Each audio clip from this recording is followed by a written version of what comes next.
ಉಡುಪಿಯ ಶಂಕರಪುರದಿಂದ ಬಂದಂತಹ ಕನ್ನಡ ಮಾಧ್ಯಮದಲ್ಲಿ ಕಲಿತಂತಹ ಹುಡುಗ ದೇಶವೇ ತಿರುಗಿ ನೋಡುವಂತೆ ಮಾಡಿದಂತಹ ಮಂಗಳೂರಿನ ಪ್ರತಿಷ್ಠಿತ ಶಿಕ್ಷಣ ಸಂಸ್ಥೆಯ ವೈಸ್ ಚಾನ್ಸಲರ್ ಆಗಿ ಬೆಳೆದಂತಹ ರೋಚಕವಾಗಿರುವಂತಹ ಕಥೆಯನ್ನ ನಿಮ್ಮ ಮುಂದೆ ಇಡ್ತಾರೆ. ಅದೆಷ್ಟೋ ಜನರಿಗೆ ನಮ್ಮ ದೇಶದಲ್ಲಿ ಡಾಕ್ಟರ್ಸ್ಗಳನ್ನ, ಇಂಜಿನಿಯರ್ಸ್ಗಳನ್ನ, ಸೈಂಟಿಸ್ಟ್ಗಳನ್ನ, ಸೆಲೆಬ್ರಿಟಿಗಳನ್ನ ನಮ್ಮ ದೇಶಕ್ಕೆ, ನಮ್ಮ ನಾಡಿಗೆ, ನಮ್ಮ ಜಗತ್ತಿಗೆ ಕೊಡುಗೆಯನ್ನು ಕೊಟ್ಟಿರುವಂತಹ ಬರೋಬ್ಬರಿ 145 ವರ್ಷಗಳ ಇತಿಹಾಸವಿರುವಂತಹ ಪ್ರತಿಷ್ಠಿತ ಸಂತ Aloysius deemed to be university ಈ ಸಂಸ್ಥೆಯ ವೈಸ್ ಚಾನ್ಸಲರ್, ಶಿಕ್ಷಕರು, ಮಾರ್ಗದರ್ಶಕರು, ಗುರುಗಳು reverend father doctor Praveen Vijaya Martis SJ. Sir. ಕೇವಲ 51 ವರ್ಷ ಪ್ರಾಯ, ಅತಿ ಯಂಗೆಸ್ಟ್ ಅಂತ ಹೇಳ್ಬೋದು. ಈ ರೀತಿ ವೈಸ್ ಚಾನ್ಸಲರ್ ಆಗಿರುವಂತದ್ದು ಇಷ್ಟು ಸಣ್ಣ ಪ್ರಾಯದಲ್ಲಿ ಬಹಳಷ್ಟು ಕಡಿಮೆ ಕೂಡ. Congratulation father. ನಾವು ಕನ್ನಡ ಮೀಡಿಯಂನಲ್ಲಿ ಕಲಿತವರು. ನಾನು ಯಾವಾಗಲೂ ಕನಸಿನಲ್ಲಿ ಕೂಡ ನೆನೆಸ್ಲೇ ಇಲ್ಲ ಒಂದು ದಿನ ಅಲ್ಲಿ ಬರ್ತೇನೆ, ಅಲ್ಲಿ ಕಲಿತೇನೆ, ಅಲ್ಲಿ ಹೀಗೆ ಬಂದು ಪ್ರಾಂಶುಪಾಲರಾಗ್ತೇನೆ ಮತ್ತೆ ವೈಸ್ ಚಾನ್ಸಲರ್ ಆಗ್ತೇನೆ ಅಂತ ನಾನು ನೆನೆಸ್ಲೂ ಇಲ್ಲ. KL ರಾವ್ ಇರ್ಬೋದು, ವೈಟ್ ಟೈಗರ್ ಬರೆದವರು, ಅರವಿಂದ್ ಅಡಿಗ, ಮತ್ತೆ KK ವೇಣುಗೋಪಾಲ್ ಇದ್ದಾರೆ. ಹೌದು, ಫೇಲ್ ಯಾವ್ದ್ರಲ್ಲಿ ಫೇಲ್ ಆಗಿರೋದು? ಅದು ಫಿಸಿಕ್ಸ್ ಅಲ್ಲಿ ಸೆಕೆಂಡ್ ಇಯರ್ BSc ಫಿಸಿಕ್ಸ್ ಅಲ್ಲಿ ಫೇಲ್ ಆದವರು ಮತ್ತೆ ನೀವು ಈ ರೀತಿ. ಮತ್ತೆ ನಾನು ಕಲಿತು ಮತ್ತೆ ಮುಂದೆ ಬಂದು ಮತ್ತೆ ರ್ಯಾಂಕ್, ನಾನು MSc ಇರ್ಬೇಕಾದ್ರೆ ನಾನು ಫಸ್ಟ್ ರ್ಯಾಂಕ್ ಬಂತು. ರಾಮಾಯಣ ಬರ್ತಿತ್ತು, ಮಹಾಭಾರತ ಬರ್ತಿತ್ತು. ಅದೆಲ್ಲ ಬರ್ಬೇಕಾದ್ರೆ ನಮ್ಮ ಮನೆ ಸುತ್ತಮುತ್ತ ಎಲ್ಲ ನಮ್ಮ ಮನೆ ಬರೆಯೋದು. ನನ್ನ ತಂದೆ ಲಾಸ್ಟ್ ಇಯರ್ ಅವರು ತೀರ್ಕೊಂಡ್ರು. ಅವ್ರನ್ನ ಖಂಡಿತವಾಗಿ ನೆನಪಿಸ್ತೇನೆ. ಅವ್ರು ಎಕ್ಸ್ ಸರ್ವಿಸ್ ಮ್ಯಾನ್.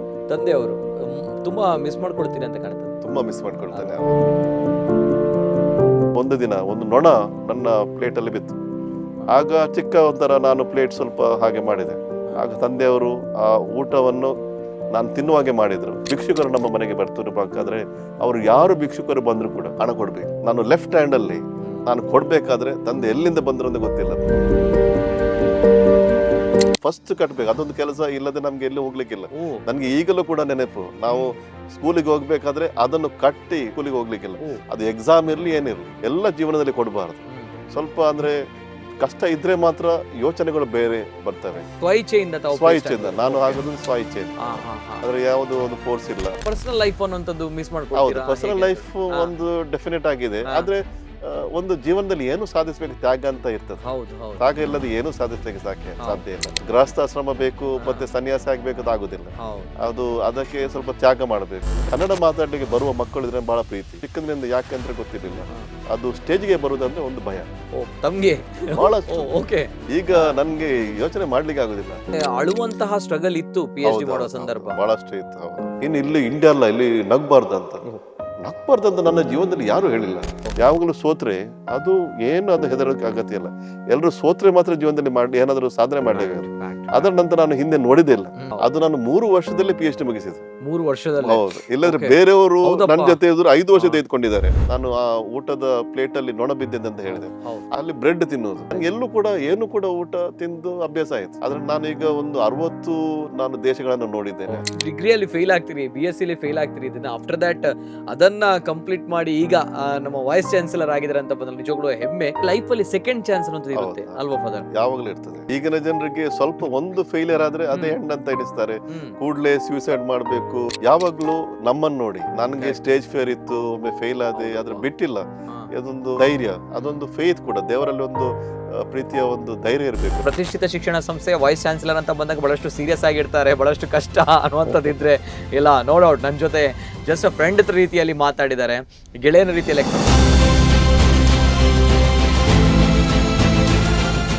ನಮ್ಮ ಕನಕದಾಸರಿಗೆ ಒಂದು ಪ್ರಶ್ನೆ ಕೇಳಿದೆ, ನಾವು ಸ್ವರ್ಗಕ್ಕೆ ಹೋಗಬೇಕಾದ್ರೆ ಹೇಗೆ ಹೋಗ್ಬೇಕು? ಅವ್ರು ಹೇಳಿದ್ರು, ನಾನು ಹೋದ್ರೆ ಹೋದೇನು ಅಂತ. ನಾನಂದ್ರೆ ಅದು ಈಗೋ, ಅದು ಈಗೋ ಹೋದ್ರೆ ಖಂಡಿತ ನಮ್ಗೆ ಸ್ವರ್ಗಕ್ಕೆ ಹೋಗ್ಲಿಕ್ಕೆ ಸಾಧ್ಯ ಇದೆ. ನಮ್ಮ ಕುಡ್ಲ ರಿಯಲ್ ಹೀರೋಸ್, ನಿಮ್ಮ ನೆಚ್ಚಿನ ನಮ್ಮ ಕುಡ್ಲ ವಾಹಿನಿಯಲ್ಲಿ. This programme sponsored by new Mangalore port authority, co-sponsored by Hotel Trishna Multi Cuisine Family Restaurant, Airport Road, Padavinangadi, Prestige Enterprises, RJR Herbal Hospital, Rohan Corporation. ವೀಕ್ಷಕರ ನಮಸ್ತೆ. ಸಾಧಕರ ಬದುಕಿನ ಹಾದಿಯಲ್ಲಿ ಬಂದಂತಹ ಸವಾಲುಗಳು, ಆ ಸವಾಲುಗಳನ್ನ ಬೆನ್ನಟ್ಟಿ ನಿಂತು ಸಾಧಿಸಿದಂತಹ ಸಾಧಕರ ಕತೆ, ಇದು ನಮ್ಮ ಯುವಕರಿಗೆ ಸ್ಫೂರ್ತಿಯಾಗಲಿ ಅನ್ನುವಂಥ ನಿಟ್ಟಿನಲ್ಲಿ ನಮ್ಮ ಕುಡ್ಲ ವಾಹಿನಿ ಪ್ರಸ್ತುತಪಡಿಸ್ತಾ ಇರುವಂತಹ ನಮ್ಮ ಕುಡ್ಲ ರಿಯಲ್ ಹೀರೋಸ್ ಕಾರ್ಯಕ್ರಮದ ಮತ್ತೊಬ್ಬ ಅದ್ಭುತವಾಗಿರುವಂತಹ ಸಾಧಕರ ಜೊತೆ ನಿಮ್ಮ ಮುಂದೆ ನಾನಿದ್ದೀನಿ. ಉಡುಪಿಯ ಶಂಕರಪುರದಿಂದ ಬಂದಂತಹ ಹುಡುಗ ಕಷ್ಟಪಟ್ಟು ಓದಿ ಕಲಿತು ಕನ್ನಡ ಮಾಧ್ಯಮದಲ್ಲಿ ಕಲಿತಂತಹ ವ್ಯಕ್ತಿ ದೇಶವೇ ತಿರುಗಿ ನೋಡುವಂತೆ ಮಾಡಿದಂತಹ ಮಂಗಳೂರಿನ ಪ್ರತಿಷ್ಠಿತ ಶಿಕ್ಷಣ ಸಂಸ್ಥೆಯ ವೈಸ್ ಚಾನ್ಸಲರ್ ಆಗಿ ಬೆಳೆದಂತಹ ರೋಚಕವಾಗಿರುವಂತಹ ಕಥೆಯನ್ನ ನಿಮ್ಮ ಮುಂದೆ ಇಡ್ತಾ ಇದ್ದೀವಿ. ನಮ್ಮ ಕರಾವಳಿ ಭಾಗ, ನಮ್ಮ ಮಂಗಳೂರು ಅಂತ ಬಂದಾಗ ಇದು ಬ್ಯಾಂಕಿಂಗ್ಗಳ ತವರೂರು ಅನ್ನುವಂತಹ ಮಾತು. ಇವೆಲ್ಲರ ಜೊತೆಗೆ ನಮ್ಮ ಕರಾವಳಿ ಭಾಗ, ನಮ್ಮ ಮಂಗಳೂರು ಅಂತ ಬಂದಾಗ ಇದು ಬುದ್ಧಿವಂತರ ಜಿಲ್ಲೆ. ಇಲ್ಲಿ ಬಹಳಷ್ಟು ಜನರು ಕಲಿತವರಿದ್ದಾರೆ ಅನ್ನುವಂತಹ ದೊಡ್ಡ ಖುಷಿಯ ಪ್ರಸಿದ್ಧಿ ಪಡೆದುಕೊಂಡಿರುವಂತಹ ಹಣೆಪಟ್ಟಿ ನಮ್ಗಳಿಗಿದೆ. ಇದಕ್ಕೆ ಬಹಳಷ್ಟು ಶಕ್ತಿಯನ್ನ, ಬಹಳಷ್ಟು ಇದಕ್ಕೆ ಪೂರಕವಾಗಿರುವಂತಹ ಶಕ್ತಿಯನ್ನು ಕೊಡ್ತಾ ಇರುವಂತಹ ಪ್ರತಿಷ್ಠಿತವಾಗಿರುವಂತಹ ಶಿಕ್ಷಣ ಸಂಸ್ಥೆ. ಅದೆಷ್ಟೋ ಜನರಿಗೆ ನಮ್ಮ ದೇಶದಲ್ಲಿ ಡಾಕ್ಟರ್ಸ್ಗಳನ್ನ, ಇಂಜಿನಿಯರ್ಸ್ಗಳನ್ನ, ಸೈಂಟಿಸ್ಟ್ಗಳನ್ನ, ಸೆಲೆಬ್ರಿಟಿಗಳನ್ನ ನಮ್ಮ ದೇಶಕ್ಕೆ, ನಮ್ಮ ನಾಡಿಗೆ, ನಮ್ಮ ಜಗತ್ತಿಗೆ ಕೊಡುಗೆಯನ್ನು ಕೊಟ್ಟಿರುವಂತಹ ಬರೋಬ್ಬರಿ 145 ವರ್ಷಗಳ ಇತಿಹಾಸವಿರುವಂತಹ ಪ್ರತಿಷ್ಠಿತ ಸಂತ Aloysius deemed to be university ಈ ಸಂಸ್ಥೆಯ ವೈಸ್ ಚಾನ್ಸಲರ್ ನಮ್ಮ ಜೊತೆ ಇವತ್ತಿನ ಕಾರ್ಯಕ್ರಮದಲ್ಲಿದ್ದಾರೆ. ಅತ್ಯಂತ ಆತ್ಮೀಯವಾಗಿರುವಂತಹ ಗೌರವದ ಸ್ವಾಗತವನ್ನ ಮಾಡ್ತಾ ಇದ್ದೇನೆ. Reverend father doctor Praveen Vijaya Martis S J sir ನಮ್ಮ ಜೊತೆ ಇವತ್ತಿನ ಕಾರ್ಯಕ್ರಮದಲ್ಲಿ ಆತ್ಮೀಯವಾಗಿರುವಂತಹ ಸ್ವಾಗತ ಸರ್. ಧನ್ಯವಾದಗಳು. Welcome to my show father. Thank you very much. I am very happy to be here. Yes father, how are you father? I am very fine. ಬಹಳ ಖುಷಿ ಆಗ್ತಾ ಇದೆ. ತಾವು ಕೂಡ ನಮ್ಮ ಓಲ್ಡ್ ಸ್ಟೂಡೆಂಟ್ ಆಗಿ ಇಲ್ಲಿ ಬೆಳೆದು ಬಂದು ಇಷ್ಟೊಂದು ರೀತಿಯಲ್ಲಿ ಒಳ್ಳೆ ಕಾರ್ಯಕ್ರಮವನ್ನ ಮಾಡ್ತಾ ಇದ್ದೀರಿ. ಇದೆಲ್ಲ ನೋಡಿ ಬಹಳಷ್ಟು ಸಂತೋಷ ಆಗ್ತಾ ಇದೆ. ಅದೇ ರೀತಿ ಈ ಕಾರ್ಯಕ್ರಮಕ್ಕೆ ಬರ್ಲಿಕ್ಕೆ ಕೂಡ ನೀವು ನಮಗೆ ಒಂದು ರೀತಿಯಲ್ಲಿ ಆಹ್ವಾನ ಕೊಟ್ಟದ್ರಿಂದ ಬರ್ಲಿಕ್ಕೆ ಆಯಿತು. ತುಂಬಾ ಧನ್ಯವಾದಗಳು. Thank you father, thank you. ನನ್ನ ಭಾಗ್ಯ ಅಂತ ಹೇಳ್ತೀನಿ ನಿಜವಾಗ್ಲೂ ಕೂಡ. ನಾನು ಕೂಡ ಓಲ್ಡ್ ಸ್ಟೂಡೆಂಟ್. ನಮ್ಮ ಸಂತ ಅಲೋಷಿಯಸ್ ಕಾಲೇಜು ಅಂತ ಬಂದಾಗ ನಾಟ್ ಓನ್ಲಿ ನಮ್ಮ ದೇಶ, ಜಗತ್ತಿನಲ್ಲೂ ಕೂಡ ಬಹಳಷ್ಟು ಸಾಧಕರಿದ್ದಾರೆ. ಬಹಳಷ್ಟು ಸಾಧಕರನ್ನ ನಮ್ಮ ಜಗತ್ತಿಗೆ, ನಮ್ಮ ದೇಶಕ್ಕೆ ಕೊಡುಗೆಯಾಗಿ ಕೊಟ್ಟಿರುವಂತಹ ಪ್ರತಿಷ್ಠಿತವಾಗಿರುವಂತಹ ಶಿಕ್ಷಣ ಸಂಸ್ಥೆ. ಆ ಶಿಕ್ಷಣ ಸಂಸ್ಥೆಯ ವೈಸ್ ಚಾನ್ಸಲರ್ ನಮ್ಮ ಜೊತೆ ಇವತ್ತಿನ ಕಾರ್ಯಕ್ರಮದಲ್ಲಿ. ದ ಮ್ಯಾನ್ ಅಂತ ಬಂದಾಗ ವಿತ್ ವಿಷನ್, ಜೊತೆಗೆ ಏನಾದ್ರೂ ಒಂದು ಮಾಡಬೇಕು, ಜೊತೆಗೆ ನಮ್ಮ ಸಮಾಜಕ್ಕೆ ಏನಾದರೂ ಕೊಡುಗೆ ಕೊಡಬೇಕು ಅನ್ನೋ ನಿಟ್ಟಿನಲ್ಲಿ ಬಹಳಷ್ಟು ಉತ್ಸಾಹ, ಉಲ್ಲಾಸದಿಂದ ಪ್ರತಿ ಬಾರಿ ಕೂಡ ಇರುವಂತಹ ಪ್ರವೀಣ್ ಸರ್ ನಮ್ಮ ಜೊತೆ ಇವತ್ತಿನ ಕಾರ್ಯಕ್ರಮದಲ್ಲಿ. ಹಾಗಿದ್ದಾಗ ಬಹಳಷ್ಟು ವಿಚಾರಗಳನ್ನು ತಿಳಿದುಕೊಳ್ಬೇಕು ತಮ್ಮಿಂದ.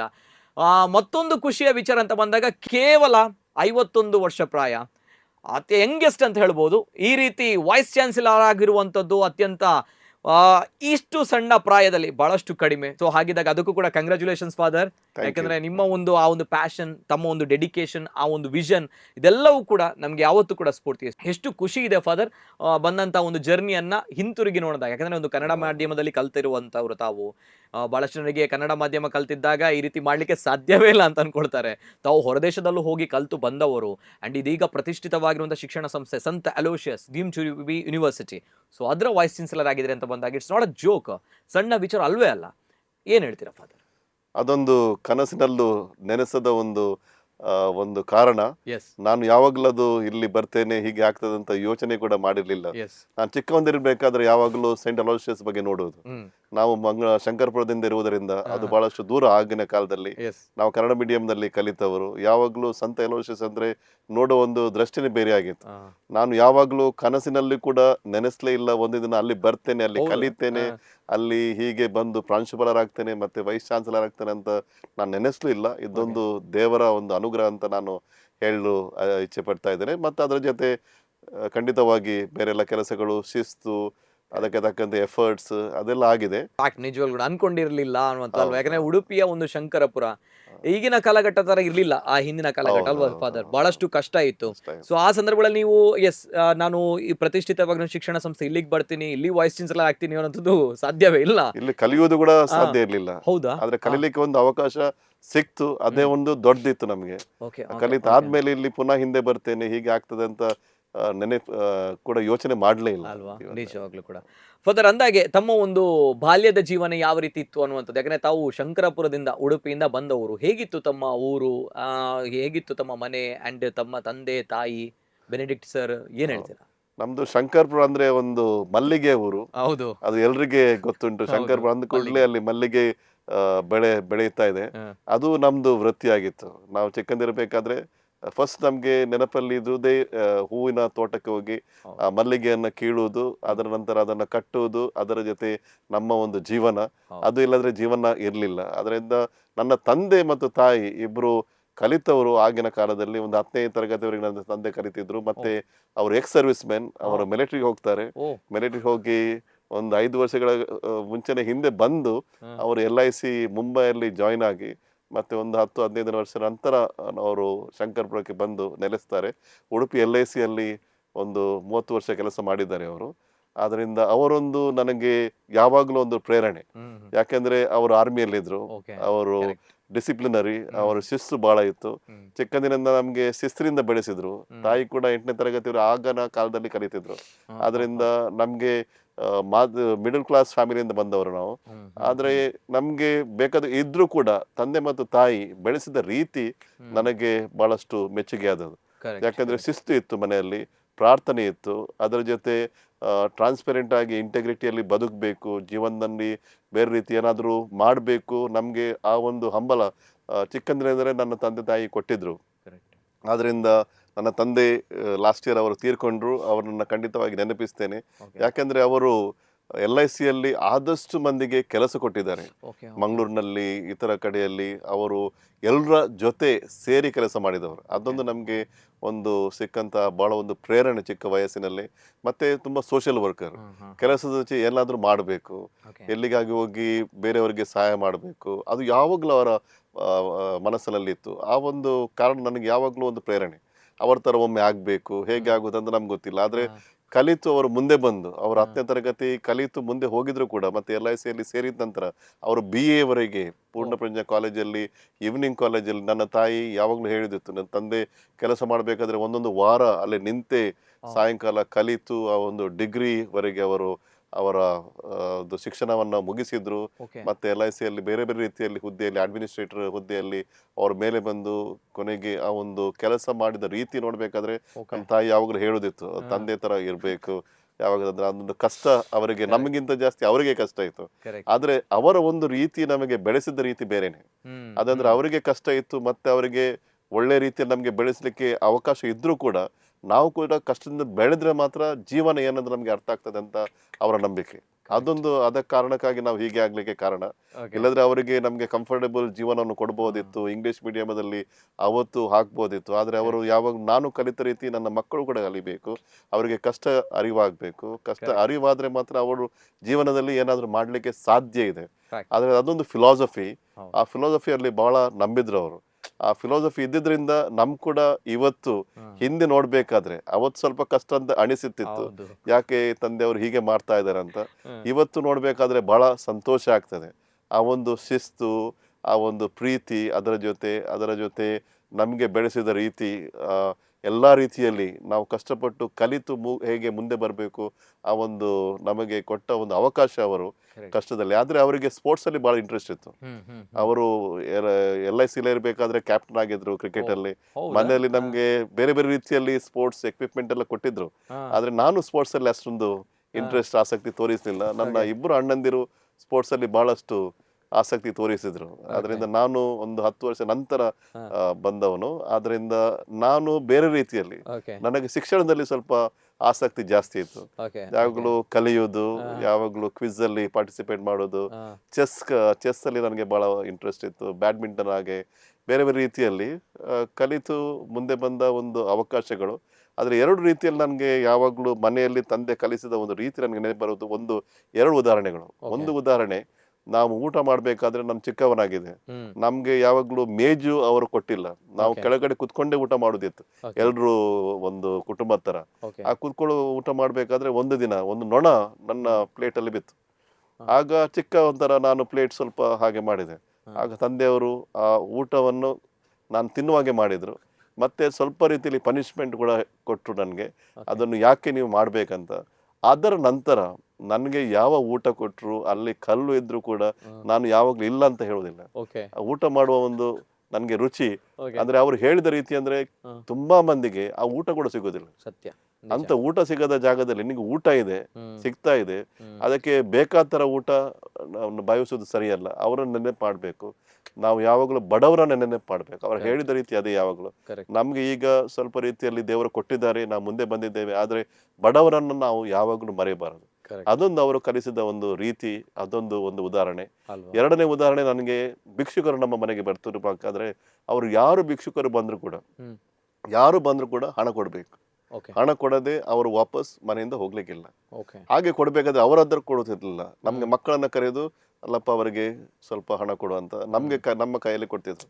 ಒಮ್ಮೆ ಕೊಡ್ಬೇಕಾದ್ರೆ ನಾನು ಮಕ್ಕಳಾಗಿರ್ಬೇಕಾದ್ರೆ ನಮ್ಗೆ ಗೊತ್ತಿರೋದಿಲ್ಲ, ನಾನು ಲೆಫ್ಟ್ ಹ್ಯಾಂಡ್ ಅಲ್ಲಿ ನಾನು ಕೊಡ್ಬೇಕಾದ್ರೆ ತಂದೆ ಎಲ್ಲಿಂದ ಬಂದ್ರು ಅಂತ ಗೊತ್ತಿಲ್ಲ, ಬಂದು ನನ್ಗೆ ಕೂಡ್ಲೆ ಅದನ್ನು ತೆಗಿಯಪ್ಪ, ಅದನ್ನು ಅಲ್ಲಿಂದ ತೆಗೆದು ಈ ರೈಟ್ ಹ್ಯಾಂಡ್ ಅಲ್ಲಿ ಕೊಡ್ಬೇಕು. ಈಗಲೂ ಕೂಡ ನನ್ನ ಲೆಫ್ಟ್ ಹ್ಯಾಂಡ್ ಹೋಗುದಿಲ್ಲ. ಆ ಒಂದು ಕಲಿತ ರೀತಿ, ಯಾವಾಗ್ಲೂ ಯಾರಿಗೆ ಕೊಡ್ಬೇಕಾದ್ರೆ ಒಂದು ಗೌರವ ಕೊಡ್ಬೇಕು. ಯಾವಾಗ್ಲೂ ನಾವು ರೈಟ್ ಹ್ಯಾಂಡ್ ಅಲ್ಲೇ ಕೊಡ್ಬೇಕು. ಬಲಗೈಯಲ್ಲೇ ಕೊಟ್ರೆ ಅದರಲ್ಲಿ ಮರ್ಯಾದೆ ಇದೆ, ರೆಸ್ಪೆಕ್ಟ್ ಇದೆ, ಗೌರವ ಇದೆ. ಅದು ಭಿಕ್ಷುಕ ಇರ್ಬೋದು, ಯಾರು ಇರ್ಬೋದು, ಅದನ್ನು ಕೊಡ್ಬೇಕು. ಈ ರೀತಿಯಲ್ಲಿ ನಾನು ಎರಡು ಹೇಳಿದ ಉದಾಹರಣೆಗಳು, ಬಹಳಷ್ಟು ಉದಾಹರಣೆಗಳು ನಮ್ಮ ಮನೆಯಲ್ಲಿ ಇರ್ಬೇಕಾದ್ರೆ ಅವರು ಒಂದು ಕಲಿಸಿದ ರೀತಿ. ಯಾವಾಗ್ಲೂ ಶಿಸ್ತಿನಿಂದ ಬೇರೆಯವರಿಗೆ ಯಾರೇ ಆಗ್ಲಿ ನಾವು ಗೌರವ ಕೊಡಬೇಕು, ಗೌರವದಿಂದ ಜೀವಿಸಬೇಕು. ಬೇರೆಯವರಿಂದ ಹಣ ತೆಗೆದುಕೊಳ್ಬಾರ್ದು, ಬೇರೆಯವರಿಂದ ಇಚ್ಛಿಸಬಾರ್ದು. ನಾವಾಗಿ ಕಷ್ಟಪಟ್ಟು ಮುಂದೆ ಬರಬೇಕು. ಕಷ್ಟಪಟ್ಟು ಏನು ನಮ್ಗೆ ಸಿಗ್ತದೆ ಅದರಲ್ಲಿ ನಾವು ತೃಪ್ತಿ ಪಡಬೇಕು. ಆ ಒಂದು ನಮ್ಗೆ ಕಲಿಸಿದ ರೀತಿ ಇವಾಗ್ಲೂ ನನ್ಗೆ ಬಹಳಷ್ಟು ಪ್ರೇರಣೆ. ಅದರಿಂದಲೇ ನಾನು ಮುಂದೆ ಹೋಗ್ಲಿಕ್ಕೆ ಸಾಧ್ಯ ಅಂತ ನಾನು ಹೇಳಲು ಬಹಳಷ್ಟು ಬಯಸ್ತಾ ಇದ್ದೇನೆ. ಬ್ಯೂಟಿಫುಲ್ ಸರ್, ನಿಜವಾಗ್ಲೂ ಕೂಡ. ಯಾಕಂದ್ರೆ ತಂದೆಯವರು ತುಂಬಾ ಮಿಸ್ ಮಾಡ್ಕೊಳ್ತೀರಿ ಅಂತ ಕಾಣ್ತದೆ. ತುಂಬಾ ಮಿಸ್ ಮಾಡ್ಕೊಳ್ತೇನೆ. ಹೌದು, ಅವರ ಒಂದು ಬಹಳ ಪ್ರೇರಣೆ. ಯಾಕಂದ್ರೆ ಅವ್ರು ಇರ್ಬೇಕಾದ್ರೆ ಆ ಒಂದು ಆತ್ಮವಿಶ್ವಾಸ, ಅವರಲ್ಲಿ ಏನೋ ಒಂದು ಧೈರ್ಯ, ಅವರಿದ್ರೆ ನಮ್ಗೇನು ಹೆದರಿಕೆ ಇಲ್ಲ. ಅವ್ರು ಏನೋ ಮಾಡಿ ಸಾಧಿಸ್ತಾರೆ.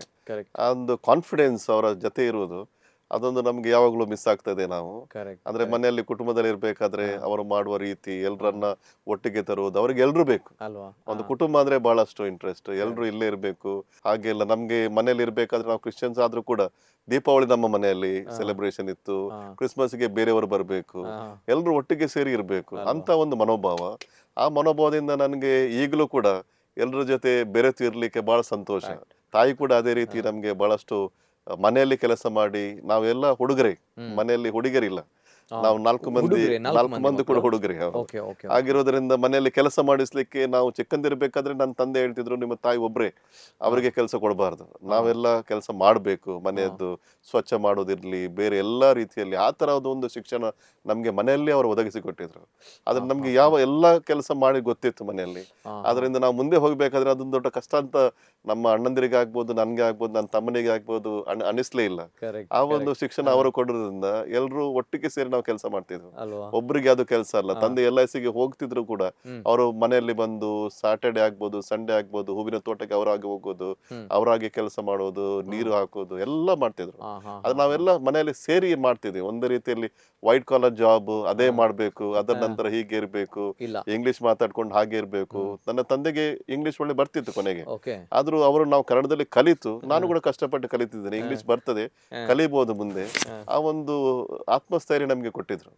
ಅದಕ್ಕಾಗಿ ಬಹಳಷ್ಟು ಮಿಸ್ ಆಗ್ತದೆ. ಒಂದು ರೀತಿಯಲ್ಲಿ ಬಹಳಷ್ಟು ಗೌರವ ಕೂಡ ಇದೆ. ನಮ್ಮ ಮನೆಯಲ್ಲಿ ಆ ಸುತ್ತ ವಾತಾವರಣ, ಟಿವಿ ಎಲ್ಲ ಮನೆಯಲ್ಲಿ ಇರ್ಲಿಲ್ಲ. ನಮ್ಗೆ ಸ್ವಲ್ಪ ಇರುವುದರಿಂದ, ಶಕ್ತಿ ಇರೋದ್ರಿಂದ ತಂದೆ ಟಿವಿ ತಂದಿದ್ರು. ಅದು ನೋಡ್ಲಿಕ್ಕೆ ಕ್ರಿಕೆಟ್ ಮಾತ್ರ ಅಥವಾ ಸ್ಪೋರ್ಟ್ಸ್ ಮಾತ್ರ ನೋಡ್ಲಿಕ್ಕೆ, ಬೇರೆ ಏನ್ ನೋಡ್ಲಿಕ್ಕಿಲ್ಲ. ಅದರಿಂದ ಅದೊಂದು ಅವ್ರು ಹೇಳಿದ್ರು, ಅದು ನೋಡುದಾದ್ರೆ ನಾನು ಟಿವಿ ತರ್ತೇನೆ. ಅದು ನಾವೆಲ್ಲ ಮನೆಯವರು ಎಲ್ಲ ನೋಡಿ ಟಿವಿ ನೋಡುವುದು. ಮತ್ತೆ ಕೊನೆಗೆ ರಾಮಾಯಣ ಬರ್ತಿತ್ತು, ಮಹಾಭಾರತ ಬರ್ತಿತ್ತು. ಅದೆಲ್ಲ ಬರ್ಬೇಕಾದ್ರೆ ನಮ್ಮ ಮನೆ ಸುತ್ತಮುತ್ತ ಎಲ್ಲ ನಮ್ಮ ಮನೆ ಬರೆಯೋದು. ಒಂದು 30-40 ಮಂದಿಯ ಚಿಕ್ಕ ಮನೆಯಲ್ಲಿ ಬಂದು ಎಲ್ಲರೂ ನೋಡುವುದು, ಅದೊಂದು ಬಹಳ ಒಂದು ನೆನಪು ಈಗಲೂ ನನ್ನ ಮನಸ್ಸಲ್ಲಿ ಇದೆ. ಅದರಿಂದ ಯಾವಾಗ್ಲೂ ಚಿಕ್ಕದಿಂದ ಕ್ರಿಕೆಟ್ ನೋಡುವುದು, ಸ್ಪೋರ್ಟ್ಸ್ ನೋಡುವುದು, ಅದರಲ್ಲಿ ಬಹಳ ಇಂಟ್ರೆಸ್ಟ್. ನಾವು ಕೂಡ ಒಂದು ರೀತಿಯಲ್ಲಿ ಏನಾದ್ರು ಮಾಡ್ಬೇಕು. ಆದ್ರೆ ನಾನು ಅದರಲ್ಲಿ ಜಾಸ್ತಿ ಇರ್ಲಿಲ್ಲ, ಆದ್ರೆ ಆಡ್ತಾ ಇದ್ದೆ. ಆದ್ರೆ ನನ್ಗೆ ಕಲಿಯುವುದರಲ್ಲಿ ಬಹಳಷ್ಟು ಇಂಟ್ರೆಸ್ಟ್ ಇತ್ತು. ಅದರಿಂದ ನಾನು ಯಾವಾಗ್ಲೂ ಕಲಿತಿದ್ದೆ. ಆದ್ರೆ ನನ್ಗೆ ಒಂದು ಡಿಫಿಕಲ್ಟಿ ಅಂದ್ರೆ ಪ್ರಾಬ್ಲಮ್ ಚಿಕ್ಕಂದ್ರಿಂದ ಯಾಕೆಂದ್ರೆ ಗೊತ್ತಿರ್ಲಿಲ್ಲ, ಅದು ಸ್ಟೇಜ್ಗೆ ಬರುದಂದ್ರೆ ಒಂದು ಭಯ ಬಹಳಷ್ಟು. ಈಗ ನನ್ಗೆ ಯೋಚನೆ ಮಾಡ್ಲಿಕ್ಕೆ ಆಗುದಿಲ್ಲ. ಯಾವಾಗ್ಲೂ ಈವನ್ ಪೂಜೆಗೆ ಹೋಗ್ಬೇಕಾದ್ರೆ ಕೆಲವೊಮ್ಮೆ ಅಲ್ಲಿ ಓದ್ಲಿಕ್ಕೆ ಹೇಳ್ತಾರೆ, ಬೈಬಲ್ ಓದ್ಬೇಕು, ಇದು ಪೂಜೆ ಸಮಯದಲ್ಲಿ ಒಂದು ಯಾವ ತರ ಹೆದರಿಕೆ ಅಂತ ಇಲ್ಲ, ಒಂದು ಸ್ಟೇಜ್ ಫಿಯರ್ ಬಹಳಷ್ಟು ಇತ್ತು. ಅದು ಆ ಒಂದು ಸ್ಟೇಜ್ ಫೇರ್ ಇರೋದ್ರಿಂದ ಹಾ. ನಾನು ಕಲಿತಿದ್ದೆ. ಆದರೆ ಸ್ಟೇಜ್ ಫೇರ್ ಇಂದ ಮುಂದೆ ಬರ್ಲಿಕ್ಕೆ ನಾಟಕದಲ್ಲಿ ಆಗ್ಬೋದು, ಸ್ಪೋರ್ಟ್ಸ್ ಅಲ್ಲಿ ಆಗ್ಬೋದು, ಒಂದು ಪಬ್ಲಿಕ್ ವಾತಾವರಣದಲ್ಲಿ ಮುಂದೆ ಬರ್ಲಿಕ್ಕೆ ಏನೋ ಹೆದರಿಕೆ. ಓಕೆ. ಆದ್ರೆ ನಾನು ಸ್ವಲ್ಪ ಒಂದು ಇಂಟ್ರೋವರ್ಟ್ ತರ ಹಾ, ಮನೆಯಲ್ಲಿ ಹಾ, ಹಾ. ನನ್ನಷ್ಟಕ್ಕೆ. ಆದ್ರೆ ಏನಾಯ್ತು, ನನ್ನ ಅಣ್ಣ ಓ. ಒಂದು 8 ವರ್ಷ ಸೀನಿಯರ್, ನಂತರ 7 ವರ್ಷ ಸೀನಿಯರ್, ನಾನು ಒಬ್ಬನೇ ಇದ್ದೆ, ನನ್ನ ತಮ್ಮ 7 ವರ್ಷ ಜೂನಿಯರ್.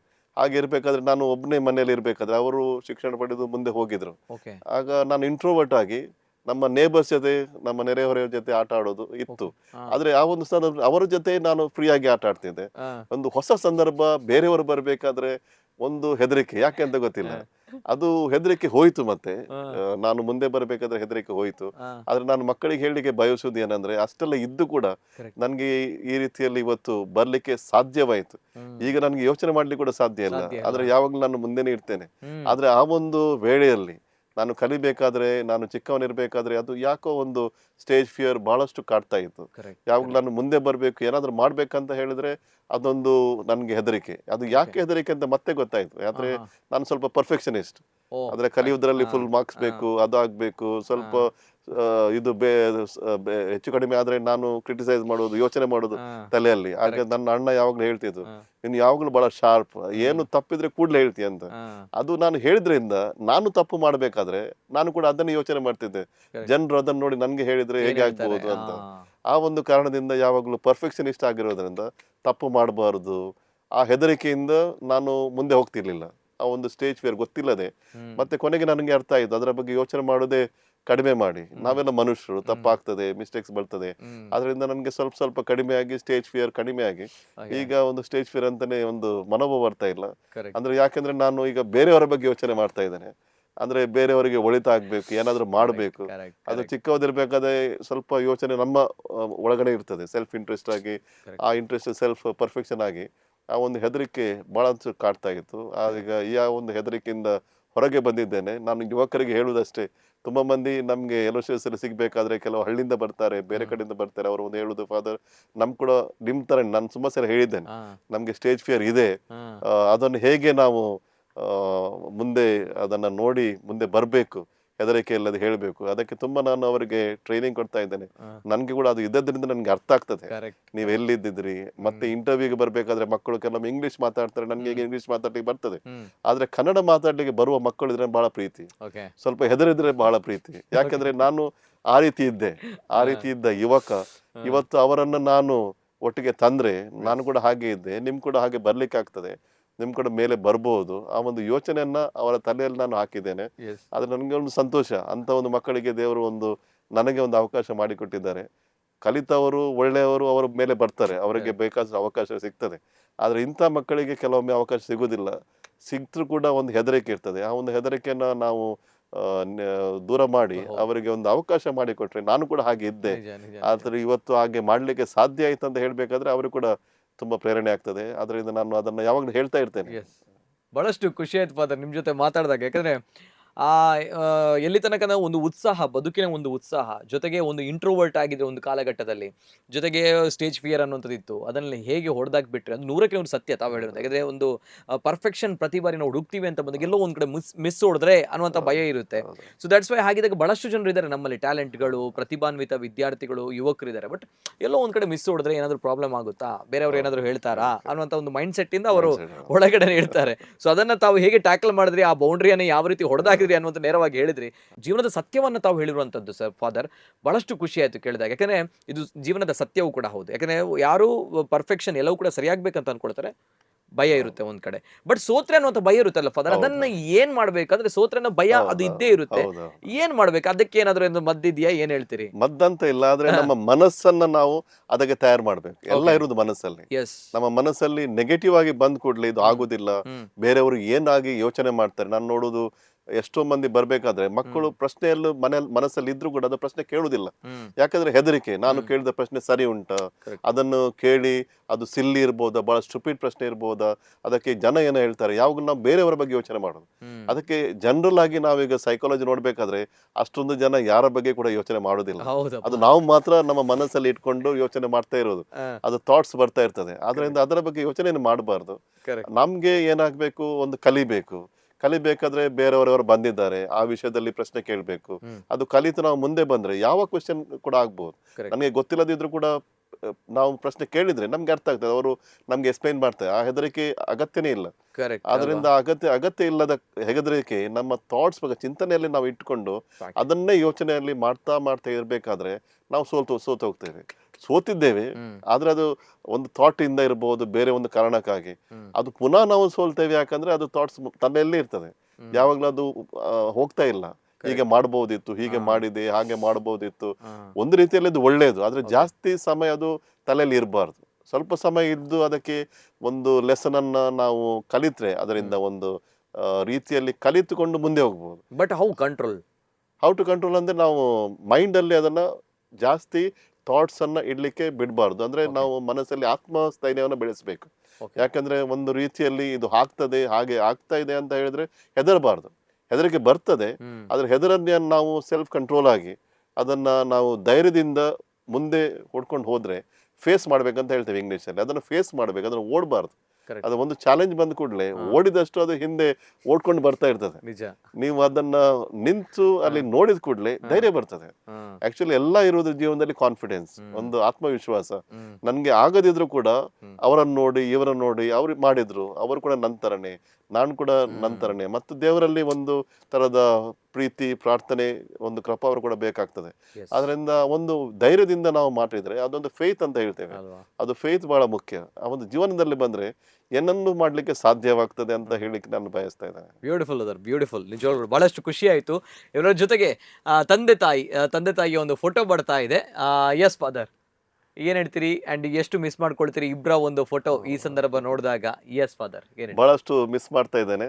ಆ ಒಂದು ಚಿಕ್ಕ ಕುಟುಂಬ, ಆ ಚಿಕ್ಕ ಕುಟುಂಬದಲ್ಲಿ ನಾವು ಸಂತೋಷದಿಂದ ಇರೋದು, ಎಲ್ರು ಒಟ್ಟು ಸೇರಿ ಕೆಲಸ ಮಾಡಿ ತಮ್ಮ ಕಷ್ಟ ಸುಖಗಳನ್ನ ದುಃಖಗಳನ್ನ ಎಲ್ಲ ನೆನಪಿಸಿ ಬೇರೆಯವರ ಜೊತೆ ಸ್ಪಂದಿಸುವುದು, ಅದೊಂದು ನನಗೆ ಬಹಳಷ್ಟು ಸಂತೋಷ ಕೊಡ್ತಾ ಇದೆ.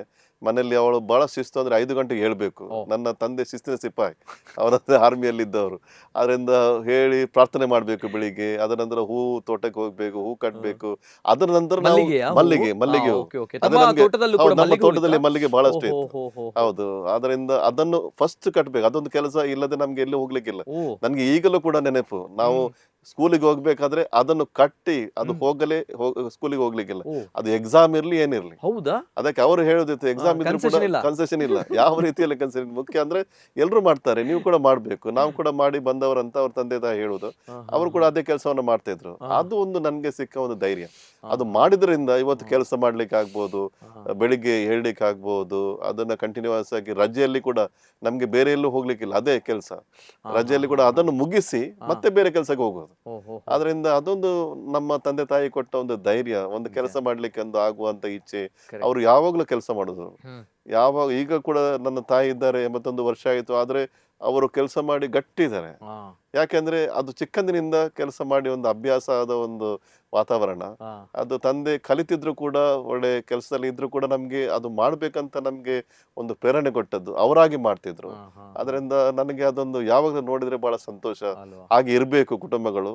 ನನ್ನ ಈಗ ನಾನು ಇಲ್ಲಿ ವೈಸ್ ಚಾನ್ಸಲರ್ ಆಗ್ಬೇಕಾದ್ರೆ ನನ್ನ ಫಿಲಾಸಫಿ ಅದೇನೆ, ಎಲ್ಲ ಜೀವನದಲ್ಲಿ ಕೊಡಬಾರದು. ಸ್ವಲ್ಪ ಅಂದ್ರೆ ಕಷ್ಟ ಇದ್ರೆ ಮಾತ್ರ ಯೋಚನೆಗಳು ಬೇರೆ ಬರ್ತವೆ. ಈಗ ಇನೋವೇಷನ್ ಅಂತ ಹೇಳ್ತೇವೆ. ಈಗ ಒಂದು ಕುಟುಂಬದಲ್ಲಿ ಎಲ್ಲ ಇದ್ರೆ ಇನೋವೇಷನ್ ಒಂದು ತಲೆಯಲ್ಲಿ ಒಂದು ಪ್ರಶ್ನೆ ಬರುವುದಿಲ್ಲ. ನನ್ನ ಹತ್ರ ಎಲ್ಲ ಇದೆ, ನಾನು ಯಾವಾಗ ಮಿಸ್ ಮಾಡ್ತೇನೆ, ನನ್ನ ಹತ್ರ ಏನು ಇಲ್ಲದಾಗ ಆಗ ಒಂದು ತಲೆಯಲ್ಲಿ ಇರ್ತದೆ, ಓಕೆ ಇದು ನನ್ಗೆ ಸಿಕ್ಕಿಲ್ಲ, ಚಿಕ್ಕದಿರ್ಬೇಕಾದ್ರೆ ಇದೊಂದು ರೀತಿಯಲ್ಲಿ ನಾನು ಪ್ರಶ್ನೆ ಮಾಡಬಹುದು.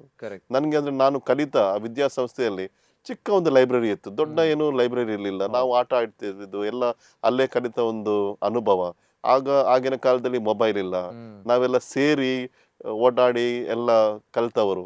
ಹಾಗೆ ಇರ್ಬೇಕಾದ್ರೆ ಈಗಿನ ಜೀವನದಲ್ಲಿ ಕೂಡ AI ಇರ್ಬೋದು, ಬೇರೆ ಎಲ್ಲ ಬಂದ್ರು ಕೂಡ ನಾನು ಮಕ್ಕಳಿಗೆ ಹೇಳುವುದು, ನೀವು ಎಲ್ರ ಜೊತೆ ಬೆರೆತು ಇರ್ಬೇಕು, ಎಲ್ರ ಜೊತೆ ಮಾತಾಡಿ ಇರ್ಬೇಕು. ನಮ್ಮ ಹತ್ರ ಮೊಬೈಲ್ ಇದ್ರು ಕೂಡ ಅದನ್ನ ದೂರ ಇಟ್ಟು ನಾವು ಮನುಷ್ಯರಾಗಿ ಬಾಳ್ಬೇಕು. ಅದಕ್ಕೆ ಜೀವನದಲ್ಲಿ ಕಲೀಲಿಕ್ಕೆ ತುಂಬಾ ಇದೆ. ನನ್ಗೆ ಮನೆಯ ಒಂದು ವಾತಾವರಣದಲ್ಲಿ ಅದು ಕಲೀಲಿಕ್ಕೆ ಸಿಕ್ಕಿದ್ದು. ಅದರಿಂದ ನನ್ನ ತಂದೆ ತಾಯಿಯನ್ನ ಯಾವಾಗಲೂ ನೆನೆಸ್ತೇನೆ. ನನ್ನ ಕುಟುಂಬದ ಅಣ್ಣಂದಿರನ್ನ, ಅವರ ಕುಟುಂಬದವರನ್ನ ನಾವು ಕಲ್ತದೆ ಅದನ್ನ ಬೇರೆಯವರಿಗೆ ಹೀಗೆ ಕಲೀಲಿಕ್ಕೆ ಒಂದು ನಾನು ಪ್ರೇರಣೆ ಕೊಡ್ತಾ ಇರೋದು ನನ್ನ ಜೀವನದ ಮುಖಾಂತರ. ಅದರಿಂದ ಅದು 51ನೇ ವರ್ಷದಲ್ಲಿ ಇಷ್ಟೊಂದು ಮಾಡ್ಲಿಕ್ಕೆ ನನಗೆ ಸಾಧನೆ ಮಾಡ್ಲಿಕ್ಕೆ ಕಾರಣ ಅದೊಂದು ಕೆಲಸದ ವಾತಾವರಣ ಮನೆಯಲ್ಲಿ ಹುಟ್ಟಿಸಿದ್ದು. ಕರೆಕ್ಟ್. ಅದೊಂದು ನೆನಪು ಯಾವಾಗಲೂ ಇರ್ತದೆ. ಒಂದು ತೋಟ ಕಡೆ ಹೋಗೋದು, ಸ್ವಲ್ಪ ನೋಡೋದು. ಈಗಲೂ ಕೂಡ ಮಲ್ಲಿಗೆ ತೋಟ ಇದೆ. ಹೌದು, ಈಗಲೂ ಕೂಡ ಮಲ್ಲಿಗೆ ತೋಟ ಇದೆ. ಯಾರು ನೋಡ್ತಾರೆ ಈಗ? ತಾಯಿ ಇದ್ದಾರೆ, ಓ, ತಾಯಿ ಅವರೇ ನೋಡ್ತಾರೆ. ನೋಡ್ತಾ ಇದ್ದಾರೆ. ಆಹಾ, ಅದ್ರ ಜೊತೆ ನನ್ನ ತಮ್ಮ ಇದ್ದಾನೆ, ಹಾ. ಅವರ ಕುಟುಂಬ ಇದೆ, ಅವ್ರು ನೋಡ್ಕೊಳ್ತಾ ಇದ್ದಾರೆ. ಓಕೆ, ಅದು ಓಕೆ, ಹೋದ್ರು ಕೂಡ ಒಂದೊಂದು ಆಸೆ ಅದೊಂದು. ಅಲ್ವಾ? ಆದ್ರೆ ಯಾವಾಗ್ಲೂ ಹೋಗಿ ಹೂ ತೋಟಕ್ಕೆ ಹೋಗೋದು, ಅದೊಂದು ಸುವಾಸನೆ, ಆ ಹೂ ತೋಟದ ಸುವಾಸನೆ, ಮಲ್ಲಿಗೆದ ಸುವಾಸನೆ ಅಂತೂ ಅದ್ಭುತ. ಬಹಳಷ್ಟು. ಹೌದು, ಮಲ್ಲಿಗೆ ಒಂದು ಬೆಳೆಯಲ್ಲಿ ಹ್ಮ್. 365 ಡೇಸ್ ಕೆಲಸ ಮಾಡ್ಲಿಕ್ಕೆ, ಹಾ, ಅಲ್ಲಿ ಹಾ, ಬೇರೆ ಕೆಲಸ ತರ ಅಲ್ಲ, ಯಾವಾಗ್ಲೂ ಅದೊಂದು ಕೆಲಸ ಮಾಡಿ ಹೋಗ್ಬೇಕು. ಸೀಸನ್ ಅಂತ ಇಲ್ಲ. ಸೀಸನ್ ಅಂತ ಇಲ್ಲ ಅದು. ಓಹೋ, ಆದ್ರೆ ಕೆಲವೊಮ್ಮೆ ಹೂಗಳು ಕಡಿಮೆ ಇರ್ತವೆ ಹಾ. ಇದು ಮಳೆಗಾಲದಲ್ಲಿ. ಹೌದು, ಆದ್ರೆ ಬೇಸಿಗೆ ಕಾಲದಲ್ಲಿ ಹೂ ಜಾಸ್ತಿ ಆಗ್ತದೆ. ಹೌದು. ಅದಕ್ಕೆ ಸೆಕೆ ಇದ್ರೆ ಒಳ್ಳೆ ಹೂ ಆಗೋದು. ಹಾ, ಹಾ, ಅದರಿಂದ ಎಲ್ಲ ಮಂದಿರಗಳಲ್ಲಿ, ಹಾ. ಟೆಂಪಲ್ ಅಲ್ಲಿ, ಎಲ್ಲಾ ಕಡೆ ಚರ್ಚ್ ಅಲ್ಲಿ ಇರಬಹುದು, ಹೌದು. ಎಲ್ಲ ಕಡೆ ಮಂಗಳೂರಿಗೆ ಹೋಗೋದೇ ಶಂಕರಪುರದಿಂದ ಶಂಕರಪುರ ಆ ಮಲ್ಲಿಗೆ. ಒಂದು ಮಲ್ಲಿಗೆ. ಅದೊಂದು ಯಾವಾಗ್ಲೂ ನಮ್ಗೆ ಬಹಳ ಒಂದು ಹೆಮ್ಮೆಯ ಒಂದು ಸಂಗತಿ. ನಿಜ. ಚಿಕ್ಕಂದಿನಿಂದ ಆ ಕೆಲಸ ಮಾಡಿ ನಾವು ದೊಡ್ಡವರಾದರಂದ್ರೆ. ಈಗ ತಾಯಿಯವರು ಏನ್ ಮಾಡ್ತಾ ಇದ್ರು ಆವಾಗ, ಆ ಸಂದರ್ಭ ತಾವು ಬಾಲ್ಯದಲ್ಲಿದ್ದಾಗ? ತಾಯಿಯವರು ನಮ್ಮನ್ನು ನೋಡಿ ಹಾ. ಮನೆಯಲ್ಲಿ ಕೆಲಸ ಮಾಡ್ಕೊಂಡು ಇದ್ರು. ಓಕೆ. ಅವರು ಕಲಿತವರಿದ್ರು ಕೂಡ. ಅವರು 8th ಸ್ಟ್ಯಾಂಡರ್ಡ್ ಕಲ್ತಿದ್ರು. ಹೌದು, 8th ಸ್ಟ್ಯಾಂಡರ್ಡ್ ಆ ಟೈಮಲ್ಲಿ ಕಲಿತಿದ್ರು. ಅದರಿಂದ Okay. ಅವ್ರು ಓದ್ತಾ ಇದ್ರು, ನಮಗೆ ಕಥೆಗಳನ್ನ ಹೇಳ್ತಾ ಇದ್ರು. ಮನೆಯಲ್ಲಿ ಮಲ್ಲಿಗೆ ಹೂವನ್ನ ಕಟ್ಟಿ ಅದನ್ನ ನೋಡ್ಕೊಂಡೇ ಇದ್ರು. Okay, okay. ಇದು ಅದರಿಂದ ಇಡೀ ಫ್ಯಾಮಿಲಿಗೆ ಎಜುಕೇಶನ್ಗೆ ಬಹಳಷ್ಟು ಇಂಪಾರ್ಟೆನ್ಸ್ ಬಹಳಷ್ಟು ಅಲ್ವಾ? ಇಂಪಾರ್ಟೆಂಟ್. ಹೌದು. ಹೇಗೆ ಅಂದ್ರೆ ಆ ಕಾಲಘಟ್ಟದಲ್ಲೂ ಕೂಡ education is very important, powerful weapon ಅಂತ ಹೇಳಿ ತಾವುಗಳು ಹೇಗೆ ಅಂದ್ರೆ ಅಷ್ಟು ಇಂಪಾರ್ಟೆನ್ಸ್ ಎಜುಕೇಶನ್ಗೆ ಹೇಗೆ? ಹೌದು, ಎಜುಕೇಶನ್ ಅಂದ್ರೆ ಎಜುಕೇಶನ್ ಇಂದಲೇ ಎಲ್ಲಾ ರೀತಿಯಲ್ಲಿ ಮುಂದೆ ಬರ್ಲಿಕ್ಕೆ ಸಾಧ್ಯ. ಎಸ್. ಆದ್ರಿಂದ ಎಜುಕೇಶನ್ ಇಲ್ಲದ್ರೆ ಮನುಷ್ಯನಿಗೆ ಮುಂದೆ ಬರ್ಲಿಕ್ಕೆ ಬಹಳ ಕಷ್ಟ. ಆದ್ರಿಂದ ನನ್ನ ತಂದೆ ತಾಯಿ ಅವರು ನಮ್ಗೆ ಮೇನ್ ಆಗಿ ಕಲಿಸಿದ್ದೇ ಶಿಕ್ಷಣದಲ್ಲಿ ಮುಂದೆ ಹೋಗ್ಬೇಕು. ನನಗೆ ಅದರಿಂದ 10ನೇ ತರಗತಿಯಲ್ಲಿ ಒಳ್ಳೆ ಮಾರ್ಕ್ಸ್ ಸಿಕ್ಕಿದ್ದು. ಆದ್ರೆ ಅಂದಿನ ಕಾಲದಲ್ಲಿ ಎಲ್ರು ಒಳ್ಳೆ ಮಾರ್ಕ್ಸ್ ಸಿಕ್ಕಿದ್ರೆ ಅದು ಸೈನ್ಸ್ಗೆ ಹೋಗೋದಂತ. ಅದು ನನ್ನ ತಂದೆ ಸ್ವಲ್ಪ ಕಲಿತವರು ಇದರಿಂದ ಯಾವಾಗ್ಲೂ ಹೇಳ್ತಿದ್ರು, ನಿನಗೆ ಏನಾದ್ರೂ ಬೇಕು ಅದನ್ನ ನೀನು ಆರಿಸ್ಕೊ ಅಂತ. ಓಕೆ. ಆದ್ರೆ ನನ್ನ ನೆರೆಯವರು ಬೇರೆಯವರೆಲ್ಲ ಒಳ್ಳೆ ಮಾರ್ಕ್ಸ್ ಸಿಕ್ಕವರೆಲ್ಲ ಸೈನ್ಸ್ಗೆ ಹೋಗೋದಂದ್ರೆ ನಾನು ಕೂಡ ಸೈನ್ಸ್ಗೆ ಹೋದೆ. ಅಲ್ಲಿ ಹೋಗಿ ತುಂಬಾ ಇಂಗ್ಲಿಷ್ ಅಲ್ಲಿ ಕಲಿಬೇಕು ಆಗ. ಆದ್ರೂ ಅದು ಬಹಳ ಕಷ್ಟ ಆಯ್ತು. ಕನ್ನಡದಿಂದ ಇಂಗ್ಲಿಷಿಗೆ ಒಂದು ಟ್ರಾನ್ಸಿಷನ್ ಅಂತ ಒಂದು ಸಮಯ. ಓಕೆ. ಆದ್ರೂ ಛಲ ಬಿಟ್ಟಿಲ್ಲ, ಅದು ಕಲಿಬೇಕಂತ ಒಂದು ಇಂಟ್ರೆಸ್ಟ್ ಇತ್ತು. ಆದ್ರೆ ಇಂಜಿನಿಯರಿಂಗ್ ಹೋಗ್ಲಿಕ್ಕೆ ಆಗಿಲ್ಲ, ಸಾಧ್ಯವಾಗಿಲ್ಲ. ಮತ್ತೆ ಅದರ ಜೊತೆ NDA ನಾನು ಟ್ರೈ ಮಾಡಿದ್ದೆ, ನ್ಯಾಷನಲ್ ಡಿಫೆನ್ಸ್ ಅಕಾಡೆಮಿ. ಹಾಗೆಲ್ಲ ಟ್ರೈ ಮಾಡಿ ಮತ್ತೆ ನನಗೆ ಗುರುಗಳು ತುಂಬಾ ಆತ್ಮವಿಶ್ವಾಸ ಕೊಟ್ಟು, ಯಾಕೆ ನಿನಗೆ ಗುರುಗಳಾಗಬಾರ್ದು, ಕರೆಕ್ಟ್. ಅದೊಂದು ನನ್ಗೆ ನಮ್ಮ ಒಂದು ವಿಚಾರಣೆ ಗುರುಗಳು ಫಾದರ್ JP ತಾವರು ಅಂತ ಯಾವಾಗ ನಾನು ನೆನಪಿಸ್ತೇನೆ. ಅವರು ಇಲ್ಲ ಈಗ. ಓಕೆ. ಆದ್ರೆ ಅವರ ಒಂದು ಸಿಂಪ್ಲಿಸಿಟಿ ತುಂಬಾ ಸಿಂಪಲ್ ಆಗಿದ್ರು. ಆ ಗುರುಗಳಾದ್ರು ಕೂಡ ಅವರಿಗೆ ಬಡವರ ಬಹಳ ಪ್ರೀತಿ, ನನ್ನ ತಂದೆ ತರಾನೇ. ಆ ರೀತಿ ಅವರನ್ನು ನೋಡ್ಬೇಕಾದ್ರೆ ನನ್ಗೆ ಯಾವಾಗಲೂ ಅವರ ತರ ಆಗ್ಬೇಕು. ನನ್ನ ತಂದೆ ಕೂಡ ಬಹಳ ಸಹಾಯ ಮಾಡ್ತಿದ್ರು, ಅವರ ತರ ಬೇರೆಯವರಿಗೆ ಸಹಾಯ ಮಾಡ್ಬೇಕು. ಅವರಿಗೆ ದೇವರಲ್ಲಿ ಬಹಳಷ್ಟು ಪ್ರೀತಿ. ಆ ಪ್ರೀತಿಯಲ್ಲಿ ಹೇಗೆ ನಾವು ಸೇರಿ ಏನಾದ್ರು ಮಾಡ್ಬೇಕಂತ ಒಂದು ಅನುಭವ ಇದ್ರು ಕೂಡ ಮನಸ್ಸಲ್ಲಿ. ಈಗ ಫಾದರ್ ಆಗ್ಬೇಕಾದ್ರೆ ಚರ್ಚಲ್ಲಿ ಪೂಜೆ ಹೇಳ್ಬೇಕು, ನನಗೆ ಕಾಲೆಲ್ಲ ಕೈಗಳೆಲ್ಲ ನಡುಕ್ತಿತ್ತು. ಯಾಕಂದ್ರೆ ಹೆದರಿಕೆಯಿಂದ, ಸ್ಟೇಜ್ ಫಿಯರ್ ಇಂದ ಯಾವಾಗ್ಲೂ. ಆದ್ರಿಂದ ನಾನು ಯಾವಾಗ್ಲೂ ಕೇಳ್ತಿದ್ದೆ, ಈಗ ಬೇರೆ ತರದ ಕೆಲಸ ಮಾಡ್ಲಿಕ್ಕೆ ಗುರುಗಳಾಗಿ ಸಾಧ್ಯ ಉಂಟಾ? ಒಂದು ಗುರುಗಳಾದ್ರೆ ಆಗ ಅವ್ರು ಹೇಳಿದ್ರು, ಜೆಸ್ವಿಟ್ ಫಾದರ್ಸ್ ಆದ್ರೆ ಸೊಸೈಟಿ ಆಫ್ ಜೀಸಸ್ ಅಂತ ಇದೆ, ಅಲ್ಲಿ ಎಲ್ಲಾ ತರದಲ್ಲಿ ಕೆಲಸ ಆಗ್ಲಿಕ್ಕೆ. ಇದು ವಿಚಾರಣೆ ಮಾತ್ರ ಅಲ್ಲ, ಒಂದು ಡಯಾಸಿಸ್ ಅಲ್ಲಿ ನಮ್ಮ ವಿಚಾರಣೆಯಲ್ಲಿ ಗುರುಗಳು ಅಲ್ಲಿ ಪ್ರೀಚಿಂಗ್ ಮಾತ್ರ ಮಾಡುದಲ್ಲ, ಅದರ ಜೊತೆ ಇಲ್ಲಿ ಬಡವರ ಜೊತೆ ಕೆಲಸ ಮಾಡ್ಲಿಕ್ಕೆ ನಾವು ಹಳ್ಳಿಯಲ್ಲಿ ಸೋಷಿಯಲ್ ಇನ್ಸ್ಟಿಟ್ಯೂಷನ್ಸ್ ಅಂತ ಇದೆ, ಅಲ್ಲಿ ಕೂಡ ಕೆಲಸ ಮಾಡ್ಲಿಕ್ಕೆ ಆಗ್ತದೆ. ನಿನ್ಗೆ ಅಷ್ಟೊಂದು ಹೆದರಿಕೆ ಇದ್ರೆ ಆ ಕೆಲಸ ಮಾಡ್ಲಿಕ್ಕೆ ಸಾಧ್ಯ ಇದೆ. ಅಂದ್ರೆ ಸೊಸೈಟಿ ಆಫ್ ಜೀಸಸ್ ಅಲ್ಲಿ ಎಲ್ಲಾ ತರದ ಕೆಲಸ ಮಾಡ್ಲಿಕ್ಕೆ ಸಾಧ್ಯ ಇದೆ ಅಂತ ಹೇಳಿದ ಕೂಡ ನನಗೆ ಬಹಳಷ್ಟು ಇಂಟ್ರೆಸ್ಟ್ ಬಂತು. ಹಾಗಾದ್ರೆ ನನ್ಗೆ ಗುರುಗಳಾಗ್ಲಿಕ್ಕೆ ಒಂದು ಮನಸ್ಸಿತ್ತು ಚಿಕ್ಕವರಿಂದ. ಆ ಒಂದು ಒಂದು ರೀತಿಯಲ್ಲಿ, ಆದ್ರೆ ಒಂದು ರೀತಿಯಲ್ಲಿ ಹೆದರಿಕೆ, ಅದು ಆಗ್ತದ ಆಗುದಿಲ್ಲ ಅಂತ. ಆದ್ರೆ ಸ್ವಇಚ್ಛೆಯಿಂದ ನಾನು ಆಗೋದು ಸ್ವಇಚ್ಛೆಯಿಂದ, ಆದ್ರೆ ಯಾವುದು ಒಂದು ಫೋರ್ಸ್ ಇಲ್ಲ. ಆದ್ರೆ ನಾನು PUC ಅಲ್ಲಿ ಆಗ್ಬೇಕಂತ ನನ್ನ ಮನಸ್ಸು ಮಾಡ್ಬೇಕಾದ್ರೆ ನನ್ನ ತಂದೆ ಹೇಳಿದ್ರು, ನಾನು ಬಿಡುದಿಲ್ಲ, ನೀನು ಡಿಗ್ರಿ ಆದ್ಮೇಲೆ, ಯಾಕಂದ್ರೆ ನೀನು ಇನ್ನೂ ಚಿಕ್ಕವನು, ನಿನ್ಗೆ ಚಿಕ್ಕ ವಯಸ್ಸಿನಲ್ಲಿ ಹೋದ್ರೆ ಮತ್ತೆ ಅದು ಅರ್ಥ ಆಗದಿದ್ರೆ ಅಲ್ಲಿ ಇರುವ ಶಿಸ್ತು, ಅಲ್ಲಿ ತ್ಯಾಗ ಮಾಡುವ ಒಂದು ಮನೋಭಾವ ಅದು ಅರ್ಥ ಆಗದಿದ್ರೆ ಅದು ಬೇಗ ಹೋಗಿ ಮತ್ತೆ ಹಿಂದೆ ಬರೋದು ಸರಿಯಾಗುದಿಲ್ಲ. ಯೋಚನೆ ಮಾಡಬೇಕು. ಯಾವಾಗ ನನಗೆ ನೆನಪು ನನ್ನ ತಂದೆ ಹೇಳುದು ವಿಶ್ವಾಮಿತ್ರ ಮೇನಕ ಬಗ್ಗೆ.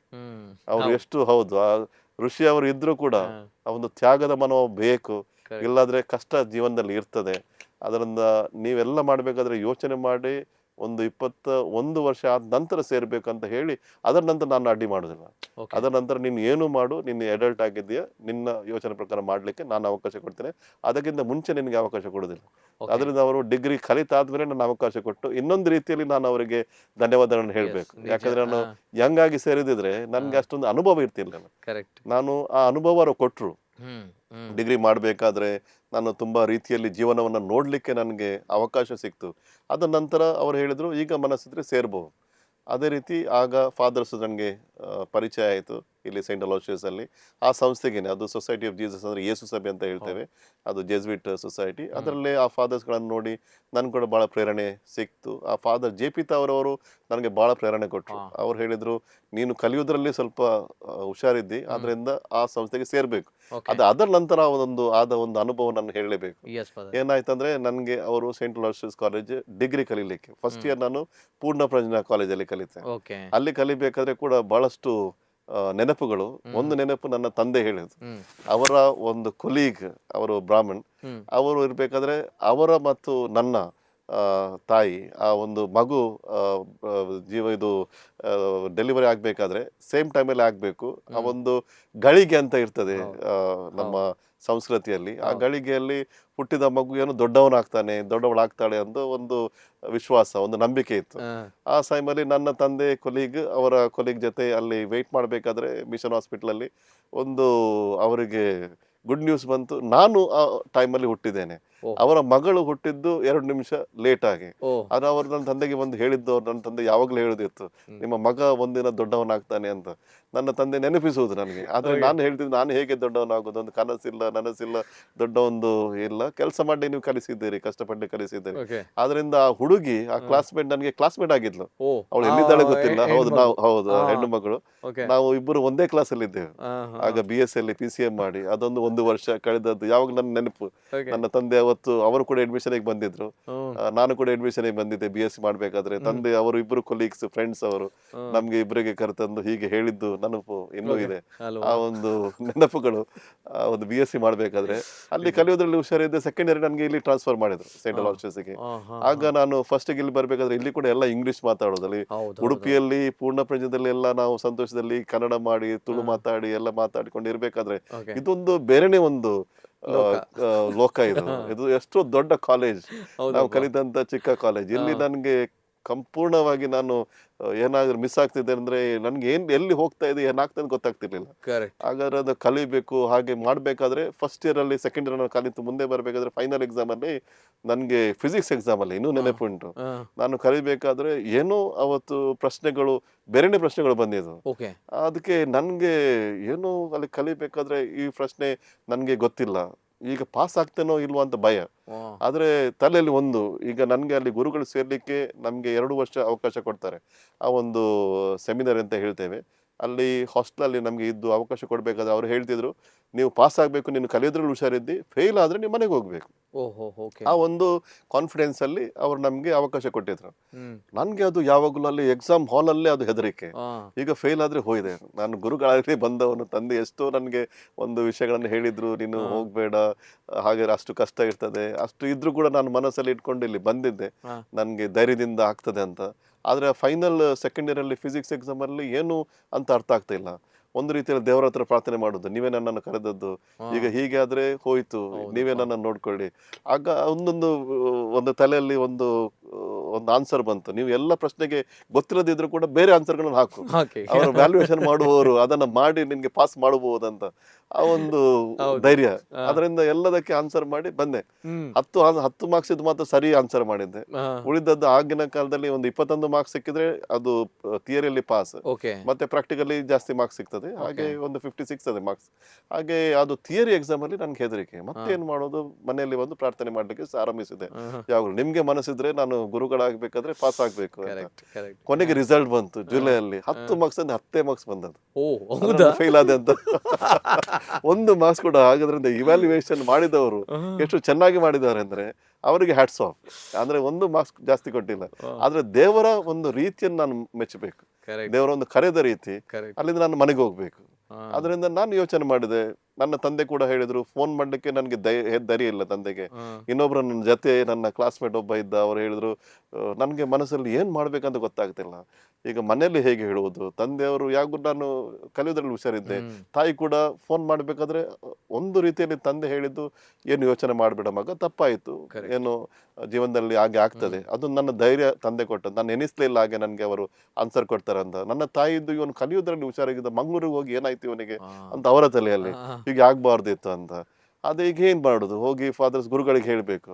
ನಾನು ಹೇಳಿದೆ ಹೀಗೆ, ಒಬ್ಬ ಗುರುಗಳು ಹೇಳಿದ್ರು ಇಲ್ಲ ನಮ್ಮ ರೂಲ್ ಪ್ರಕಾರ ನಮ್ಮ ಮನೆಗೆ ಹೋಗ್ಬೇಕಂತ, ಇನ್ನೊಬ್ಬ ಗುರುಗಳು ಆಗ ಇರ್ಲಿಲ್ಲ, ಅವರು ಫಾದರ್ ವಿನ್ಸಿ ಅಂತ, ಅವರು ನಾನು ಯಾವಾಗ ನೆನಪಿಸ್ಬೇಕು, ಯಾಕಂದ್ರೆ ಅವರು ನನಗೆ ಕೊಟ್ಟ ಒಂದು ಪ್ರೀತಿ ಮತ್ತೆ ಒಂದು ಧೈರ್ಯ. ಇವತ್ತು ನಾನು ಗುರುಗಳಾಗ್ಬೇಕಾದ್ರೆ, ಈಗ ಎಲೋಶಿಯಸ್ ವೈಸ್ ಚಾನ್ಸಲರ್ ಆಗಿದೆ, ಗುರುಗಳಾಗ್ಲಿಕ್ಕೇನೆ ಅವತ್ತು ನಾನು ಪಾಸ್ ಆಗ್ಬೇಕಿತ್ತು. ಅದು ಫೇಲ್ ಆಗ್ಬೇಕಾದ್ರೆ ಧೈರ್ಯ ಇಲ್ಲದಾಗ ಅವರು ಕೊಟ್ಟ ಧೈರ್ಯ, ಅವರು ಮರುದಿನ ಬಂದು ನನ್ನನ್ನು ಅಪ್ಪಿಕೊಂಡು, ನಿನ್ನಂಥವರು ಒಳ್ಳೆ ವ್ಯಕ್ತಿಗಳು ಗುರುಗಳಾಗಿದ್ರೆ ಮತ್ತೆ ಯಾರು ಆಗೋದು, ನಿನ್ಗೆ ಅಷ್ಟೊಂದು ಪ್ರೀತಿ ಇದೆ ಬೇರೆಯವರಿಗೆ, ಬಡವರಿಗೆ, ನನ್ನ ಅಪ್ಪಿಕೊಂಡು ಅವರು ಬಹಳ ಹತ್ತು ಮತ್ತೆ ಹೇಳಿದ್ರು, ಏನಾದ್ರೂ ಆಗ್ಲಿ ನಿನ್ಗಾಗಿ ಒಂದು ರೂಲ್ ಚೇಂಜ್, ಈ ವರ್ಷಕ್ಕೆ ಒಂದು ಅವಕಾಶ ಕೊಡ್ತೇನೆ ನಿನ್ಗೆ, ಒಂದು ಅವಕಾಶವನ್ನ ನನ್ನ ಜೊತೆ ಇವತ್ತು ಕಲಿಬೇಕು, ಅದನ್ನ ಅವಕಾಶವನ್ನ ನೀನು ಗೆಟ್ಟಿಸಿದ್ರೆ ನಿನ್ಗೆ ಚಾನ್ಸ್ ಕೊಡ್ತೇನೆ. ಅದು ನನ್ಗೆ ಬಹಳಷ್ಟು ಧೈರ್ಯ ಕೊಡ್ತು. ಅದರ ನಂತರ ನಾನು ಕಲೀಲಿಕ್ಕೆ ಪುನಃ ಆರಂಭಿಸಿದೆ. ಅದೊಂದು ರೀತಿಯ ಧೈರ್ಯ. ಅದರಿಂದ ಯಾವಾಗ್ಲೂ ಆ ಫಾದರ್ನ ನಾನು ನೆನಪಿಸ್ತೇನೆ. ಅದರ ತರ ಬೇರೆ ಜನರು ಕೂಡ, ನಾನು ಕೂಡ ಈಗ ಮಾಡುದು ಅದೇ, ಅವರಿಂದ ಕಲಿತು ನಾನು ಕೂಡ ಅದೇ ರೀತಿ ಆಗ್ಬೇಕು, ಬೇರೆಯವರಿಗೆ ಧೈರ್ಯ ಕೊಡ್ಬೇಕು ಸೋತಾಗ. ಮತ್ತೆ ಕೊನೆಗೆ ನೋಡ್ಬೇಕು, ನಾವು ಸಪ್ಲಿಮೆಂಟರಿ ಎಕ್ಸಾಮ್ ಬರೀಬೇಕಾದ್ರೆ ಎಲ್ಲರೂ ಫೇಲ್ ಆಗಿದ್ರೆ, ಇಬ್ರು ಮಕ್ಕಳನ್ನು ಬಿಟ್ರು. ಅಂದ್ರೆ ಎಕ್ಸಾಮ್ ಟಫ್ ಇತ್ತು, ಅದು ಮ್ಯಾಂಗ್ಳೂರ್ ಯೂನಿವರ್ಸಿಟಿಯಲ್ಲಿ ಏನೋ ಒಂದು ಔಟ್ಸೈಡ್ ಸಿಲೆಬಸ್ ಕ್ವೆಶ್ಚನ್ ಬಂದಿತ್ತು. ಯಾರು ಫೇಲ್ ಆಗಿದ್ರೆ ಯಾರು ಹೇಳಿಲ್ಲ, ನಾನು ಮಾತ್ರ ತಲೆಯಲ್ಲಿ ಯಾವಾಗಲೂ ಯೋಚನೆ ಮಾಡಿ ಫೇಲ್ ಆಗಿದ್ದೆ. ಹಾಗೆ ಕೊನೆಗೆ ಬರೀ ಈರ್ಲವಲ್ಲನ್ನು ಮತ್ತೆ ಲವ್ಲೆ ಇರ್ವೇರನ್ನ ಬಿಡ್ದು. So that was a very good interesting this one. Then I got the strength. After that I started studying. ಸ್ವಲ್ಪ ಬೇರೆ ಕಡೆ ಇಂಟ್ರೋವರ್ಟ್ ಇದ್ದವನು ಮುಂದೆ ಬರ್ಲಿಕ್ಕೆ ಯೋಚನೆ ಮಾಡಿದೆ. ಆ ಒಂದು ಫಾದರ್ ಕೊಟ್ಟ ಒಂದು ಸ್ಥೈರ್ಯ ಮತ್ತೆ ಧೈರ್ಯ, ಒಂದು ಫೇಲ್ ಆದ್ರೂ ಕೂಡ ಅಲ್ಲೊಂದು ಇನ್ನೊಂದು ಅವಕಾಶ ಉಂಟು. ಹೌದು, ಅದು ಫಿಸಿಕ್ಸ್ ಅಲ್ಲಿ ಸೆಕೆಂಡ್ ಇಯರ್ BSc ಫಿಸಿಕ್ಸ್ ಅಲ್ಲಿ ಫೇಲ್ ಆದವರು ಮತ್ತೆ ನಾನು ಕಲಿತು ಮತ್ತೆ ಮುಂದೆ ಬಂದು ಮತ್ತೆ ರ್ಯಾಂಕ್, ನಾನು MSc ಇರ್ಬೇಕಾದ್ರೆ ನಾನು ಫಸ್ಟ್ ರ್ಯಾಂಕ್ ಬಂತು. ಮತ್ತೆ ಅಲ್ಲಿಂದ ನಾನು ಬಿಟ್ಟಿಲ್ಲ. ಹೌ ಅನ್ನುವಂಥದ್ದು ಫೇಲ್ ಆದ ಹುಡುಗ MSc ರ್ಯಾಂಕ್ ಬರ್ತಾರೆ, ಅಥವಾ ಈ ರೀತಿ PhD ಮಾಡ್ತಾರೆ, ವೈಸ್ ಚಾನ್ಸಲರ್ ಆಗ್ತಾರೆ. It is not a joke ಅನ್ನುವಂಥದ್ದು. ಅದು ಫೇಲ್ ಆಗದದ್ದು ಒಂದು ನನಗೆ ಕಾರಣ. ಅವತ್ತು ನಾನು ಒಮ್ಮೆ ಜೀವನದಲ್ಲಿ ನಾನು ಯಾವಾಗ ಮಕ್ಕಳಿಗೆ ಹೇರ್ಬೇಕು, ಫೇಲ್ ಆಗ್ಬೇಕು, ನನ್ಗೆ ಅಂತೂ ಬಹಳ ಕಷ್ಟ ಆಯ್ತು ಒಂದು ಅದನ್ನ ಯೋಚನೆ ಮಾಡ್ಲಿಕ್ಕೆ. ಅಷ್ಟೊಳಗೆ ನನ್ನ ಜೀವನದಲ್ಲಿ ಫೇಲ್ ಆಗಿಲ್ಲ. ಈಗ ಫೇಲ್ ಆಗಿದ್ದೇನೆ, ಅದನ್ನು ಹೇಗೆ ನಾನು ಮುಂದೆ ಇಟ್ಕೊಂಡು ಹೋಗ್ಬೇಕು. ಯಾವಾಗ ನನ್ಗೆ ಇನ್ನೂ ನೆನಪು, ನನ್ಗೆ 5ನೇ ತರಗತಿಯಲ್ಲಿ ಇಂಗ್ಲಿಷ್ ಕಲಿಬೇಕಾದ್ರೆ ನನ್ನ ತಂದೆ ಸಹಾಯ ಮಾಡಿ ನನಗೆ 50ರಲ್ಲಿ 50 ಕೂಡ ಸಿಕ್ಕಿತ್ತು. ಬೇರೆ ಎಲ್ಲಾ ರೀತಿ ನನ್ಗೆನೆ ಒಂದು ಆಶ್ಚರ್ಯ, ನಾನು ಹೇಗೆ ಫೇಲ್ ಆದೆ, ಅದು ನನ್ಗೆನೆ ನಂಬಲಿಕ್ಕೆ ಆಗಿಲ್ಲ, ನನ್ಗೆನೆ ಎಕ್ಸೆಪ್ಟ್ ಮಾಡ್ಲಿಕ್ಕೆ ಆಗಿಲ್ಲ. ರೀಸನ್ ನಾನು ಹೇಳಿದಾಗೆ ಔಟ್ಸೈಡ್ ದ ಸಿಲೆಬಸ್ ಕ್ವೆಶ್ಚನ್ ಬಂದಿತ್ತು ಒಂದು. ಮತ್ತೆ ಅವತ್ತು ಏನಾಗಿದೆ ಅಂದ್ರೆ, ನಾವು ಒಂದು ಸೆಮಿನರಿಯಲ್ಲಿ ಕಲಿಬೇಕಾದ್ರೆ ಆ ದಿನ ಬೇರೆಯವರೆಲ್ಲ ಎಕ್ಸಾಮ್ PUC ಅವರು ಅವ್ರ ಎಕ್ಸಾಮ್ ಮುಗಿಸಿದ್ರು, ಅವರು ಸಂತೋಷದಿಂದ ಇದ್ದಿದ್ರು. ನಾನು ಕೂಡ ಕೊನೆ ಎಕ್ಸಾಮ್ ಇದು, ನಾನು ಕೂಡ ಕಲಿತಿದ್ದೆ, ನಾನು ಕೂಡ ಸಂತೋಷದಿಂದ ಅವರ ಜೊತೆ ಆಟ ಆಡಿ ಇರ್ಬೇಕಾದ್ರೆ ಇವತ್ತು ಸ್ವಲ್ಪ ನನ್ನ ಕಾನ್ಸಂಟ್ರೇಷನ್ ಕಡಿಮೆ ಆಯ್ತು. ನೆಕ್ಸ್ಟ್ ದಿನ ಅದು ಕಾನ್ಸಂಟ್ರೇಟ್ ಕಡಿಮೆ ಆಗಿ ಇಷ್ಟು ರೀತಿಯಲ್ಲಿ ಹೋಗ್ತದೆ ನಾನು ಯೋಚನೆ ಕೂಡ ಮಾಡಿಲ್ಲ. ಆದ್ರೆ ಅದು ದೇವರು ಮಾಡಿದ್ದು ಒಳ್ಳೇದಾಯ್ತು. ನನ್ನ ಜೀವನದಲ್ಲಿ ಯಂಗ್ ಏಜ್ ಅಲ್ಲಿ ನಾನು ಫೇಲ್ ಆದದ್ದು ಇಂದಿಗೂ ಕೂಡ ಅದು ನನಗೆ ಕಲಿಸಿದ ಒಂದು ಪಾಠ. ಅವತ್ತಿನಿಂದ ನಾನು ಕಲಿಸಿದ ಪಾಠ ಏನೇನು ಹಿಂದೆ ನೋಡ್ಲಿಕ್ಕಿಲ್ಲ. ಆ ಗುರುಗಳು ಒಂದು ಅವಕಾಶ ಕೊಟ್ಟರು, ಅವರನ್ನ ನಾನು ಗೌರವದಿಂದ ನೋಡ್ಬೇಕು, ಅವರು ನನಗೆ ಅವಕಾಶ ಕೊಟ್ಟನ್ನ ಇನ್ನೊಮ್ಮೆ ಅದನ್ನ ಇದು ಮಾಡ್ಲಿಕ್ಕಿಲ್ಲ. ಅದರಿಂದ ಯಾವಾಗಲೂ ಕಲಿಬೇಕು, ಅದರಿಂದ ಹೇಗೆ ಕಲಿಬೇಕು, ಮುಂಚಿನ ದಿನ ಕೂಡ ಇದ್ರೂ ಕೂಡ ಹೇಗೆ ನಮ್ದು ಫೋಕಸ್ ಹೇಗೆ ಇರಬೇಕು, ನಮ್ಮ ಕೆಲಸದಲ್ಲಿ ಹೇಗೆ ಇರಬೇಕು, ಅದು ನಾನು ಕಲಿತ ಪಾಠ. ಆ ಪಾಠವನ್ನು ಇಂದಿಗೂ ಮರೆತಿಲ್ಲ, ಎಂದಿಗೂ ಮರೆಯೋದಿಲ್ಲ. ಆದ್ರೆ ಕೆಲವು ನನ್ಗೆ ಲಾಸ್ಟ್ ಇಯರ್ ನನಗೆ ನೆನಪುಂಟು, ಒಬ್ಬಳು ಹುಡುಗಿ ಬಹಳ ಕ್ಲಾಸಲ್ಲಿ ಇಂಟ್ರೆಸ್ಟ್ 95% ತೆಗೆದುಕೊಂಡಿದ್ದಾಳೆ. ಆ ಕ್ಲಾಸಲ್ಲಿ ಇನ್ನಿಬ್ಬರು ಹುಡುಗಿಯರು 96-97%. ಆಗ ತಂದೆ ತಾಯಿ ಬಂದು ಈ ಮಗಳಿಗೆ ಬಹಳ ಕಷ್ಟ ಆಗ್ತದೆ ಅಂತ ಕೇಳ್ಬೇಕು. ನಾನು ಕೇಳಿದೆ, ಕಷ್ಟ ಯಾಕೆ, ಎಷ್ಟು ಪರ್ಸೆಂಟ್? 95%. ಅರೆ, ನಾನು ಏನು ಮಾಡಿದೆ, ಏನು ಹೇಳಿಲ್ಲ. ಅವಳನ್ನು ಕರ್ಕೊಂಡು ಹೋದೆ ನನ್ನ ಕ್ಲಾಸ್ ರೂಮಿಗೆ. ನಾನು ಎಲ್ಲಿ ಸಪ್ಲಿಮೆಂಟರಿ ಎಕ್ಸಾಮ್ ಬರೆದಿದ್ದೆ ಅಲ್ಲಿ ಕರ್ಕೊಂಡು ಹೋದೆ. ನೋಡಿ, ನಾನು ಎಲ್ಲಿ ಬರೆದಿದ್ದು, ನನ್ನ ಪ್ರಿನ್ಸಿಪಲ್ ಸಪ್ಲಿಮೆಂಟರಿ ಎಕ್ಸಾಮ್ ಬರೆದದ್ದು, ಈಗ ಪ್ರಿನ್ಸಿಪಲ್ ಆಗಿದ್ದೇನೆ. ನಿನ್ಗೆ 95%, ನಂದು ಪರ್ಸೆಂಟೇಜ್ ಎಲ್ಲಿ, ನಿಂದು ಪರ್ಸೆಂಟೇಜ್ ಎಲ್ಲಿ, ನಿನ್ಗೆ ಇದಕ್ಕಿಂತ ಜಾಸ್ತಿ ಏನಾದರೂ ಪ್ರೇರಣೆ ಬೇಕಾ ಅಂತ ಕೇಳಿದೆ. ಅವರು ಅಪ್ಪ ತಂದೆ ತಾಯಿ ಹೇಳಿದ್ರು, ಫಾದರ್ ಸಾಕು, ಇನ್ನು ಅವಳು ಕಲಿತಾಳೆ, ಏನು ಬೇಡ, ಯಾರು ಕೌನ್ಸಿಲರ್ಸ್ ಬೇಡ, ಏನು ಬೇಡ, ಅವಳಿಗೆ ಅರ್ಥ ಆಯಿತು ಅಂತ ಹೇಳಿ ಅದೇ 2 ನಿಮಿಷದಲ್ಲಿ ಹೋದವಳು ಮತ್ತೆ ಕಲಿತು ಎಲ್ಲಿದ್ರೆ ಗೊತ್ತಿಲ್ಲ. ಈಗ ಡೆಫಿನೆಟ್ ಆಗಿ ಅವಳು ಒಳ್ಳೆ ರೀತಿಯಲ್ಲಿ ಕಲಿತಿದ್ದಾಳೆ. ಒಂದು ಧೈರ್ಯ, ಯಾಕಂದ್ರೆ ಜೀವನದಲ್ಲಿ ಒಮ್ಮೆ ನಾವು ಸೋತ್ರೆ ನಮ್ಗೆ ಅದರಲ್ಲಿ ಸಿಗುವ ಧೈರ್ಯ ಬೇರೆ ಎಲ್ಲೂ ಸಿಗೋದಿಲ್ಲ. ಅದು ಸೋತ್ರೆ ಒಂದು ರೀತಿಯಲ್ಲಿ ಒಳ್ಳೆಯದು. ಅದಕ್ಕೆ ನಾನು ಯಾವಾಗಲೂ ಹೇಳೋದು ಮಕ್ಕಳಿಗೆ, ಸೋಲು ಎನ್ನುವುದು ಅದೊಂದು ಫೇಲಿಯರ್ ಅಲ್ಲ, ಅದು first attempt in learning. Fail ಅಂತ, FAIL ಅಂದ್ರೆ ಫಸ್ಟ್ ಅಟೆಂಪ್ಟ್ ಇನ್ ಲರ್ನಿಂಗ್. ಆಗ ನಿಮ್ಗೆ ಒಂದು ಅವಕಾಶ ಸಿಗ್ತದೆ. ನಮ್ಗೆ ಆಗ ಹೇಳಲಿಕ್ಕೆ ಯಾರು ಇರ್ಲಿಲ್ಲ, ಒಬ್ಬರಾದರೂ ಹೇಳಿದ್ರು. ಅದನ್ನು ನಾನು ನೋಡಿ ಮತ್ತೆ ನಾನು ಹೇಳಿದ, ನನಗೆ ಧೈರ್ಯ ಬಂತು. ಇನ್ನು ಯಾವಾಗ ನಾನು ಕಲಿಬೇಕು, ಹೀಗೆ ಕಲಿತ್ರೆ ಹೀಗೆ ಆಗ್ತದೆ ಅಂತೆಲ್ಲ ನಾನು ಕಲಿತದ್ದು ಆ ಟೈಮಲ್ಲಿ. ಹೀಗೆ ಸೋತ್ಬೇಕಾದ್ರೆ ಎಕ್ಸೆಪ್ಟ್ ಮಾಡ್ಲಿಕ್ಕೆ ಕಷ್ಟ ಆಗ್ತದೆ. ನನಗೆ ಒಂದು 3-4 ತಿಂಗಳಾಯ್ತು ಒಂದು ಎಕ್ಸೆಪ್ಟ್ ಮಾಡ್ಲಿಕ್ಕೆ, ಯಾಕಪ್ಪ ಈಗ ನಾನು ಸೋತಿದ್ದೆ ಅಂತ. ಒಮ್ಮೆ ಸೋತನ್ನು ನಾನು, ಎಲ್ಲರೂ ನನಗೆ ಧೈರ್ಯ ಕೊಟ್ಟು ಮುಂದೆ ಬರ್ಬೇಕಾದ್ರೆ ನಾನು ಈಗ ಕೂಡ ಬೇರೆಯವರಿಗೆ ಅದೇ ಧೈರ್ಯ ಕೊಡೋದು. ಯಾವಾಗಲೂ ಸೋತ್ರೆ ಅದು ಏನು, ಅದು ಹೆದರೋಕೆ ಅಗತ್ಯ ಇಲ್ಲ. ಎಲ್ಲರೂ ಸೋತ್ರೆ ಮಾತ್ರ ಜೀವನದಲ್ಲಿ ಮಾಡಿ ಏನಾದರೂ ಸಾಧನೆ ಮಾಡಲೇಬೇಕು. ಅದರ ನಂತರ ನಾನು ಹಿಂದೆ ನೋಡಿದ್ದಿಲ್ಲ. ಅದರ ನಂತರ ನಾನು ಅಲ್ಲಿ ಬೆಲ್ಜಿಯಂಗೆ ಹೋಗ್ಬೇಕಾದ್ರೆ ನನ್ಗೆ ಇನ್ನೊಂದು ಅವಕಾಶ ಸಿಕ್ತು. ಅದು ನಾನು 3 ವರ್ಷದಲ್ಲಿ PhD ಮುಗಿಸಿದೆ. 3 ವರ್ಷದಲ್ಲಿ? ಹೌದು. ಇಲ್ಲದ್ರೆ ಬೇರೆಯವರು ನನ್ನ ಜೊತೆ ಇದ್ರು 5 ವರ್ಷ ತೆಗೆದುಕೊಂಡಿದ್ದಾರೆ. ಆದ್ರೆ ನಾನು 3 ವರ್ಷದಲ್ಲಿ, ಯಾಕಂದ್ರೆ ನನ್ಗೆ ಸ್ಯಾಟರ್ಡೆ ಸಂಡೇ ಅಲ್ಲಿ ನಿಂತು ಬೇರೆ ದೇಶ ಅಲ್ಲಿ ಕಲಿತು, ಇನ್ನೊಂದು ರೀತಿಯಲ್ಲಿ ನನ್ನ ತಂದೆ ತಾಯಿ ಕಲಿಸಿದ್ದು. ನಾನು ಆ ಊಟದ ಪ್ಲೇಟ್ ಅಲ್ಲಿ ನೊಣ ಬಿದ್ದಿದ್ದೆ ಅಂತ ಹೇಳಿದೆ. ಅಲ್ಲಿ ಹೊರಗಡೆ ಅಲ್ಲಿ ಬ್ರೆಡ್ ತಿನ್ನೋದು, ಅಲ್ಲಿ ಇದು ನಮ್ಮ ಊಟ ಇಲ್ಲಿ ತರ ನಮ್ಗೆ ಸಿಗುದಿಲ್ಲ. ಅದರಿಂದ ಆ ಊಟ ಮಾಡ್ಲಿಕ್ಕೆ ಕಾರಣ ಮನೆಯಲ್ಲಿ ಆ ಒಂದು ಶಿಸ್ತು ಕಲಿಸಿದ್ರಿಂದ ನನ್ಗೆ ಎಲ್ಲೂ ಕೂಡ ಏನು ಕೂಡ ಊಟ ತಿಂದು ಅಭ್ಯಾಸ ಆಯ್ತು. ಆದ್ರೆ ನಾನೀಗ ಒಂದು 60 ನಾನು ದೇಶಗಳನ್ನು ನೋಡಿದ್ದೇನೆ, ಒಂದು 6 ಕಾಂಟಿನೆಂಟ್ಗೆ ಹೋಗಿದ್ದೇನೆ. ಅದು ಎಲ್ಲದಕ್ಕೆ ಕಾರಣ ಒಂದು ರೀತಿಯ ಒಂದು ಮನೆಯಲ್ಲಿ ಕಲಿತ ಒಂದು ಧೈರ್ಯ. ಏನು ತಿನ್ಬಹುದು, ಏನು ಇದ್ರೆ ಬಡವರ ಬಗ್ಗೆ ಯೋಚನೆ ಮಾಡಬೇಕು, ನನ್ಗೆ ಅಂತಲ್ಲ, ಆದ್ರೆ ಕೊಡ್ಬೇಕಾದ್ರೆ ಅವ್ರಿಗೆ ಏನಾದ್ರೂ ಅವಕಾಶ ಕೊಡ್ಬೇಕು. ಆದ್ರಿಂದ ಈಗ ಎಲೋಶಿಯಸ್ ಅಲ್ಲಿ ಈಗಲೂ ಕೂಡ 40% ಆಫ್ ದ ಸ್ಟೂಡೆಂಟ್ಸ್ ಅವರು ಫಸ್ಟ್ ಜನರೇಷನ್ ಸ್ಟೂಡೆಂಟ್ಸ್, ಅವರು ಬಡವರು ಬರ್ತಾ ಇದ್ದಾರೆ.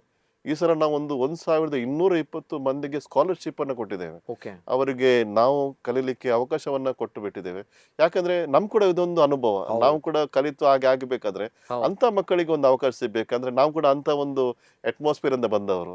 ಇವತ್ತು ಏನಾದ್ರೂ ಮಾಡ್ಲಿಕ್ಕೆ ಸಾಧನೆ ಆಯ್ತು. ಆದ್ರೆ ಎಜುಕೇಶನ್ ಎಲ್ರಿಗೆ ಕೊಡ್ಬೇಕು.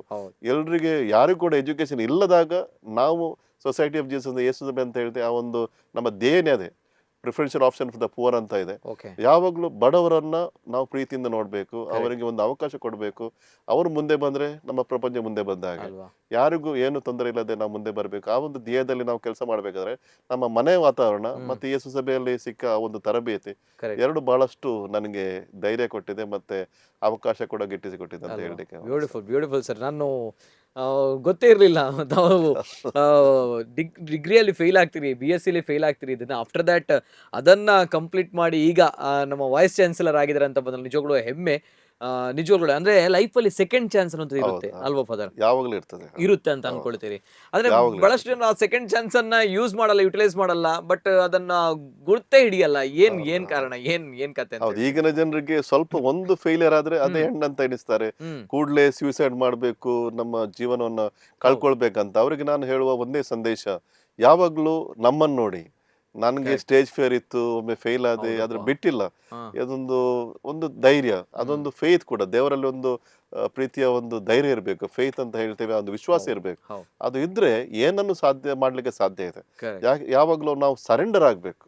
ನಾವು ದೈವ ಭಕ್ತಿಯಿಂದ ದೇವರಿಗೆ ನಾವು ಸರೆಂಡರ್ ಆದ್ರೆ, ಅದು ಯಾವರೇ ದೇವಲಾಗ್ಲಿ, ಯಾವರೇ ರಿಲಿಜನ್ ಆಗ್ಲಿ, ಅದು ನಾವು ಮಾಡ್ಲಿಕ್ಕೆ ಸಾಧ್ಯ ಇದೆ.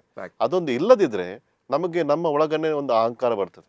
ಅದು ಅಹಂಕಾರ ಬಂದ ಕೂಡಲೇ ಈಗೋ ಅಂತ ಹೇಳ್ತೇವೆ, ಅದು ಬಂದ್ರೆ ಎಲ್ಲ ಹೋಯ್ತು. ಆದ್ರೆ ನನಗೆ ಯಾವಾಗ್ಲೂ ಒಂದು ನೆನಪು, ನಮ್ಮ ಕನಕದಾಸರಿಗೆ ಒಂದು ಪ್ರಶ್ನೆ ಕೇಳಿದೆ, ನಾವು ಸ್ವರ್ಗಕ್ಕೆ ಹೋಗ್ಬೇಕಾದ್ರೆ ಹೇಗೆ ಹೋಗ್ಬೇಕು? ಅವ್ರು ಹೇಳಿದ್ರು, ನಾನು ಹೋದ್ರೆ ಹೋದೇನು ಅಂತ. ನಾನಂದ್ರೆ ಅದು ಈಗೋ ಹೋದ್ರೆ ಖಂಡಿತ ನಮ್ಗೆ ಸ್ವರ್ಗಕ್ಕೆ ಹೋಗ್ಲಿಕ್ಕೆ ಸಾಧ್ಯ ಇದೆ, ಏನು ಮಾಡ್ಲಿಕ್ಕೆ ಸಾಧ್ಯ ಇದೆ. ಈಗೋ ಒಂದು ಇದ್ರೆ, ಆ ಒಂದು ಅಹಂಕಾರ ಬಂದ್ಬಿಟ್ರೆ ಮತ್ತೆ ನಮ್ಗೆ ಬೇರೆಯವ್ರ ಹತ್ರ ಮಾತಾಡ್ಲಿಕ್ಕೆ ಆಗೋದಿಲ್ಲ. ನಂದೇ ದೊಡ್ಡದು, ನಾನೇ ದೊಡ್ಡವನು, ಬೇರೆಯವರೆಲ್ಲ ಕೆಳಗಡೆಯವರು, ಅದು ಪವರ್ ಅಧಿಕಾರ ಬಂದ್ಬಿಟ್ರೆ ಮತ್ತೆ ನಾವು ಯಾರನ್ನು ನೋಡೋದಿಲ್ಲ. ಆ ಒಂದು ಮನಸ್ಥಿತಿ ಇರಬಾರ್ದು. ಜೀವನದಲ್ಲಿ ಒಂದು ಓಪನ್ನೆಸ್ ಇದ್ರು, ಎಲ್ರೂ ನಾವು ಒಟ್ಟಿಗೆ ಇದ್ದವ್ರು. ನನ್ಗೆ ಇವತ್ತು ಒಂದು ಕಲಿಕೆಯಿಂದ ಈ ಸ್ಥಿತಿಗೆ ಬರ್ಲಿಕ್ಕೆ ಸಾಧ್ಯ ಆಯ್ತು. ಇನ್ನೊಬ್ಬರಿಗೆ ನಾನು ಅದು ಅವಕಾಶ ಮಾಡಿಕೊಡ್ಬೇಕು ಪ್ರೀತಿಯಿಂದ. ಎಲ್ರೂ ಒಂದು ಸೇರಿ ನಾವು ಜೀವನ ನಡೆಸೋದು. ಎಲ್ರೂ ಇಂಟೆಲೆಕ್ಚುಯಲ್ಸ್ ಆಗಿ ರಿಸರ್ಚ್ ಮಾಡೋದಿಲ್ಲ. ಕೆಲವರು ಬೇರೆ ಬೇರೆ ರೀತಿಯಲ್ಲಿ ಕೆಲಸ ಮಾಡ್ತಾರೆ, ಕೆಲವರು ಸ್ಪೋರ್ಟ್ಸ್ ಅಲ್ಲಿ ಇರ್ತಾರೆ, ಕೆಲವರು ಕಲ್ಚರ್ ಅಲ್ಲಿ ಇರ್ತಾರೆ, ಕೆಲವರು ಇನ್ನೊಂದರಲ್ಲಿ ಇರ್ತಾರೆ.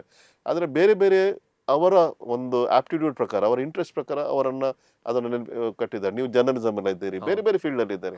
ಎಲ್ಲ ಫೀಲ್ಡ್ ಕೂಡ ಉತ್ತಮ, ಎಲ್ಲ ಫೀಲ್ಡ್ ಕೂಡ ಮುಖ್ಯ. ಅದೇ ನಾನು ಹೇಳಲಿಕ್ಕೆ ಬಯಸುದು, ಸೈನ್ಸ್ ನಾನು ಮಾಡಿ ಈಗ ಡಾಕ್ಟರೇಟ್ ಮಾಡಿದ್ದೇನೆ, ಕೆಮಿಸ್ಟ್ರಿಯಲ್ಲಿ ಗೈಡ್ ಮಾಡ್ತಾ ಇದ್ದೇನೆ. ಅದೊಂದು ಪರವಾಗಿಲ್ಲ, ನನಗೆ ದೇವರು ಕೊಟ್ಟ ಒಂದು ಆಸಕ್ತಿ. ಇನ್ನೊಂದು ನಾನು ಹೇಳಬೇಕು, ನಾನು ಬೆಲ್ಜಿಯಮಿಂದ ಎಸ್ ಫಾದರ್. ನಾನು ಅಮೆರಿಕ ಹೋಗ್ಬೇಕಾದ್ರೆ ನನ್ಗೊಂದು ಅವಕಾಶ ನನ್ನ ಅಲ್ಲಿ ಪ್ರೊಫೆಸರ್ಸ್ ಕೊಟ್ರು ಅಲ್ಲಿ ಪೇಪರ್ ಪ್ರೆಸೆಂಟ್ ಮಾಡ್ಲಿಕ್ಕೆ. ಅಲ್ಲಿ ಪೇಪರ್ ಪ್ರೆಸೆಂಟ್ ಮಾಡ್ಬೇಕಾದ್ರೆ ನನಗೆ ಫಸ್ಟ್ ವೀಸಾ ಸಿಕ್ಲೇ ಇಲ್ಲ, 2 ತಿಂಗಳು. ಆದ್ರೆ ನನ್ನ ಪ್ರೊಫೆಸರ್ ಮುಂದೆ ಹೋದ್ರು, ನಿನ್ಗೆ ವೀಸಾ ಸಿಗೋದಿಲ್ಲ, ನಾವ್ ಯಾಕೆ ಕಾಯ್ಬೇಕು, ಅವ್ರು ಮುಂದೆ ಹೋದ್ರು. ಒಂದು ವೇಳೆ ಸಿಕ್ಕ್ರೆ ನೀನ್ ಬಾ. ಅದು ಮುಂದಿನ ದಿನ ನಾನು ಹೋಗ್ಬೇಕಾದ್ರೆ ವೀಸಾ ಅವರು ಫೋನ್ ಮಾಡಿ ಹೇಳ್ತಾರೆ, ನಿನ್ಗೆ ನಾಳೆ ಬೆಳಿಗ್ಗೆ ಬಾ, ವೀಸಾ ಕೊಡ್ತೇವೆ ಅಂತ. ಅದಕ್ಕೆ ನನ್ಗೆ ಹೋಗ್ಲಿಕ್ಕೆ ಆಸಕ್ತಿ, ಆದ್ರೆ ಪ್ರೊಫೆಸರ್ಸ್ ಹೋಗಿ ಆಗಿದೆ, ನಾನು ಕೂಡ ಬರ್ತೇನೆ ಅಂತ ಕೇಳ್ಬೇಕು, ಬಾ ಅಂತ ಹೇಳಿದ್ದಾರೆ. ಅದರಿಂದ ಹೋದೆ. ನಾನು ಅಲ್ಲಿ ಹೋಗ್ಬೇಕಾದ್ರೆ ನಾನು ವಾಷಿಂಗ್ಟನ್ DC ಯಲ್ಲಿ ಕೆಳಗೆ ಇಳಿದು ಮುಂದೆ ಹೋಗ್ಬೇಕಾದ್ರೆ ಅಲ್ಲಿ ಅವರು ನಿಲ್ಲಿಸಿದ್ರು. ಹೋಗೋ ಮುಂಚೆ ಯಾರು ಹೇಳಿದ್ರು, ಅಮೆರಿಕ ಅಲ್ಲ, ನೀನು ಕ್ರಿಶ್ಚಿಯನ್ ಇರೋದ್ರಿಂದ ಒಂದು ರೋಮನ್ ಕಾಲರ್, ಆಗ ಇದು ಗುರುಗಳ ಡ್ರೆಸ್ ಇಲ್ಲೇ ಆಗ್ತೇವೆ, ಅಲ್ಲಿ ಯುರೋಪ್ ಅಲ್ಲಿ ಬೇರೆ ರೋಮನ್ ಕಾಲರ್ ಅಂತ ಇರ್ತದೆ, ಅದು ರೋಮನ್ ಕಾಲರ್ ಅಂತ ಹೋದ್ರೆ ಅವ್ರು ಕ್ರಿಶ್ಚಿಯನ್ ಕಂಟ್ರಿ ಇರೋದ್ರಿಂದ ಅವ್ರು ನಿನ್ಗೆ ಫ್ರೀ ಆಗಿ ಎಂಟ್ರಿ ಕೊಡ್ತಾರೆ, ಏನು ಹೆದರುಗೋದು ಅಗತ್ಯ, ಫಸ್ಟ್ ಟೈಮ್ ಹೋಗಿದ್ರು ಕೂಡ ಹೆದರೋದು ಅಗತ್ಯ ಇಲ್ಲ ಅಂತ ಯಾರು ಹೇಳಿದ್ರು. ಅದನ್ನ ನಂಬಿ ನಾನು ಅದು ಹೇಳಿ ಹಾಕಿ ಹೋದೆ. ಅದನ್ನ ನೋಡಿದ ಅವನು ನನ್ನ ಇಂಟ್ರೆಸ್ಟ್, ನನ್ನ ಸಬ್ಜೆಕ್ಟ್ ಪ್ರೆಸೆಂಟೇಷನ್ ಎಲ್ಲ ಇರೋದು ಸೈನ್ಸ್ ಅಲ್ಲಿ, ಕೆಮಿಸ್ಟ್ರಿಯಲ್ಲಿ. ಅವ್ರು ಹೇಳಿದ್ರು, ಇನ್ನು ಏನೋ ಮೋಸ ಮಾಡ್ತಾ ಇದೀಯ, ನೀನು ಫಾದರ್ ಅಂತ ಹೇಳ್ತಿದೀಯಾ, ನಿನ್ನ ಇದು ತೋರಿಸ್ತಾ ಇದೆ, ಆದ್ರೆ ಇನ್ನು ಸೈನ್ಸ್ ಅಲ್ಲಿ ಹೇಗೆ ಇರೋದು, ಫಾದರ್ಗಳು ಸೈನ್ಸ್ ಅಲ್ಲಿ ಹೇಗೆ ಇರೋದು, ಫಾದರ್ಗಳು ಪೂಜೆ ಹೇಳ್ಬೇಕು, ಅವರು ಚರ್ಚಲ್ಲಿ ಇರ್ಬೇಕು, ಥಿಯೋಲಜಿ ಅಂತ ಶಿಕ್ಷಣ ಪಡೆದ್ಬೇಕು, ನೀನು ಸೈನ್ಸ್ ಯಾಕೆ ಮಾಡ್ತಾ ಇದೀಯಾ, ಆದ್ರೆ ಮೋಸ ಏನೋ ಆಗ್ತಾ ಇದೆ ಇಲ್ಲಿ, ನನ್ಗೆ ಬಿಡುವುದಿಲ್ಲ, ನೀನು ಇಲ್ಲ ನೆಕ್ಸ್ಟ್ ಫ್ಲೈಟ್ ಇಟ್ಕೊಂಡು ಹೋಗಂತ. ನನ್ಗೆ ಏನಂತ ಹೇಳಿಕ್ಕೆ ಸಾಧ್ಯ ಆಗಿಲ್ಲ. ಪ್ರಾರ್ಥನೆ ಮಾಡ್ಲಿಕ್ಕೆ ಆರಂಭಿಸಿದೆ. ಪ್ರಾರ್ಥನೆ ಮಾಡಬೇಕಾದ್ರೆ ಒಂದು ತಲೆಯಲ್ಲಿ ಬಂತು, ದೇವರೇ ಕೊಟ್ಟ ಒಂದು ಇಂಟ್ರೆಸ್ಟ್, ಕೆಮಿಸ್ಟ್ರಿ ಅಂತ ನನ್ನ ಸಬ್ಜೆಕ್ಟ್. ಕೆಮಿಸ್ಟ್ರಿ ಅಂದ್ರೆ ನಾನು ಹೇಳಿದೆ, ಮಿಸ್ಟ್ರಿ ಪಾರ್ಟ್ ಉಂಟು, ನಾನು ಅದು ಗುರುಗಳಾಗಿದ್ದೇನೆ, ಅದು ದೇವರ ಒಂದು ಅಧ್ಯಯನ. ಆದರೆ ಕೆಮಿಸ್ಟ್ರಿ ಫಸ್ಟ್ ಪಾರ್ಟ್ ಉಂಟಲ್ಲ, ಅದು ನನ್ನ ಆಸಕ್ತಿ, ಅದಕ್ಕೆ ಹೋಗ್ಬೋದಾ ಸರ್ ಅಂತ ಕೇಳಿದೆ. ಓ, ನೀನು ಹುಷಾರಿದ್ದಿ, ಹೋಗ್ಬೋದು ಅಂತ ಹೇಳಿದ್ರು. ಅದರಿಂದ ಬಾಸ್ಟನ್ಗೆ ಹೋದೆ, ಅಲ್ಲಿ ಪ್ರೆಸೆಂಟೇಷನ್ ಮಾಡಿ ಹಿಂದೆ ಬಂದೆ. ಯಾವಾಗಲೂ ಅದೊಂದು ನೆನಪು ನನಗೆ, ಅವರು ಕೆಮಿಸ್ಟ್ರಿ ಅಂದ್ರೆ ಒಂದು ಮಿಸ್ಟ್ರಿ ಇದೆ ಅದರಲ್ಲಿ. ಆ ಮಿಸ್ಟ್ರಿ ನನ್ನ ಜೀವನದಲ್ಲಿ ಒಂದು ದೇವರು ನನಗೆ ಕೊಟ್ಟ ಒಂದು ಎಕ್ಸ್ಪೀರಿಯನ್ಸ್, ಒಂದು ಗುರುಗಳಾಗ್ಲಿಕ್ಕೆ, ದೇವರ ಸಹಾಯ ಮಾಡ್ಲಿಕ್ಕೆ, ಬೇರೆಯವರ ಸಹಾಯ ಮಾಡ್ಲಿಕ್ಕೆ, ಸೇವೆ ಸಲ್ಲಿಸ್ಲಿಕ್ಕೆ. ಇನ್ನೊಂದು ನನ್ನ ಸಬ್ಜೆಕ್ಟ್ ಅಲ್ಲಿ ಇಂಟ್ರೆಸ್ಟ್. ಅದಕ್ಕೆ ಕೆಲವರು ಎಣಿಸುವುದು, ನೀನು ಗುರುಗಳಾದ್ಮೇಲೆ ಸ್ವಾಮೀಜಿ ಆದ್ರೆ ಅವರು ಸೈನ್ಸ್ ಅಲ್ಲಿ ಆಸಕ್ತಿ ಇಲ್ಲ, ಸೈನ್ಸ್ ಅಲ್ಲಿ ಇರಬಾರ್ದು, ಅದು ರಿಲಿಜನ್ ಮತ್ತೆ ಸೈನ್ಸ್ ಒಂದು ಬೇರೆ ಬೇರೆ ಸಬ್ಜೆಕ್ಟ್ಸ್ ಅಂತ ಹೇಳುದು ಬಹಳಷ್ಟು ಇದೆ. ಇವನ್ ನಾನು ಕೂಡ ಅದನ್ನೇ ಯೋಚನೆ ಮಾಡ್ತಿದ್ದೆ. BSc ಮಾಡ್ಬೇಕಾದ್ರೆ ಸೈನ್ಸ್ ಎಲ್ಲ ಕಲಿತ ಮೇಲೆ ಅಲ್ಲಿ ದೇವರಿಲ್ಲ, ಯಾಕೆ ನಾವು ದೇವರ ಮೇಲೆ ನಂಬಬೇಕು? ಹೌದು, ಅಂತ ಪ್ರಶ್ನೆಗಳು ಬಹಳಷ್ಟು ಈಗಿನ ಮಕ್ಕಳು ಕೂಡ ಕೇಳುದು ಅದೇ. ನೀವು ಸೈನ್ಸ್ ಕಲಿತ ಮೇಲೆ ದೇವರ ನಂಬಿಕೆ ಯಾಕೆ ಬೇಕು? ಸೈನ್ಸ್ ಅಲ್ಲಿ ಎಲ್ಲ ಇದೆ, ದೇವರು ಯಾಕೆ ನೀವು ನಂಬ್ತೀರಿ ಅಂತ. ನಾನು ಎರಡೂ ಇದೆ ನನ್ನಲ್ಲಿ. ನಾನು ದೇವರನ್ನು ನಂಬ್ತೇನೆ, ಅದರ ಜೊತೆಯಲ್ಲಿ ಸೈನ್ಸ್ ಅಲ್ಲಿ ಕೂಡ ರಿಸರ್ಚ್ ಮಾಡ್ತಾ ಇದ್ದೇನೆ, ಅದು ಎರಡು ಮಾಡ್ತೇನೆ. ಅದೊಂದು ಬೇರೆ ರೀತಿಯ ಅನುಭವ. ನಾನು ಎಲ್ರಿಗೂ ಹೇಳೋದು, ಸೈನ್ಸ್ ಮತ್ತೆ ದೇವರು ಇಬ್ಬರು ಬೇರೆ ಭಾಷೆ ಅಲ್ಲ, ಅದು ಬೇರೆ ಲ್ಯಾಂಗ್ವೇಜಸ್. ಭಾಷೆ ಒಂದೇ ರೀತಿಯಲ್ಲಿ, ಯಾಕಂದ್ರೆ ರಿಲಿಜನ್ ನಮ್ಗೆ ಕಲಿಸುವುದು ಎಲ್ಲಾ ಧರ್ಮದಲ್ಲಿ ಅದು ಹೇಗೆ ನಾವು ವ್ಯಾಲ್ಯೂಸ್ ಅನ್ನ ಕಾಪಾಡ್ಕೊಂಡು ಹೋಗ್ಬೇಕು, ನಮ್ಮ ಜೀವನದಲ್ಲಿ ಶಿಸ್ತು ಇರ್ಬೇಕು, ವ್ಯಾಲ್ಯೂ ಇರ್ಬೇಕು, ಇಮೋಷನಲ್ ಬೇಗ ಕಂಟ್ರೋಲ್ ಇರ್ಬೇಕು. ಅದು ಸೈನ್ಸ್ ಕಲಿಸುವುದಿಲ್ಲ. ಸೈನ್ಸ್ ಕಲಿಸುವುದೇ ರಿಸರ್ಚ್ ಮಾಡೋದು, ಬೇರೆ ಇನ್ವೆನ್ಷನ್ ಮಾಡೋದು, ಇನ್ನೊಂದು ಮಾಡ್ಬೇಕು. ಅದು ಎರಡು ಬೇಕು ನಮ್ಗೆ. ಸೈನ್ಸ್ ಅಲ್ಲಿ ಈಗ ಒಬ್ರು ಬಾಂಬ್ ಮಾಡಿ ಅದು ಬಾಂಬ್ ಎಲ್ಲೋ ಹಾಕ್ಬಹುದು, ಅದು ಅದನ್ನ ಹಾಕ್ಬಾರ್ದು. ಅದು ಕಲಿಸುವುದು ಯಾರು? ಧರ್ಮ. ಆ ಧರ್ಮ, ಅದರಿಂದ ಧರ್ಮ ಮುಖ್ಯ ಸೈನ್ಸ್ಗಿಂತ. ಆ ಧರ್ಮ ನಾವು ನಮ್ಮ ಶಿಸ್ತು ನಮ್ಗೆ ಕಲಿಸ್ತದೆ, ಹೇಗೆ ಬೇರೆಯವ್ರನ್ನ ಗೌರವಿಸಬೇಕು, ಹೇಗೆ ಶಾಂತಿಯಿಂದ ಇರಬೇಕು, ಅದೆಲ್ಲ ಕಲಿಸೋದು ಧರ್ಮ. ಅದರ ಜೊತೆ ಸೈನ್ಸ್ ಕೂಡ ಒಟ್ಟಿಗೆ ಹೋದ್ರೆ ಹಾಗೇನಾಗ್ತದೆ, ಬೆಳವಣಿಗೆ, ಸಮಾಜದ ಬೆಳವಣಿಗೆ ಒಳ್ಳೇದಾಗ್ತದೆ. ಅಂದ್ರೆ ಅಲ್ಲಿ ಇನ್ವೆನ್ಷನ್ ಕೂಡ ಆಗ್ತದೆ. ಇಲ್ಲಿ ಇರುವ ಚೇರ್ಸ್ ಇರ್ಬೋದು, ಅದೆಲ್ಲ ಇನ್ವೆನ್ಷನ್ ಸೈನ್ಸ್ ಇದಾದದ್ದು. ಅದು ನಮ್ಗೆ ಕಂಫರ್ಟೇಬಲ್ ಜೀವನದಲ್ಲಿ ಬೇಕು, ಅದು ಕೊಡ್ತಾ ಇರ್ತದೆ. ಅದು ಕೊಡ್ತಾ ಇರಬೇಕಾದ್ರೆ ಎರಡು ಮುಖ್ಯ. ಅದು ಇದೆ ಅಂತ ನಾವು ಬಡವರನ್ನ ನೋಡದೇ ಇರುವುದು ಅಥವಾ ಬೇರೆಯವರನ್ನ ಒಳ್ಳೆ ರೀತಿಯಲ್ಲಿ ನೋಡದೇ ಇರುವುದು ಇದು ಸರಿಯಲ್ಲ. ಅದು ನಮ್ಗೆ ಧರ್ಮ ಕಲಿಸ್ತದೆ. ಆ ಧರ್ಮ ನಾವು ಒಂದು ರೀತಿಯಲ್ಲಿ ಡೀಪರ್ ಹೋದ ಕೂಡಲೇ ನಮ್ಗೆ ಕಲಿಸುವುದೇ ಅದೇ. ಅದು ನನ್ಗೆ ಎರಡು ರೀತಿಯಲ್ಲಿ ಅದೊಂದು ಅನುಭವ ಕಲಿತದ್ದು ಬಹಳಷ್ಟು ದೀರ್ಘವಾಯ್ತು. ಅದನ್ನ ನಾನು ಮಕ್ಕಳಿಗೆ ಅದನ್ನ ಹೇಳುದು, ನೀನು ಸೈನ್ಸ್ ಕಲಿಯಬಹುದು, ಧರ್ಮದಲ್ಲಿ ಇರಬಹುದು, ಏನೂ ಆಗುದಿಲ್ಲ. ಯಾಕಂದ್ರೆ ಒಬ್ರು ಸ್ವಾಮೀಜಿ ಅವ್ರು ನನ್ಗೆ ಇನ್ನೂ ನೆನಪುಂಟು.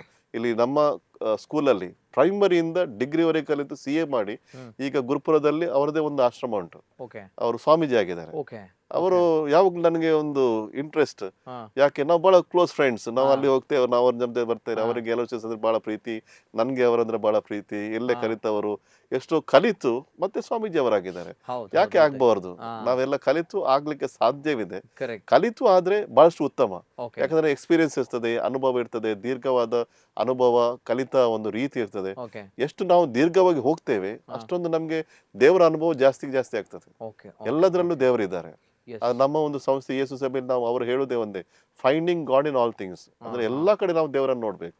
ಅದು ಬರೀ ಚರ್ಚಲ್ಲಿ ಆಗ್ಬೋದು, ಪೂಜೆಯಲ್ಲಿ ಹೇಳುದು ಅದು ಮಾತ್ರ ಅಲ್ಲ, ಕರೆಕ್ಟ್ ದೇವರೆಲ್ಲ ಕಡೆ ಇದ್ದಾರೆ. ಕರೆಕ್ಟ್ ಎಲ್ಲ ನಮ್ಮ ಬಸವಣ್ಣವರವರು ಕೂಡ ಹೇಳಿದ್ದಷ್ಟೇ, ಕರೆಕ್ಟ್ ದೇವರೆಲ್ಲಾ ರೀತಿಯಲ್ಲಿ ಎಲ್ಲಾ ಕಡೆ ಇದ್ದಾರೆ. ಅವರನ್ನ ನಾವು ನೋಡಿದ್ರೆ ನಾವು ಬೇರೆಯವರಲ್ಲಿ ದೇವರನ್ನ ಕಾಣ್ತೇವೆ. ಕರೆಕ್ಟ್ ಅಲ್ಲಿ ಕಾಣದ ಕೂಡಲೇ ಏನಾಗ್ತದೆ, ನಿಮ್ಮ ಸಂಬಂಧ ಬೆಳೆಯುತ್ತದೆ, ಬೇರೆ ರೀತಿಯಲ್ಲಿ ನಾವು ಮುಂದೆ ಬರ್ಲಿಕ್ಕೆ ಆಗ್ತದೆ. ಅದು ನನ್ನ ಒಂದು ಕಲಿತ ಒಂದು ದಾರಿ. ಫ್ಯಾಕ್ಟ್ ಫಾದರ್, ನಿಜವಾಗ್ಲೂ ಬ್ಯೂಟಿಫುಲ್ ಜರ್ನಿ, ನೋ ಡೌಟ್. ಆದ್ರೆ ಫಾದರ್ ಇಲ್ಲಿ ಈಗ ಸ್ವಾಮೀಜಿ ಅವರು CA ಮಾಡಿದ್ದಾರೆ, ಗೊತ್ತಿದೆ ಫಾದರ್. ಜೊತೆಗೆ ತಾವು ಕೂಡ ತುಂಬಾ ಚೆನ್ನಾಗಿ ಕಲ್ತಿದ್ದೀರಿ, ಇದೀಗ ಈ ಉನ್ನತ ಸ್ಥಾನಮಾನದಲ್ಲಿದ್ದೀರಿ. ಎಲ್ಲಾದ್ರೂ ಒಂದ್ ಕಡೆ ಎಸ್ ನಾನು ಪ್ರೀಸ್ಟ್ ಆಗ್ಬೇಕಿತ್ತಾ ಅನ್ನುವಂತ ಮನಸ್ಥಿತಿ ಏನಾದ್ರು ಬಂದಿತ್ತಾ, ಹೇಗೆ ಫಾದರ್? ಹೌದು, ನನ್ಗೆ ಈಗ ಹಿಂದೆ ನೋಡ್ಬೇಕಾದ್ರೆ ಒಂದು ರೀತಿಯಲ್ಲಿ ಅದು ಆದದ್ದು ಒಳ್ಳೇದಾಯ್ತು ಅಂತ. ಯಾಕಂದ್ರೆ ನಾನು ಶಿಸ್ತು ಕಲಿತೆ ಜೀವನದಲ್ಲಿ. ನಾನು ನನ್ನ ಒಂದು ಧರ್ಮದ ಬಗ್ಗೆ ಜಾಸ್ತಿ ಕಲಿತೆ ಮಾತ್ರ ಅಲ್ಲ, ನಾವು ಫಿಲಾಸಫಿ ಅಂತ ಇದೆ, ಆಗ ನಮ್ ಬೇರೆ ಎಲ್ಲಾ ಧರ್ಮದ ಬಗ್ಗೆ ಕಲೀಲಿಕ್ಕೆ ಉಂಟು. ಯಾಕಂದ್ರೆ ಎಲ್ಲಾ ಧರ್ಮಗಳು ಒಂದೇ ದಾರಿಯನ್ನ ಹೇಳ್ತಾ ಇರೋದು. ನಮ್ಗೆ ಸ್ವಾಮಿ ವಿವೇಕಾನಂದ ಅವರು ಹೇಳಿದ ಅದೇ, ಎಲ್ರೂ ಒಂದು ಸೇರಿ ಎಲ್ಲಾ ಧರ್ಮಗಳು ಒಂದು ಬೇರೆ ಬೇರೆ ನದಿ ಇದ್ದಾಗೆ, ಅದು ಹೋಗಿ ಕೊನೆಗೆ ಮುಟ್ಟುವುದೇ ಒಂದು ಸಮುದ್ರಕ್ಕೆ. ಆದ್ರಿಂದ ನಾವು ಬೇರೆ ಬೇರೆ ರೀತಿಯಿಂದ ನೋಡ್ತೇವೆ. ನಾನು ಯೇಸು ಕ್ರಿಸ್ತರನ್ನು ನೋಡು ಮುಂದೆ ಹೋಗ್ಬಹುದು, ಅವರ ಜೀವನ ಶೈಲಿಯನ್ನ ನೋಡಿ ಅದರ ಮೆಸೇಜ್ ಅನ್ನು ಇಟ್ಕೊಂಡು. ಇನ್ನೊಬ್ರು ರಾಮನನ್ನು ನೋಡ್ಕೊಂಡು ಹೋಗ್ಬೋದು, ಕೃಷ್ಣನನ್ನು ನೋಡ್ಕೊಂಡು ಹೋಗ್ಬೋದು, ವಿಷ್ಣುವನ್ನ ನೋಡ್ಕೊಂಡು ಹೋಗ್ಬೋದು, ಮೊಹಮ್ಮದ್ ಪೈಗಂಬರನ್ನು ನೋಡ್ಕೊಂಡು ಹೋಗ್ಬೋದು, ಬೇರೆ ಬೇರೆ ರೀತಿಯಲ್ಲಿ. ಆದ್ರೆ ಆ ಒಂದು ಪ್ರೇರಣೆ ಅಲ್ಲಿ ಸಿಕ್ಕಿದೆ. ಅದ್ರ ಪ್ರೇರಣೆ ಸಿಕ್ಕ ಮೇಲೆ ನಾವೆಲ್ಲ ಒಂದೇ, ಆ ಒಂದು ಕೊನೆಗೆ ಹೋಗೋ ದಾರಿನೇ ಒಳ್ಳೆ. ಬಟ್ ಏನಂದ್ರೆ ಪರ್ಸನಲ್ ಲೈಫ್ ಅನ್ನುವಂಥದ್ದು ಮಿಸ್ ಹೌದು, ಮಾಡ್ಕೊಳ್ತೀರಾ? ಪರ್ಸನಲ್ ಲೈಫ್ ಒಂದು ಡೆಫಿನೆಟ್ ಆಗಿದೆ. ಆದ್ರೆ ಒಂದು ಜೀವನದಲ್ಲಿ ಏನು ಸಾಧಿಸ್ಬೇಕು, ತ್ಯಾಗ ಅಂತ ಇರ್ತದೆ. ಹೌದು ತ್ಯಾಗ ಇಲ್ಲದೆ ಏನು ಸಾಧಿಸ್ಲಿಕ್ಕೆ ಸಾಧ್ಯ ಇಲ್ಲ. ಅದರಿಂದ ಎಲ್ಲಾ ಜೀವನದಲ್ಲಿ ಸಿಗುದಿಲ್ಲ. ನಮ್ಗೆ ಒಂದು ಗೃಹಸ್ಥಾಶ್ರಮ ಬೇಕು ಮತ್ತೆ ಸನ್ಯಾಸ ಆಗ್ಬೇಕು, ಆಗುದಿಲ್ಲ. ಅದು ಅದಕ್ಕೆ ಸ್ವಲ್ಪ ತ್ಯಾಗ ಮಾಡಬೇಕು. ಒಂದು ರೀತಿಯಲ್ಲಿ ಹೈಯರ್ ಧೋರಣೆ ಅಂತ ಇರ್ತದೆ, ಅದು ಕಾಸ್ ಅಂತ ಇರ್ತದೆ. ಅದು ದೇವರ ಮಿತಿಯ ಮೇಲೆ ಪ್ರೀತಿಯಿಂದ ಮಾಡ್ತಾರೆ, ಸ್ವಾಮೀಜಿಗಳು ಮಾಡ್ತೇವೆ, ನಾವು ಮಾಡ್ತೇವೆ, ಬೇರೆಯವರು ಮಾಡ್ತಾರೆ.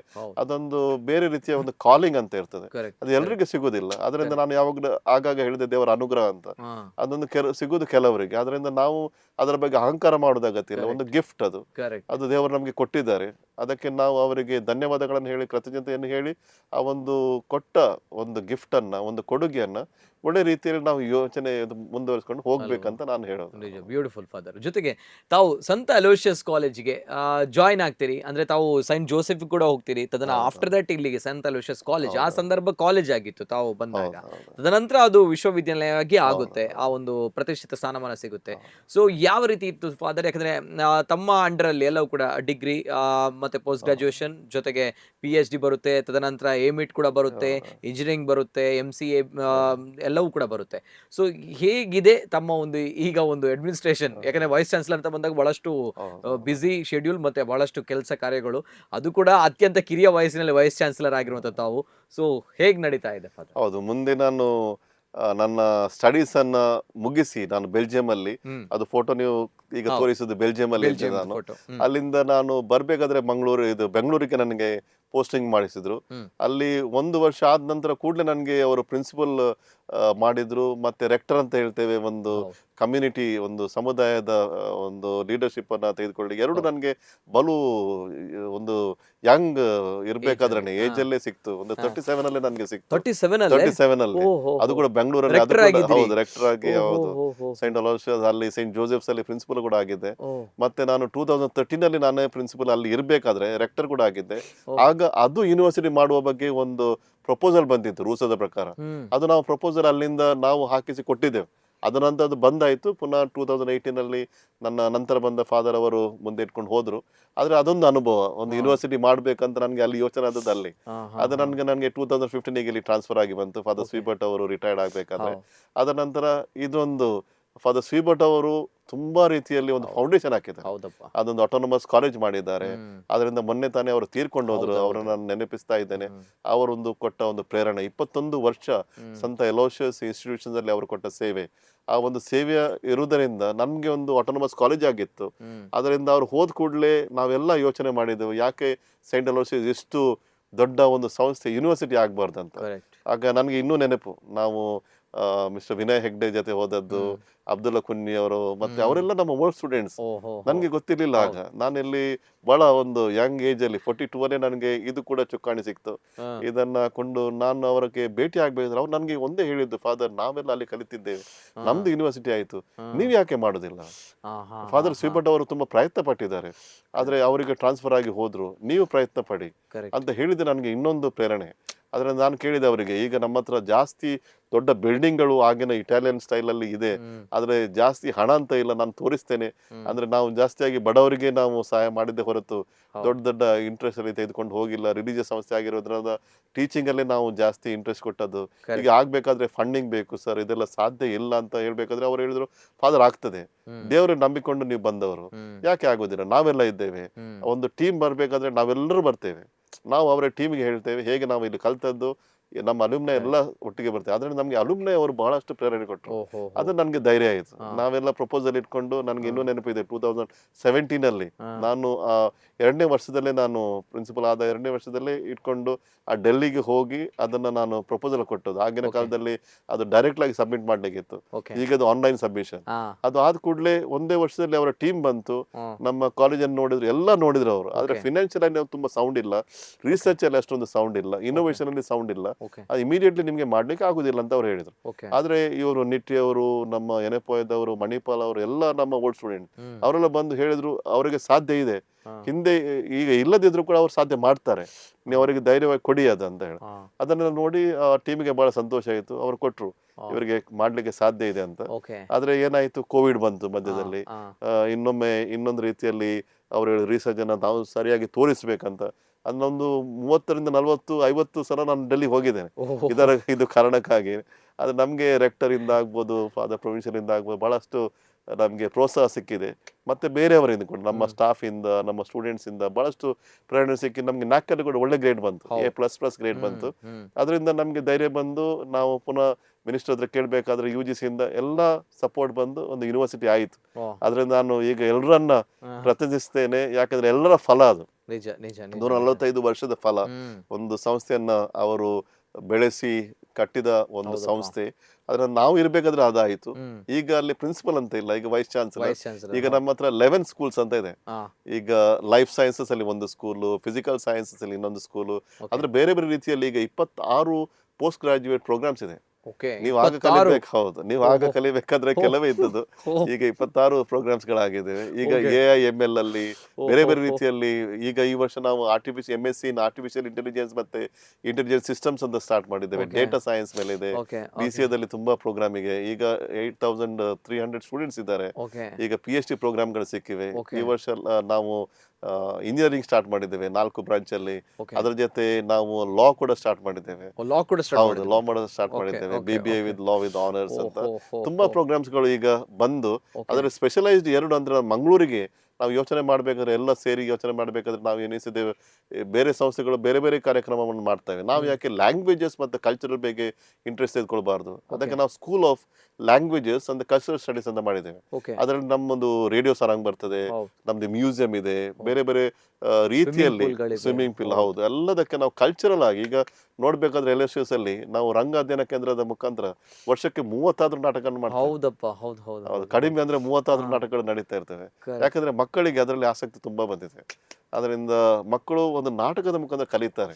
ಒಂದು ಜೀವನದಲ್ಲಿ ಸ್ಪೋರ್ಟ್ಸ್ ನಮ್ಮಲ್ಲಿ ಇತ್ತು, ಆದ್ರೆ ಒಂದು ನಾಟಕದ ಒಂದು ಕಲ್ಚರ್ ಇತ್ತು, ಮಧ್ಯದಲ್ಲಿ ಹೋಗಿತ್ತು, ಪುನಃ ನಾವು ಅದನ್ನ ಮರುಕಳಿಸಿ ಈಗ ಯಕ್ಷಗಾನ ಮಾಡೋದಾದ್ರೂ ಕೂಡ ನಮ್ಮ ಮಕ್ಕಳು ಯಕ್ಷಗಾನದಲ್ಲಿ ಸ್ಪರ್ಧೆ ಮಾಡಿಸ್ತಾರೆ, ಬೇರೆ ಕಡೆ ಹೋಗಿ ವಿನ್ ಆಗಿ ಬರ್ತಾರೆ. ಅದೊಂದು ರೀತಿಯಲ್ಲಿ ಈಗ ಎಲ್ಲಾ ರೀತಿಯಲ್ಲಿ ಕಲ್ಚರಲ್ ಅನ್ನು ನಾವು ಇದು ಮಾಡಿದ್ದೇವೆ, ಸ್ಟ್ರಾಂಗ್ ಮಾಡಿ ಸ್ಟ್ರೆಂಥನ್ ಮಾಡಿದ್ದೇವೆ. ಇನ್ನೊಂದು ನಮ್ಗೆ BOC ಅಂತ ಪ್ರೋಗ್ರಾಮ್ಸ್, ಅದು ಇನ್ನೊಂದು ಬಹಳ ಸ್ಪೆಷಲ್, ಇನ್ನೊಂದು ರೀತಿಯ, ಅಂದ್ರೆ ಬ್ಯಾಚುಲರ್ ವೊಕೇಶನಲ್ ಸ್ಟಡೀಸ್ ಅಂತ. ವೊಕೇಶನಲ್ ಸ್ಟಡೀಸ್ ಅಂದ್ರೆ ಅಲ್ಲಿ ಮಕ್ಕಳಿಗೆ ಥಿಯರಿ ಕಡಿಮೆ, 40% ಮಾತ್ರ, 60% ಪ್ರಾಕ್ಟಿಕಲ್. ಅವ್ರಿಗೆ ಇಂಟರ್ನ್ಶಿಪ್ ಇದೆ, ಅಪ್ರೆಂಟಿಸ್ಶಿಪ್ ಇದೆ, ಬೇರೆ ಬೇರೆ ಹೋಗಿ ಮಕ್ಕಳು ಕಲಿತಾರೆ. ಈಗಿನ ಮಕ್ಕಳಿಗೆ ಕೆಲವೊಮ್ಮೆ ಕಲೀಲಿಕ್ಕೆ ಕಷ್ಟ ಆಗ್ಬೇಕಾದ್ರೆ ಇಂಥ ಒಂದು ಪ್ರೋಗ್ರಾಮ್ಸ್ ಬಹಳ ಹೆಲ್ಪ್ಫುಲ್. ಅದರಲ್ಲಿ ನಾವು ಸ್ಪೋರ್ಟ್ಸ್ ಮ್ಯಾನೇಜ್ಮೆಂಟ್ ಅಂತ ಮಾಡಿದ್ದೇವೆ, ಸಾಫ್ಟ್ವೇರ್ ಟೆಕ್ನಾಲಜಿ ಅಂತ ಮಾಡಿದ್ದೇವೆ, ಅನಿಮೇಷನ್ ಅಂತ ಮಾಡಿದ್ದೇವೆ, ರಿಟೇಲ್ ಮ್ಯಾನೇಜ್ಮೆಂಟ್ ಅಂತ, ಇನ್ನು ಕೂಡ ಮುಂದೆ ಫ್ಯಾಷನ್ ಡಿಸೈನಿಂಗ್ ಇರ್ಬೋದು, ಅಗ್ರಿಕಲ್ಚರ್ ಇರ್ಬೋದು, ಬೇರೆಲ್ಲ ಕೋರ್ಸಸ್ ಅನ್ನ ಅದರ ಮುಖಾಂತರ ಇರ್ತೇವೆ. ಯಾರ ಮಕ್ಕಳಿಗೆ ಕಲೀಲಿಕ್ಕೆ ಕಷ್ಟ ಆಗ್ತದೆ ಒಂದು ರೀತಿಯಲ್ಲಿ ಥಿಯರಿ, ಆದ್ರೆ ಹ್ಯಾಂಡ್ಸ್ ಆನ್ ಬೇಕು, ಅವರು ಟೆಕ್ನಿಕಲ್ ಅಲ್ಲಿ ಸೌಂಡ್ ಇದ್ದಾರೆ, ಅಂತ ಮಕ್ಕಳಿಗೆ ಇಂಥ ಕೋರ್ಸಸ್ ಬಹಳ ಹೆಲ್ಪ್ಫುಲ್ ಆಗ್ತದೆ. ಅದರಿಂದ ಇಂಥ ಈ 2 ಸ್ಕೂಲ್ಗಳು ಯಾವ ಸಂಸ್ಥೆಯಲ್ಲಿ ಇಲ್ಲ. ಅದು ನಾವು ಸ್ಪೆಷಲ್ ಆಗಿ ಅಲ್ಲಿ ನಮ್ಗೆ ಏನು ಜಾಸ್ತಿಯಾಗಿ ಸಂಭಾವನೆ ಬರುವುದಿಲ್ಲ, ಪ್ರಾಫಿಟ್ ಏನು ಬರುವುದಿಲ್ಲ. ಆದ್ರೆ ನಮ್ಗೆ ಏನು ಇಂಟ್ರೆಸ್ಟ್ ಅಂದ್ರೆ ಅಂತ ಮಕ್ಕಳಿಗೆ ಒಂದು ಅವಕಾಶ ಕಲ್ಪಿಸಿಕೊಡುದು. ಕರೆಕ್ಟ್. ಇಲ್ಲಾಂದ್ರೆ ಬೇರೆ ಸಂಸ್ಥೆಗಳಲ್ಲಿ ಬೇರೆ ಇನ್ಸ್ಟಿಟ್ಯೂಷನ್ಗಳಲ್ಲಿ ಅದಕ್ಕೆ ಇಂಟ್ರೆಸ್ಟ್ ಇದೆ ಆದ್ರೂ ಒಂದು ಕಲಿಸಲಿಕ್ಕೆ ಅವಕಾಶ ಬೇರೆ ಬೇರೆ ರೀತಿಯಲ್ಲಿ ಕೊಡ್ಲಿಕ್ಕಿಲ್ಲ. ನಮ್ಗೆ ನಮ್ದು ಅದೇ ಇಂಟ್ರೆಸ್ಟ್ ಇರೋದ್ರಿಂದ, ಆಸಕ್ತಿ ಇರೋದ್ರಿಂದ ಆ ಒಂದು ಮಕ್ಕಳಿಗೆ ನಾವು ಅವಕಾಶ ಕೊಟ್ಟಿದ್ದೇವೆ. ಲ್ಯಾಂಗ್ವೇಜ್ ಅಲ್ಲಿ ಇಂಡಿಯನ್ ಲ್ಯಾಂಗ್ವೇಜ್ ಬೇರೆ ಬೇರೆ ಸಂಸ್ಕೃತ ಉಂಟು, ಈಗ ತುಳು ಸ್ಟಾರ್ಟ್ ಮಾಡಿದ್ದೇವೆ ಈ ವರ್ಷದಿಂದ. ಅದರಿಂದ ಬೇರೆ ರೀತಿಯಲ್ಲಿ ಎಲ್ಲ ನಮ್ಮ ಲೋಕಲ್ ಲ್ಯಾಂಗ್ವೇಜ್ ಕಲಿತ್ಕೊಂಡೇ ಮುಂದೆ ಬರ್ಬೋದು. ಅದೊಂದು ನಾವು ಒಂದು ತೋರಿಸಿದ ಒಂದು ಇಂಟ್ರೆಸ್ಟ್, ಯಾಕಂದ್ರೆ ಎಲ್ಲ ಸೇರಿ ಒಂದು ಯೋಚನೆ ನಮ್ಗೆ ಬಂತು. ಅದರಿಂದ ನಾವು ಮುಂದುವರಿಸಿಕೊಂಡು ಹೋಗಿ ಅಲೋಷಿಯಸ್ ಅಂತ ಬಂದ ತುಂಬಾ ದೊಡ್ಡದಾಗಿರುವಂತಹ ವಿಶಾಲವಾಗಿರುವಂತಹ ವಿದ್ಯಾಸಂಸ್ಥೆ, ಬಹಳಷ್ಟು ಜನರು, ಸಹಸ್ರಾರು ಜನರು ಕಲಿತಿರುವಂತಹ ಸಂಸ್ಥೆ, ನಮ್ಮ ದೇಶಕ್ಕೆ ಬಹಳಷ್ಟು ಸೈಂಟಿಸ್ಟ್ಗಳನ್ನ, ಇಂಜಿನಿಯರ್ಸ್ಗಳನ್ನ, ಡಾಕ್ಟರ್ಸ್ಗಳನ್ನ, ಸೆಲೆಬ್ರಿಟಿಗಳನ್ನ ಕೊಟ್ಟಿರುವಂತಹ ಒಂದು ಹೆಮ್ಮೆಯ ಸಂಸ್ಥೆ. ಎಲ್ಲಿ ತನಕ ಅಂತ ಬಂದಾಗ ಸಂತ ಅಲೋಷಿಯಸ್ ಕಾಲೇಜಿಗೆ ನಮ್ಮ ದೇಶದ ಬೇರೆ ಬೇರೆ ರಾಜ್ಯಗಳಿಂದ ಬರ್ತಾರೆ. ಈ ಅಂಡಮಾನಿಂದ ಹಿಡಿದು, ಅಸ್ಸಾಮಿಂದ ಹಿಡಿದು, ನಾಗಾಲ್ಯಾಂಡ್, ಲಕ್ಷದ್ವೀಪದಿಂದ ಹಿಡಿದು, ಹಾಗೆ ನಮ್ಮ ಕ್ಲಾಸಲ್ಲೂ ಕೂಡ ಇದ್ದವರು ಇದ್ರು ಬಹಳಷ್ಟು. ಹೌ ಅನ್ನುವಂಥದ್ದು ಅಂದ್ರೆ ಅಲೋಷಿಯಸ್ ಅಷ್ಟು ಕೂಡ ಎಲ್ಲರೂ ಕೂಡ ಬೇರೆ ಬೇರೆ ರಾಜ್ಯಗಳಿಂದ ಬರುವವರು ಇದ್ದಾರೆ, ಇಲ್ಲಿ ಕಲಿಬೇಕು. ಯಾಕಂದ್ರೆ ಅಷ್ಟು ಕ್ವಾಲಿಟಿ ಎಜುಕೇಶನ್ ಸಿಗುತ್ತೆ, ನೋ ಡೌಟ್ ಆ ಒಂದು ವಿಚಾರಗಳು. ಬಟ್ ಸ್ಟಿಲ್ ಏನ್ ಹೇಳ್ತೀರಾ ಅಂದ್ರೆ ಎಷ್ಟು ಖುಷಿ ಇದೆ ಅಂತಹ ಒಂದು ವಿದ್ಯಾಸಂಸ್ಥೆ vice chancellor, you the first one. So and ನಮಗೂ ಕೂಡ ಖುಷಿ ಇದೆ, ಆ ಶಾಲೆಯಲ್ಲಿ ನಾವು ಕಾಲೇಜಲ್ಲಿ ನಾವು ಕಲ್ತಿದ್ದೀವಿ. ಸೊ ಎಷ್ಟು ಖುಷಿ ಇದೆ ಫಾದರ್. ಅಂಡ್ ಹೌ ಅಷ್ಟು ರೆಕಗ್ನಿಷನ್ ಸಿಗುತ್ತೆ, ಹೇಗೆ, ಏನ್ ಸಾಧ್ಯ, ಏನ್ ರೀಸನ್ ಅಂತ ಅನ್ಕೊಳ್ತೀರಿ? ನಾನು ಎಣಿಸಿದ ರೀಸನ್ ಒಂದು ಕಮಿಟ್ಮೆಂಟ್, ನಮ್ಮ ಸಂಸ್ಥೆಯ ರೀತಿಯ ಎಲ್ಲರೂ ಸೇರಿ ಒಂದೊಂದು ಕಮಿಟ್ಮೆಂಟ್, ಒಂದು ಡಿಸಿಪ್ಲಿನ್, ಅಲ್ಲಿ ಒಂದು ಶಿಸ್ತು ಅಂತ ಇದೆ. ಎಲ್ಲರೂ ಸೇರಿ ಡೆಡಿಕೇಶನ್ ತುಂಬಾ ಇದೆ. ನಮ್ಮ ಸ್ಟಾಫ್ ಇದಿರ್ಬೋದು, ಎಲ್ಲರೂ ಇರ್ಬೋದು. ಎಜುಕೇಶನ್ ಒಂದು ಕ್ವಾಲಿಟಿ ಕೊಡ್ಬೇಕಂತ. ಅದರಿಂದ ಅದು ಕ್ವಾಲಿಟಿ ಕೊಡ್ಬೇಕಾದ್ರೆ ಇವನ್ ನಮ್ದು ಫೀಸ್ ಇರ್ಬೋದು, ಅದು ಜಾಸ್ತಿ ಇಲ್ಲ, ಅದು ರೀಸನೇಬಲ್ ಫೀಸ್. ಈಗ ಯೂನಿವರ್ಸಿಟಿ ಆದ್ಮೇಲೂ ಕೂಡ ನಮ್ಮ ಆರ್ಟ್ಸ್ ಕೋರ್ಸಿಗೆ ಫೀಸ್ 21,000, 25,000 ನಂಬಲಿಕ್ಕಿಲ್ಲ. ಅದು ಅಷ್ಟು ಒಂದು ಕಡಿಮೆ ಮಟ್ಟದಲ್ಲಿ ಕ್ವಾಲಿಟಿ ಎಜುಕೇಶನ್ ಸಿಗ್ತದೆ. ಯಾಕಂದ್ರೆ ನಮ್ಗೆ ಎಲ್ರಿಗೆ ರೀಚ್ ಆಗ್ಬೇಕು, ದಟ್ ಈಸ್ ಒನ್ ರೀಸನ್. ಅದು ಎಲ್ರಿಗೆ ಮುಟ್ಟಿದೆ, ನಮ್ಮ ದೇಶದಲ್ಲಿ ಎಲ್ರಿಗೆ ಮುಟ್ಟಿದೆ. ಅದರಿಂದ ಇಲ್ಲಿ ಬರ್ಬೇಕಾದ್ರೆ ಅವಂತೂ ಕಡಿಮೆ ಫೀಸ್ ಅಲ್ಲಿ ಒಳ್ಳೆ ಕ್ವಾಲಿಟಿ ಎಜುಕೇಶನ್ ನಮ್ಗೆ ಸಿಗ್ತದೆ. ಇಲ್ಲಿ ಬಂದ್ರೆ ನಮ್ಮ ಟೀಚರ್ಸ್ ಕೂಡ ಒಳ್ಳೆ ಇದ್ದಾರೆ, ಪ್ರೇರಣೆ ಕೊಡ್ತಾರೆ. ಒಂದು ರೀತಿಯಲ್ಲಿ ಹಣ ಇಲ್ಲದಿದ್ರು ಕೂಡ ಸ್ಕಾಲರ್ಶಿಪ್ ಕೊಡ್ತಾರೆ, ಅದು ಮುಂದೆ ಬರ್ಲಿಕ್ಕೆ ಅವಕಾಶ ಕೊಡ್ತಾರೆ. ಆ ಒಂದು ನಂಬಿಕೆ ಬಹಳಷ್ಟು ಜನರಲ್ಲಿ ಇದೆ ಅಂತ ನನ್ನ ಒಂದು ಅನಿಸಿಕೆ. ಆದ್ರಿಂದ ಎಲ್ಲರೂ ಬರ್ತಾರೆ. ಇಲ್ಲಿ ಕಲಿತಾದ್ಮೇಲೆ ಅವರು ಕೂಡ ನೋಡಿದ್ದಾರೆ ನಮ್ಮ ಓಲ್ಡ್ ಸ್ಟೂಡೆಂಟ್ಸ್ ಎಲ್ಲಿ ಮುಟ್ಟಿದ್ದಾರೆ ಅಂತ. KL ರಾಹುಲ್ ಇರ್ಬೋದು, ನಮ್ಮ book prize winner white tiger ಬರೆದವರು ಅವರಿದ್ದಾರೆ, ಅರವಿಂದ್ ಅಡಿಗ, ಮತ್ತೆ KK ವೇಣುಗೋಪಾಲ್ ಇದ್ದಾರೆ.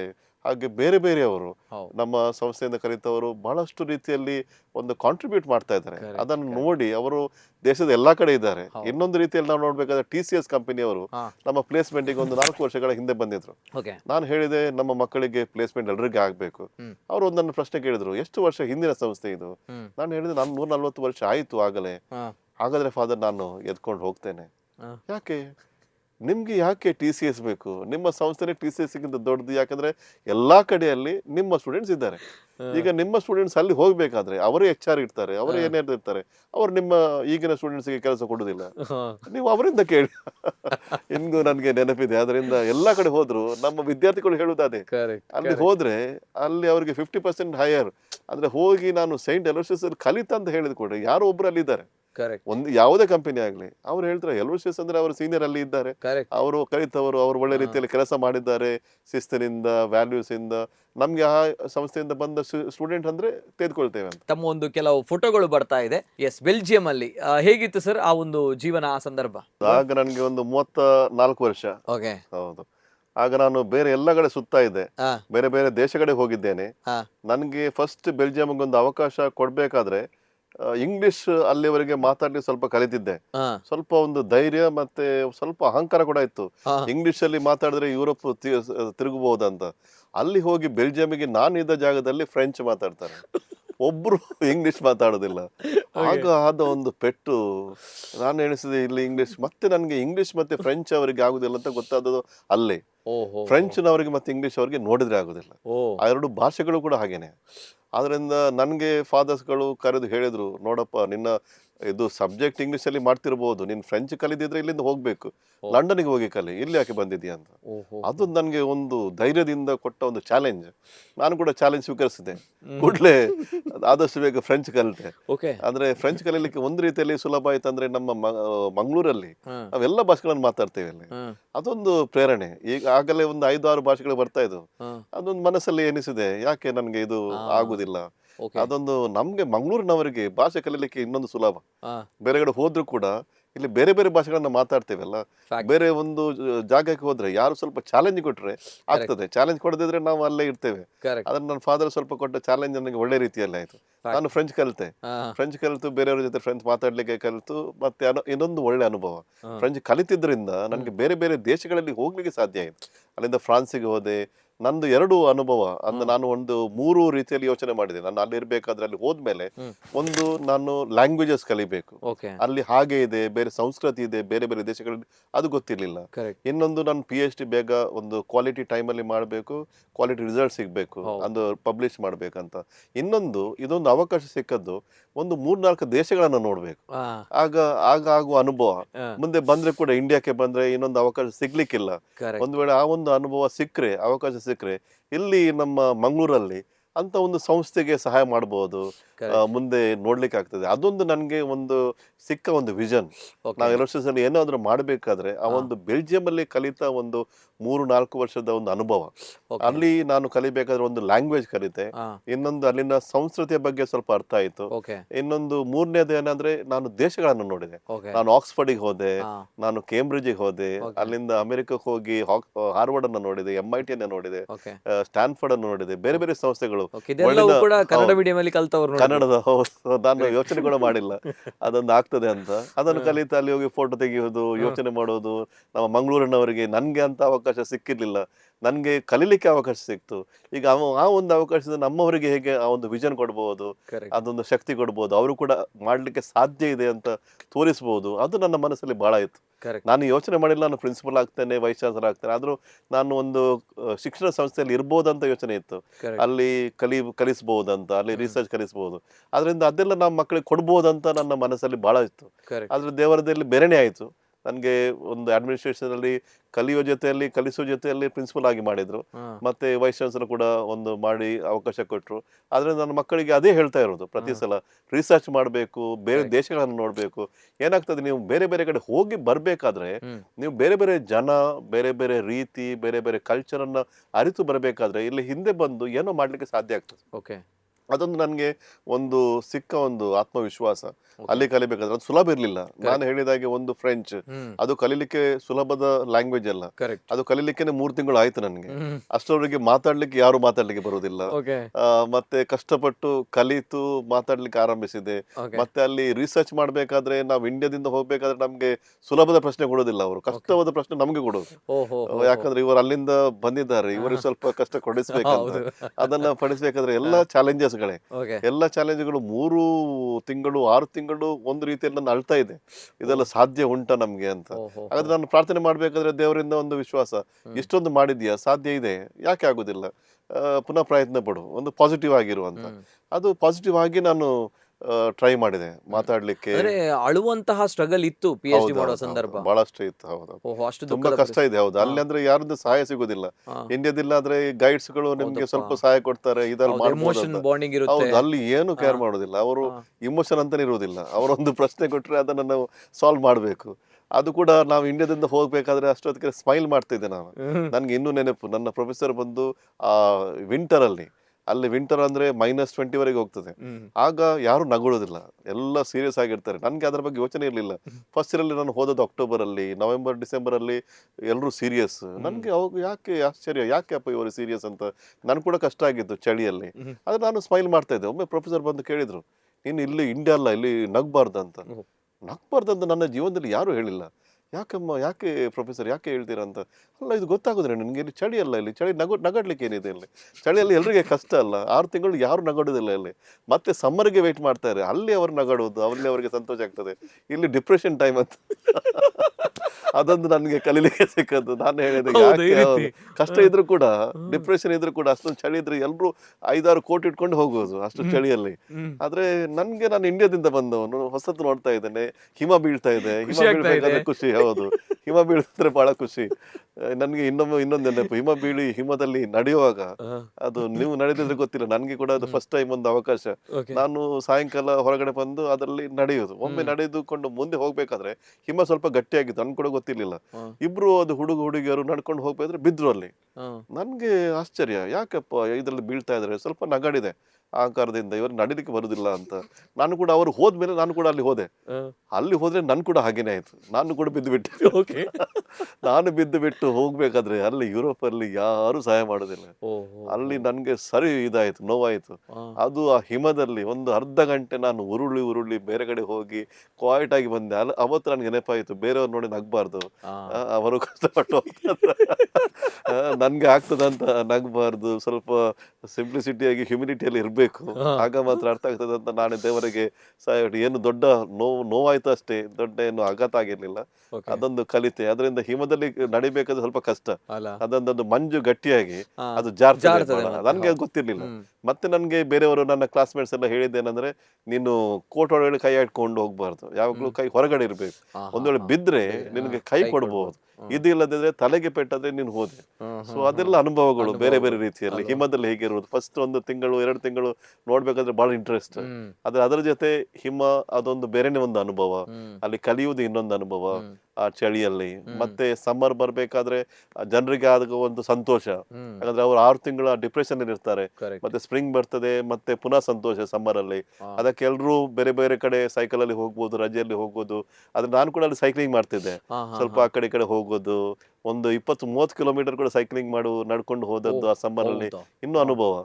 ಬಹಳ ಒಂದು ಸಂತೋಷ, ಎಲ್ಲರೂ ಒಟ್ಟು ಸೇರಿ ಹೋಗುದು ನಾವು ಕ್ಲಾಸ್ಮೇಟ್ಸ್ ಎಲ್ಲ PhD ಮಾಡ್ಬೇಕಾದ್ರೆ. ಬೇರೆ ಬೇರೆ ರೀತಿಯಲ್ಲಿ ನನ್ಗೆ ಒಂದು ಆದಂತ ಒಂದು ಅನುಭವಗಳು. ಹೌದು, ಬೆಲ್ಜಿಯಂ ಅಲ್ಲಿ ಮತ್ತೆ ಸುಮಾರು ದೇಶಗಳಲ್ಲಿ ನೋಡಿದ್ದೆ ನಾನು. ಅಲ್ಲಿ ಹೋಗಿ ಆ ಒಂದು ಆದ ಅನುಭವ ಬಹಳಷ್ಟು. ಇದು ಫಾದರ್, ಇದು ನಾನು ಬೆಲ್ಜಿಯಂ ಅಲ್ಲಿ ಇರ್ಬೇಕಾದ್ರೆ ನಮ್ಮ ಒಬ್ಬ ಫಾದರ್ ಇದ್ದಾರೆ, ಅವ್ರ ಸೀನಿಯರ್ ಫಾದರ್, ಅವ್ರು ನನಗೆ ಬಹಳ ಒಂದು ಆಪ್ತರು. ಎಲ್ಲಿ ಹೋಗ್ಬೇಕಾದ್ರೆ ಅವ್ರು ನನ್ಗೆ ಕರ್ಕೊಂಡು ಹೋಗೋದು.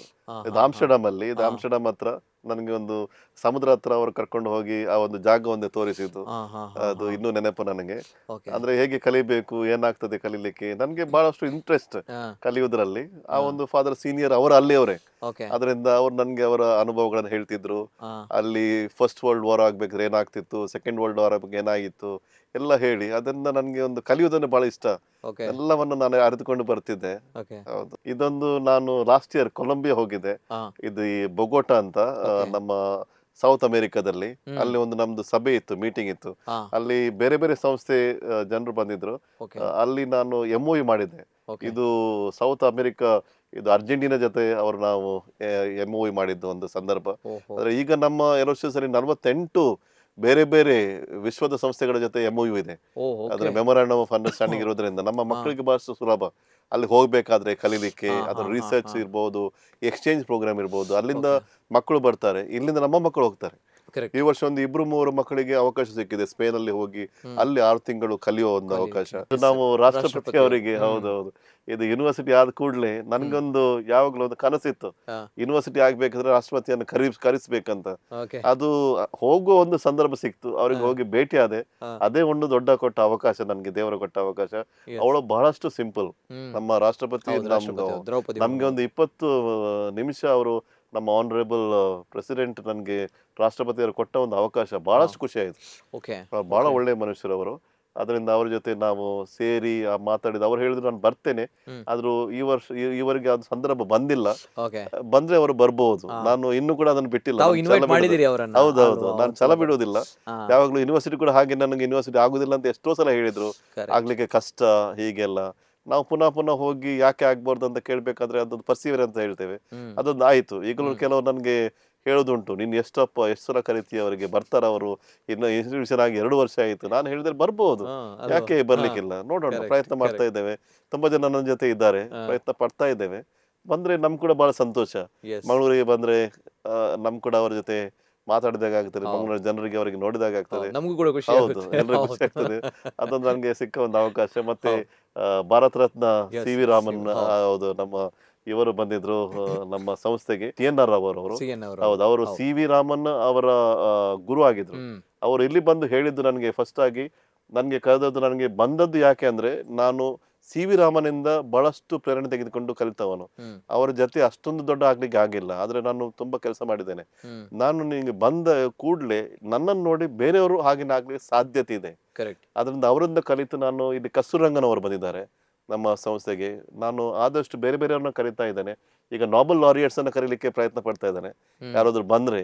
ಅಂದ್ರೆ ಯಾಕಂದ್ರೆ ಅವರನ್ನು ನೋಡಿ ಮಕ್ಕಳಿಗೆ ನಾವು ಕೂಡ ಹಾಗೆ ಆಗ್ಬಹುದು. ಕರೆಕ್ಟ್ ಯಾಕಂದ್ರೆ ಅಂತವರು ನಡೆದು ಹೋದ ದಾರಿ ಬಹಳ ಕಷ್ಟದ ದಾರಿ, ಕರೆಕ್ಟ್ ಯಾವಾಗಲೂ ಸುಲಭದ ದಾರಿ ಅಂತ ಇಲ್ಲ. ಯಾವಾಗಲೂ ಜೀವನದಲ್ಲಿ ಸಫಲ ಆಗ್ಬೇಕಾದ್ರೆ ಅದು ಕಷ್ಟದಿಂದಲೇ ಸಾಧ್ಯ. ಫ್ಯಾಕ್ಟ್ ಯಾವಾಗಲೂ ಅದರಿಂದಲೇ ಮುಂದೆ ಹೋದ್ರೆ, ಕಷ್ಟಪಟ್ಟು ಜೀವನದಲ್ಲಿ ಮುಂದೆ ಹೋದ್ರೆ ಅದು ಸಾಧ್ಯ ಆಗ್ತದೆ. ನಿಜ ಅದು ದೇವರು ಕೂಡ ನಿಮ್ ಜೊತೆ ಇರ್ತಾರೆ. Yes. ಈಗ NRF ರ್ಯಾಂಕಿಂಗ್ ಅಲ್ಲಿ ಕೂಡ ನಮ್ಗೆ ಹೌದು. ಬಹಳಷ್ಟು ಪ್ರಶಸ್ತಿಗಳು ಸಿಕ್ಕಿವೆ. ಬೆಸ್ಟ್ ಅದ್ರ ಪ್ರಿನ್ಸಿಪಲ್ ಜೊತೆ ಅಂತ ಹೇಳಿ ಹೌದು, ತಮಗೆ ಹೌದು, ಇನ್ನೋವೇಟಿವ್ ಹೌದು. ಟೀಚರ್ ಅದೊಂದು ಅಂತ ಹೇಳಿ ಪ್ರಶಸ್ತಿ ನಮ್ಗೆ ಡೆಲ್ಲಿಯಲ್ಲಿ ಸಿಕ್ತು, ಬೇರೆ ಬೇರೆ ಕಡೆ ಅದೊಂದು ಪ್ರಶಸ್ತಿ ಸಿಕ್ಕಿದ್ರಿಂದ ನಮ್ಗೊಂದು ಸಂದರ್ಭ ಬೇರೆಯವರಿಗೆ ಒಂದು ಪ್ರೇರಣೆ ಕೊಡ್ಲಿಕ್ಕೆ. ಫಾದರ್, ಈಗ ತಾವು ಕನ್ನಡ ಮಾಧ್ಯಮದಲ್ಲಿ ಕಲಿತು ಹೌದು. ಶಂಕರಪುರ ಅನ್ನುವಂತಹ ಉಡುಪಿಯ ಒಂದು ಜಿಲ್ಲೆಯಿಂದ ಬಂದವರು ಈಗ ಈ ಮಟ್ಟಿಗೆ ಸಾಧನೆಯನ್ನ ಮಾಡ್ತೀರಿ, ಜೊತೆಗೆ ಪ್ರತಿಷ್ಠಿತ ಶಿಕ್ಷಣ ಸಂಸ್ಥೆ ವೈಸ್ ಚಾನ್ಸಲರ್ ಆಗ್ತೀರಿ ಅಂತ ಬಂದಾಗ ಕೆಲವೊಂದು ವಿಚಾರಗಳಿರ್ಬೋದು. ಯಾವ ಒಂದು ಕ್ವಾಲಿಟಿ ಬಹುಶಃ ನಿಮ್ಮನ್ನ ಈ ಹಂತಕ್ಕೆ ತಂದು ತಲುಪಿದೆ ಅಂತ ತಾವು ಅನ್ಕೊಳ್ತೀರಿ? ಯಾವುದೊಂದು ಕ್ವಾಲಿಟಿ? ಯಾಕಂದ್ರೆ ಎಲ್ರಿಗೂ ಕೂಡ ಸಾಧ್ಯವೇ ಇಲ್ಲ, ಇದು ತಮಾಷೆನೇ ಅಲ್ಲ ಈ ರೀತಿಯ ಹಂತಕ್ಕೆ ಬಂದು ಈ ರೀತಿಯ ಯಶಸ್ಸು. ಯಾವ ಒಂದು ಕ್ವಾಲಿಟಿ ಅಂತ ಅನ್ಕೊಳ್ತೀರಿ? ನನ್ಗೆ ಒಂದು ಶಿಸ್ತು ಅಂತ ಬಹಳಷ್ಟು ಕಾಣ್ತದೆ, ಮತ್ತು ಪ್ರಾಮಾಣಿಕತೆ. ಓಕೆ ಪ್ರಾಮಾಣಿಕತೆ, ಶಿಸ್ತು ಮತ್ತೆ ಸಿಂಪ್ಲಿಸಿಟಿ, ಓಕೆ ಸಿಂಪಲ್ ಆಗಿರುವುದು. ಒಬ್ಬ ವ್ಯಕ್ತಿಯ ಸಾಧನೆಗೆ ಈ ಶಿಸ್ತು, ಡಿಸಿಪ್ಲೈನ್ ಅಥವಾ ತಾಳ್ಮೆ, ಪೇಷನ್ಸ್ ಅಂತ ಹೇಳ್ತೀವಿ, ಜೊತೆಗೆ ಟೈಮ್, ಸಮಯ ಪ್ರಜ್ಞೆ, ಎಷ್ಟು ಇಂಪಾರ್ಟೆಂಟ್, ಇಸ್ ಇಟ್ ಎಫೆಕ್ಟಿವ್ ಅಂತ ಅನ್ಕೊಳ್ತೀರಿ? ಬಹಳ ಇಫೆಕ್ಟಿವ್. ಅಂದ್ರೆ ಅದ್ರ ಜೊತೆ ತ್ಯಾಗ ಕೂಡ ಇರಬೇಕು.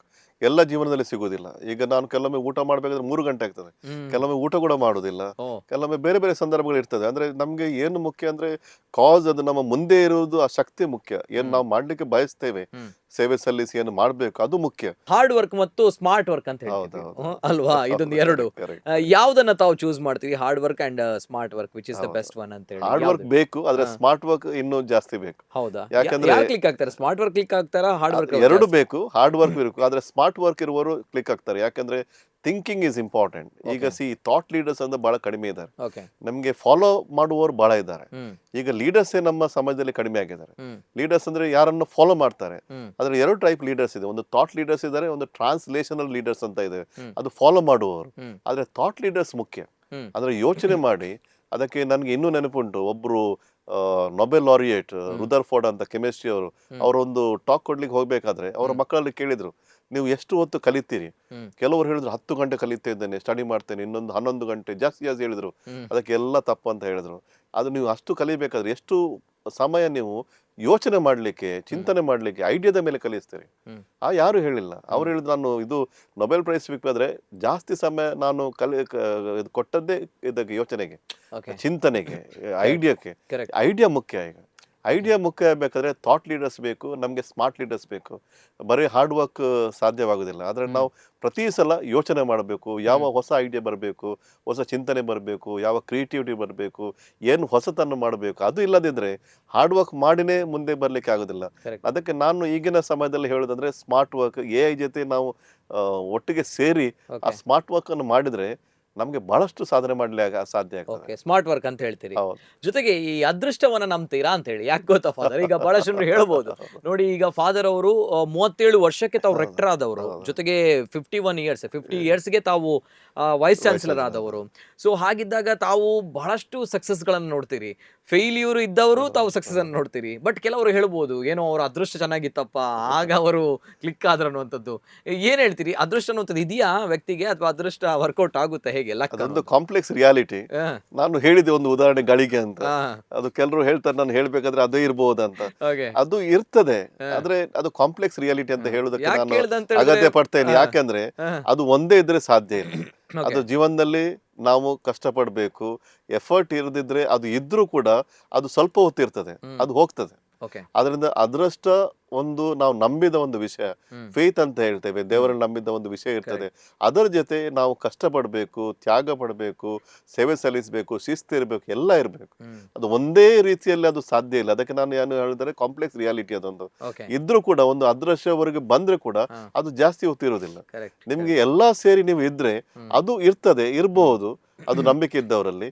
ಅದರ ಜೊತೆ ನಿಮ್ಗೆ ಹಾರ್ಡ್ ವರ್ಕ್, ಸ್ಮಾರ್ಟ್ ವರ್ಕ್ ಎಲ್ಲ ಸೇರಿ ಕಾಂಪ್ಲೆಕ್ಸ್ ರಿಯಾಲಿಟಿ ಜೊತೆ ಹೋಗ್ಬೇಕಾದ್ರೆ ಅದು ಸಾಧ್ಯವಾಗ್ತದೆ. ಅದರ ಜೊತೆ ಜಾಸ್ತಿ ಹೊತ್ತು ನಿಂತು ಆ ಒಂದು ತ್ಯಾಗದಿಂದ ಸೇವೆ ಸಲ್ಲಿಸಲಿಕ್ಕೆ ಸಾಧ್ಯ ಆಗ್ತದೆ. ಇಲ್ಲದ್ರೆ ಅದು 5 ವರ್ಷ ಇರ್ಬೋದು, 10 ವರ್ಷ ಇರ್ಬೋದು.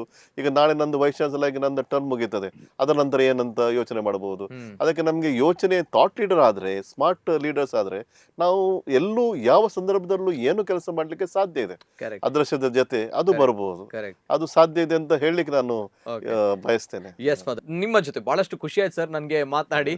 ಯಾಕಂದ್ರೆ ಗುರುಗಳಿದ್ದೀರಿ ಅಂಡ್ ಪ್ರತಿಷ್ಠಿತ ಶಿಕ್ಷಣ ಸಂಸ್ಥೆ ವೈಸ್ ಚಾನ್ಸಲರ್, ಬಟ್ ಸ್ಟಿಲ್ ನಾನು ಬಹಳಷ್ಟು ಸೀರಿಯಸ್ ಆಗಿರ್ತೀನಿ ಅಂತ ಅನ್ಕೊಂಡೆ.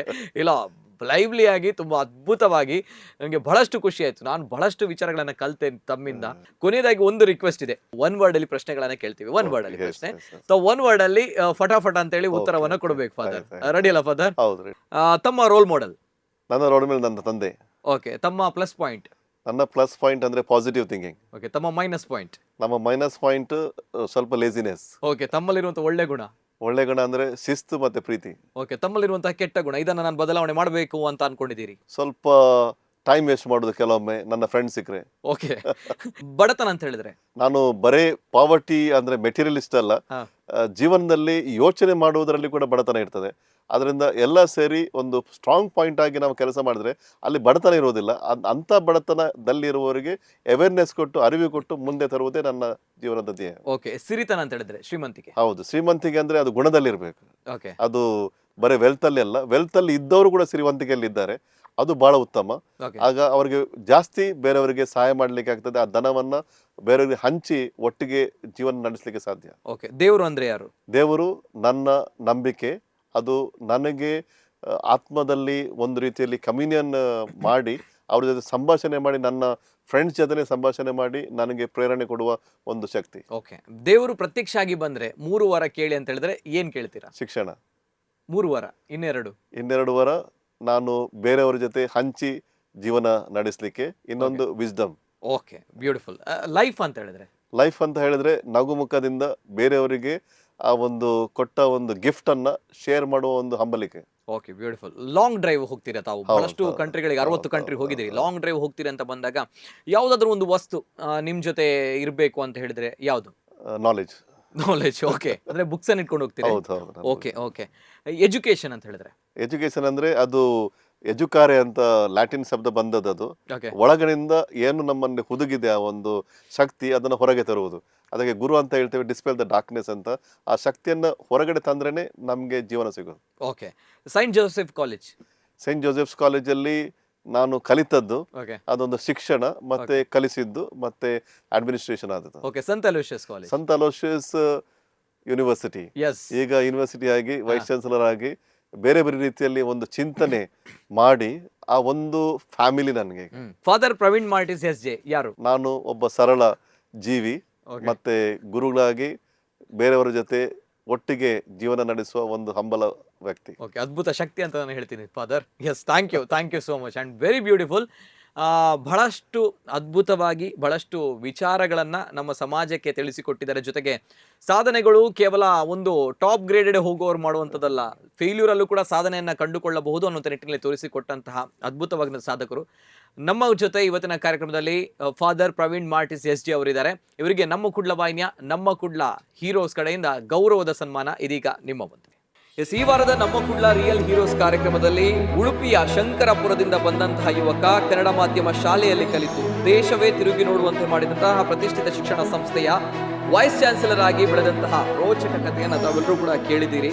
ನಮ್ಮ ದೇಶಕ್ಕೆ ಸೈಂಟಿಸ್ಟ್ಗಳನ್ನ, ಇಂಜಿನಿಯರ್ಗಳನ್ನ, ಡಾಕ್ಟರ್ಗಳನ್ನ, ಕ್ರಿಕೆಟರ್ಗಳನ್ನ, ಸೆಲೆಬ್ರಿಟಿಗಳನ್ನ ಕೊಟ್ಟಿರುವಂತಹ ಪ್ರತಿಷ್ಠಿತ ಶಿಕ್ಷಣ ಸಂಸ್ಥೆ. ಈ ಶಿಕ್ಷಣ ಸಂಸ್ಥೆಯ ವೈಸ್ ಚಾನ್ಸಲರ್ ನಮ್ಮ ಜೊತೆ ಇವತ್ತಿನ ಕಾರ್ಯಕ್ರಮದಲ್ಲಿ ನಮ್ಮ ಕುಡ್ಲ ರಿಯಲ್ ಹೀರೋಸ್ ಕಾರ್ಯಕ್ರಮದ ನೈಜ ಹೀರೋ ಆಗಿ ನಮ್ಮ ಜೊತೆ ಇದ್ದಾರೆ. ಕನ್ನಡ ಮಾಧ್ಯಮ ಶಾಲೆಯಲ್ಲಿ ಕಲಿತು ಜೀವನದಲ್ಲಿ ಫೇಲ್ಯೂರ್ ಅನ್ನ ಕಂಡು ತದನಂತರ PhD ಅನ್ನ ಮಾಡಿ ತದನಂತರ ಇದೀಗ ಪ್ರತಿಷ್ಠಿತ ಶಿಕ್ಷಣ ಸಂಸ್ಥೆಯ ವೈಸ್ ಚಾನ್ಸಲರ್ ಆಗುವ ಮೂಲಕ ನಮ್ಮ ದೇಶಕ್ಕೆ ಸಹಸ್ರಾರು ವಿದ್ಯಾರ್ಥಿಗಳ ಭವಿಷ್ಯದ ಬೆಳಕನ್ನ ಪ್ರಜ್ವಲಿಸಿದಂತಹ ಹೆಮ್ಮೆಯ ಶಿಕ್ಷಕರು, ಮಾರ್ಗದರ್ಶಕರು, ಗುರುಗಳು, ಇವೆಲ್ಲವೂ ಕೂಡ ನಮಗೆ ಹೆಮ್ಮೆ ತರುವಂತಹ ಸಂಗತಿ. ಹಾಗಿದ್ದಾಗ ನಮ್ಮ ಜೊತೆ ಇವತ್ತಿನ ಕಾರ್ಯಕ್ರಮದಲ್ಲಿ ಫಾದರ್ ಪ್ರವೀಣ್ ಮಾರ್ಟಿಸ್ ಎಸ್ ಜಿ ಅವರು ನಮ್ಮ ಕುಡ್ಲ ರಿಯಲ್ ಹೀರೋಸ್ ಆಗಿ ನಮ್ಮ ಬಹಳಷ್ಟು ಜನರಿಗೆ ಅವರ ಬದುಕಿನ ದೀಪವನ್ನು ಪ್ರಜ್ವಲಿಸಿದ್ದಾರೆ.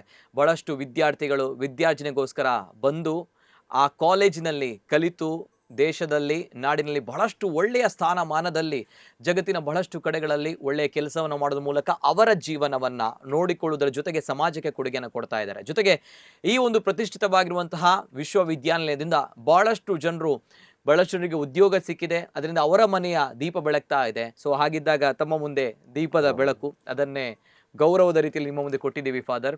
ಬಹಳಷ್ಟು ಹೆಮ್ಮೆ ಇದೆ, ಬಹಳಷ್ಟು ಖುಷಿ ಇದೆ ತಮ್ಮ ಸಾಧನೆಯ ಬಗ್ಗೆ. ಎಷ್ಟು ಖುಷಿ ಇದೆ ಫಾದರ್ ಈ ಸಂದರ್ಭ, ಬದುಕಿನ ಸಾರ್ಥಕತೆಯ ಬಗ್ಗೆ? ನನಗೆ ಬಹಳಷ್ಟು ಸಂತೋಷ.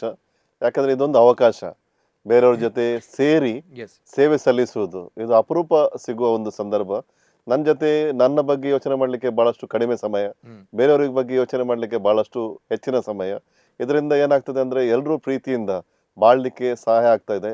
ಅದರಿಂದ ನನಗೆ ಈ ಒಂದು ಸಂದರ್ಭ ನಮ್ಮ ಕುಡ್ಲದಿಂದ ಕೊಟ್ಟದ್ದಕ್ಕೆ ನಾನು ಬಹಳಷ್ಟು ನಿಮಗೆ ಋಣಿಯಾಗಿದ್ದೇನೆ. ದೇವರು ಈ ನಮ್ಮ ಕುಡ್ಲಕ್ಕೆ ಬೇಕಾದಷ್ಟು ಆಶೀರ್ವಾದವನ್ನು ಕೊಟ್ಟು ಈ ಸಂಸ್ಥೆಯನ್ನು ಮುಂದೆ ಬೆಳೆಸಿ ಬರುವಾಗೆ ಆಗಲಿ. 25 ವರ್ಷ ಈಗಾಗಲೇ ಆಯಿತು. ಅದರಿಂದ ಬಹಳಷ್ಟು ವಿಷಯದಲ್ಲಿ ನೀವು ಇದನ್ನು ಒಳ್ಳೆಯ ರೀತಿಯಲ್ಲಿ ಸಂಭ್ರಮಿಸಿದ್ದೀರಿ. ಈ ಸಂಭ್ರಮ ಇನ್ನೂ ಮುಂದೆ ಹೋಗಿ ಬಹಳಷ್ಟು ಮಂದಿಗೆ ನೀವು ಕೂಡ ದೀಪ ಬೆಳಗಿಸುವಂತೆ ಆಗಲಿ ಅಂತ ನನ್ನ ಪ್ರಾರ್ಥನೆ. ನಿಮ್ ಕೂಡ ಬಹಳಷ್ಟು ಧನ್ಯವಾದಗಳು ನಿತಿನ್ ರವರೇ. ನೀವು ಕೂಡ ಬಹಳ ರೀತಿಯಲ್ಲಿ ನೀವು ಈ ಸಂಸ್ಥೆಯಲ್ಲಿ ಒಳ್ಳೆ ರೀತಿಯಲ್ಲಿ ಸೇವೆಯನ್ನು ಸಲ್ಲಿಸ್ತಾ ಇದ್ರಿ. ನಿಮ್ ಕೂಡ ದೇವರು ಆಶೀರ್ವದಿಸಿ ಅಂತ ಪ್ರಾರ್ಥಿಸ್ತೇನೆ. Thank you father, blessings. No doubt ಆ ಒಂದು ವಿಚಾರಗಳಲ್ಲಿ ಬಹಳಷ್ಟು ಖುಷಿ ಆಯಿತು ಫಾದರ್ ನಿಮ್ಮ ಜೊತೆ ಮಾತಾಡಿ. ಕೊನೆಯದಾಗಿ ಫಾದರ್, ಈ ಸಂದರ್ಭ ನಮ್ಮ ಸಮಾಜಕ್ಕೆ ಜೊತೆಗೆ ವಿದ್ಯಾರ್ಥಿಗಳಿಗೆ ಜೊತೆಗೆ ಪೋಷಕರಿಗೆ ಎಲ್ಲರಿಗೂ ಕೂಡ ಒಟ್ಟಾಗಿ ಒಂದು ಮೆಸೇಜನ್ನು, ಸಂದೇಶವನ್ನು ಕೊಡಬೇಕಂತ ಹೇಳಿದ್ರೆ ಏನು ಹೇಳ್ತೀರಾ ಫಾದರ್? ನಾನು ಯಾವಾಗಲೂ ಯಾರಿಗೆ ಹೇಳೋದಂದ್ರೆ ಸರಳವಾಗಿರಬೇಕು. ಜೀವನದಲ್ಲಿ ಎಲ್ಲ ಸಿಕ್ಕಿದೆ ಅಂತ ಹೇಳಿ ನಮ್ಮ ಜೀವನದಲ್ಲಿ ಬಂದ ರೀತಿಯನ್ನು ನಾವು ನಡೆಸಿಕೊಟ್ಟ ವಾತಾವರಣವನ್ನು ಯಾವಾಗಲೂ ಮರೆಯಬಾರ್ದು. ಯಾವಾಗ ನಮ್ಮ ಜನರನ್ನ, ನಮ್ಮ ದೇಶವನ್ನ, ನಮ್ಮ ಕಲ್ಚರನ್ನ, ಸಂಸ್ಕೃತಿಯನ್ನ ಯಾವಾಗಲೂ ಮರೆಯದೆ ಏನೂ ಆಗ್ಬೋದು ನಾವು. ಅದಕ್ಕೆ ನಾವು ಯಾವಾಗಲೂ ಕಾಂಟ್ರಿಬ್ಯೂಟ್ ಮಾಡಬೇಕು. ಒಂದು ಧನಾತ್ಮಕವಾಗಿ ಯಾವಾಗಲೂ ಏನು ಆದರೂ ಕೂಡ, ಯಾವ ಸೋಲು ಬಂದರೂ ಕೂಡ ಧನಾತ್ಮಕವಾಗಿ ಇದ್ದು ನಾವು ಬೇರೆಯವರನ್ನ ನಮ್ಮ ಜೊತೆ ಸೇರಿಸಿ ಎಲ್ಲರೂ ಒಂದೇ ಅಂತ ನಮ್ಮ ಭಾರತೀಯ ಸಂಸ್ಕೃತಿಯಲ್ಲಿ ಒಂದು ಹೇಳಿದ್ದು, ಅದನ್ನೇ ವಾಸುದೈವ ಕುಟುಂಬಕಂ, ಅಂದ್ರೆ ಇಡೀ ಪ್ರಪಂಚವೇ ನಮ್ಮ ಒಂದು ಕುಟುಂಬ. ಅದು ನಮಗೆ ಇಂಡಿಯಾದಲ್ಲಿ ನಮ್ಮ ಸಂಸ್ಕೃತಿಯಲ್ಲಿ ಕಲಿಸಿದ ಒಂದು ಬಹಳ ಒಂದು ಉತ್ತಮವಾದ ಶಬ್ದ. ಅದರಿಂದ ನಾವು ಜೀವಿಸಿದ್ದೇವೆ ಅದರ ಪ್ರಕಾರ. ಅದರಲ್ಲಿ ನಾನು ಹೇಳೋದಂದ್ರೆ ಎಲ್ಲರೂ ಒಂದು ಸೇರಿ ಡೈವರ್ಸಿಟಿಯಲ್ಲಿ ಎಲ್ಲ ಒಟ್ಟಿಗೆ ನಾವು ಎಲ್ಲ ಒಂದೇ ಮಾನವ ಧರ್ಮದವರಂತ ಹೇಳಿ ನಾವು ಹಂಚಿಕೊಂಡು ಜೀವಿಸಿದ್ರೆ ಅದರಲ್ಲಿರುವಷ್ಟು ಒಂದು ಸಂತೋಷ, ಅದರಲ್ಲಿರುವಷ್ಟು ಖುಷಿ ಎಲ್ಲೂ ಇಲ್ಲ. ಅದು ಎಲ್ಲರಲ್ಲಿ ಇರಲಿ ಅಂತ ನಾನು ಹೇಳಿ ನಮ್ಮ ಸಂಸ್ಕೃತಿಗೆ, ಭಾಷೆಗೆ, ನಮ್ಮ ದೇಶಕ್ಕೆ ನಮಿಸಿ ಈ 2 ಮಾತನ್ನ ಮುಗಿಸ್ತೇನೆ ಅಥವಾ ವಿಚಾರವನ್ನ ಮುಗಿಸ್ತಾ ಇದ್ದೇನೆ. Beautiful father. ಪ್ರತಿಷ್ಠಿತ ಶಿಕ್ಷಣ ಸಂಸ್ಥೆಯ ವೈಸ್ ಚಾನ್ಸಲರ್ ಅಂತ ಬಂದಾಗ ಬಹಳಷ್ಟು ಸೀರಿಯಸ್ ಆಗಿರ್ತಾರೆ, ಬಹಳಷ್ಟು ಕಷ್ಟ ಅನ್ನುವಂಥದ್ದಿದ್ರೆ ಇಲ್ಲ, ನೋ ಡೌಟ್ ನನ್ನ ಜೊತೆ ಜಸ್ಟ್ ಅ ಫ್ರೆಂಡ್ ರೀತಿಯಲ್ಲಿ ಮಾತಾಡಿದ್ದಾರೆ, ಗೆಳೆಯನ ರೀತಿಯಲ್ಲಿ. ಯಾಕಂದ್ರೆ ನಾನು ಕೂಡ ಅದೇ ಕಾಲೇಜಿನಲ್ಲಿ ಪ್ರತಿಷ್ಠಿತವಾಗಿನ ಶಿಕ್ಷಣ ಸಂಸ್ಥೆಯಲ್ಲಿ ಕಲ್ತಿರುವಂಥದ್ದು. ಆದರೆ ಸಚ್ ಅ ಗ್ರೇಟ್ ಪರ್ಸನಾಲಿಟಿ ನಮ್ಮ ಪ್ರವೀಣ್ ಸರ್. ಸಮಾಜಕ್ಕೆ ಏನಾದರೂ ಕೊಡುಗೆ ಕೊಡಬೇಕು ಅನ್ನುವಂಥ ನಿಟ್ಟಿನಲ್ಲಿ ಬದುಕಿದಂತಹ ವ್ಯಕ್ತಿ. ಯಾವ ರೀತಿ ಅಂತ ಬಂದಾಗ ಗೆಲುವು ಮಾತ್ರ ಅಲ್ಲ, ಗೆಲುವಿನಲ್ಲಿ ಸೋಲನ್ನು ಕೂಡ ಕಂಡುಕೊಡ್ತಾರೆ. ಆ ಸೋಲನ್ನು ಕೂಡ ಮೆಟ್ಟಿ ನಿಂತು ಮತ್ತೆ ಗೆಲ್ತಾರೆ. ಮತ್ತೆ ಗೆದ್ದು ಹಿಂದೆ ಮಾಡಿದಂಥ ತಪ್ಪನ್ನು ಎಲ್ಲೂ ಕೂಡ ಮಾಡಬಾರ್ದು ಅನ್ನೋ ನಿಟ್ಟಿನಲ್ಲಿ ಅವರು ಕನ್ನಡ ಮಾಧ್ಯಮದ ಶಾಲೆಯಲ್ಲಿ ಕಲಿತಾರೆ. ತದನಂತರ ಅವರು BSc ಫೇಲ್ ಆಗ್ತಾರೆ ಪರೀಕ್ಷೆಯಲ್ಲಿ. ಆದರೆ ತದನಂತರ ಅದನ್ನು ಕಲಿತು ಬೆಲ್ಜಿಯಮಲ್ಲಿ ಹೋಗಿ PhD ಮಾಡಿ ತದನಂತರ ಒಂದು ಪ್ರತಿಷ್ಠಿತವಾಗಿ ಶಿಕ್ಷಣ ಸಂಸ್ಥೆ ವೈಸ್ ಚಾನ್ಸಲರ್ ಆಗಿ ಬರ್ತಾರೆ ಅಂತ ಬಂದಾಗ ನಿಜವಾಗ್ಲೂ ಕೂಡ ನಾವೆಲ್ಲರೂ ಕೂಡ ಸೋಲೆ ಅಲ್ಟಿಮೇಟ್ ಎಂಡ್ ಅನ್ನುವಂಥದ್ದು ಯಾವತ್ತೂ ಕೂಡ ಅಂದ್ಕೊಳ್ಬಾರ್ದು.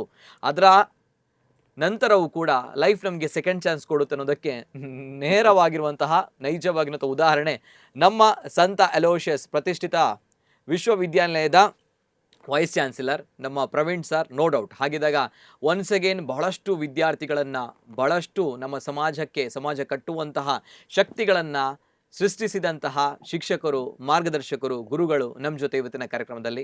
ಮತ್ತೊಮ್ಮೆ ಅನಂತ ಧನ್ಯವಾದಗಳು ಸರ್. ನಮ್ಮ ಭಾಗ್ಯ ನಿಮ್ಮ ಜೊತೆ ಕೂತು ಮಾತನಾಡುವಂಥದ್ದು, ಜೊತೆಗೆ ಒಳ್ಳೆಯ ಪಾಸಿಟಿವ್ ಎನರ್ಜಿ, ಪಾಸಿಟಿವ್ ವೈಬ್ ತಾವು. ಅಂಡ್ ಬಹಳಷ್ಟು ಖುಷಿ ಆಯಿತು, ಧನಾತ್ಮಕವಾಗಿರುವಂಥ ಶಕ್ತಿ ತಾವು. Thank you so much. Thank you very much Nitin. God bless you. ಎಲ್ಲ ಚೆನ್ನಾಗಿ ಆಗಲಿ ನಿಮ್ಮ ಜೀವನದಲ್ಲಿ, ಇಲ್ಲಿ ಸಂಸ್ಥೆಯಲ್ಲಿ ಅಂತ ನಾನು ಪ್ರಾರ್ಥಿಸ್ತೇನೆ. Sir, thank you so much sir. Thank you so much. Yes, ಇದು ಈ ಹೊತ್ತಿನ ವಿಶೇಷ. ಬಹಳಷ್ಟು ಖುಷಿ ಆಯಿತು ಸರ್ ಜೊತೆ ಮಾತಾಡಿ. ಆ್ಯಂಡ್ ಮತ್ತೆ ಮುಂದಿನ ವಾರ ಮತ್ತೊಬ್ಬ ಸಾಧಕರ ಜೊತೆ ನಿಮ್ಮ ಜೊತೆ ನಾನು ಬರ್ತೀನಿ. ಅಲ್ಲಿವರೆಗೂ ನೋಡ್ತಾ ಇರಿ ನಿರಂತರ ಸುದ್ದಿ ಹಾಗೂ ಮನೋರಂಜನೆಗಾಗಿ ನಮ್ಮ ಕುಡ್ಲ 24/7. ನಮ್ಮ ಕುಡ್ಲ ರಿಯಲ್ ಹೀರೋಸ್. ನಿಮ್ಮ ನೆಚ್ಚಿನ ನಮ್ಮ ಕುಡ್ಲ ವಾಹಿನಿಯಲ್ಲಿ. This programme sponsored by new Mangalore port authority, co sponsored by hotel Trishna multi cuisine family restaurant, airport road, Padavinangadi, prestige enterprises, RJR herbal hospital, Rohan corporation.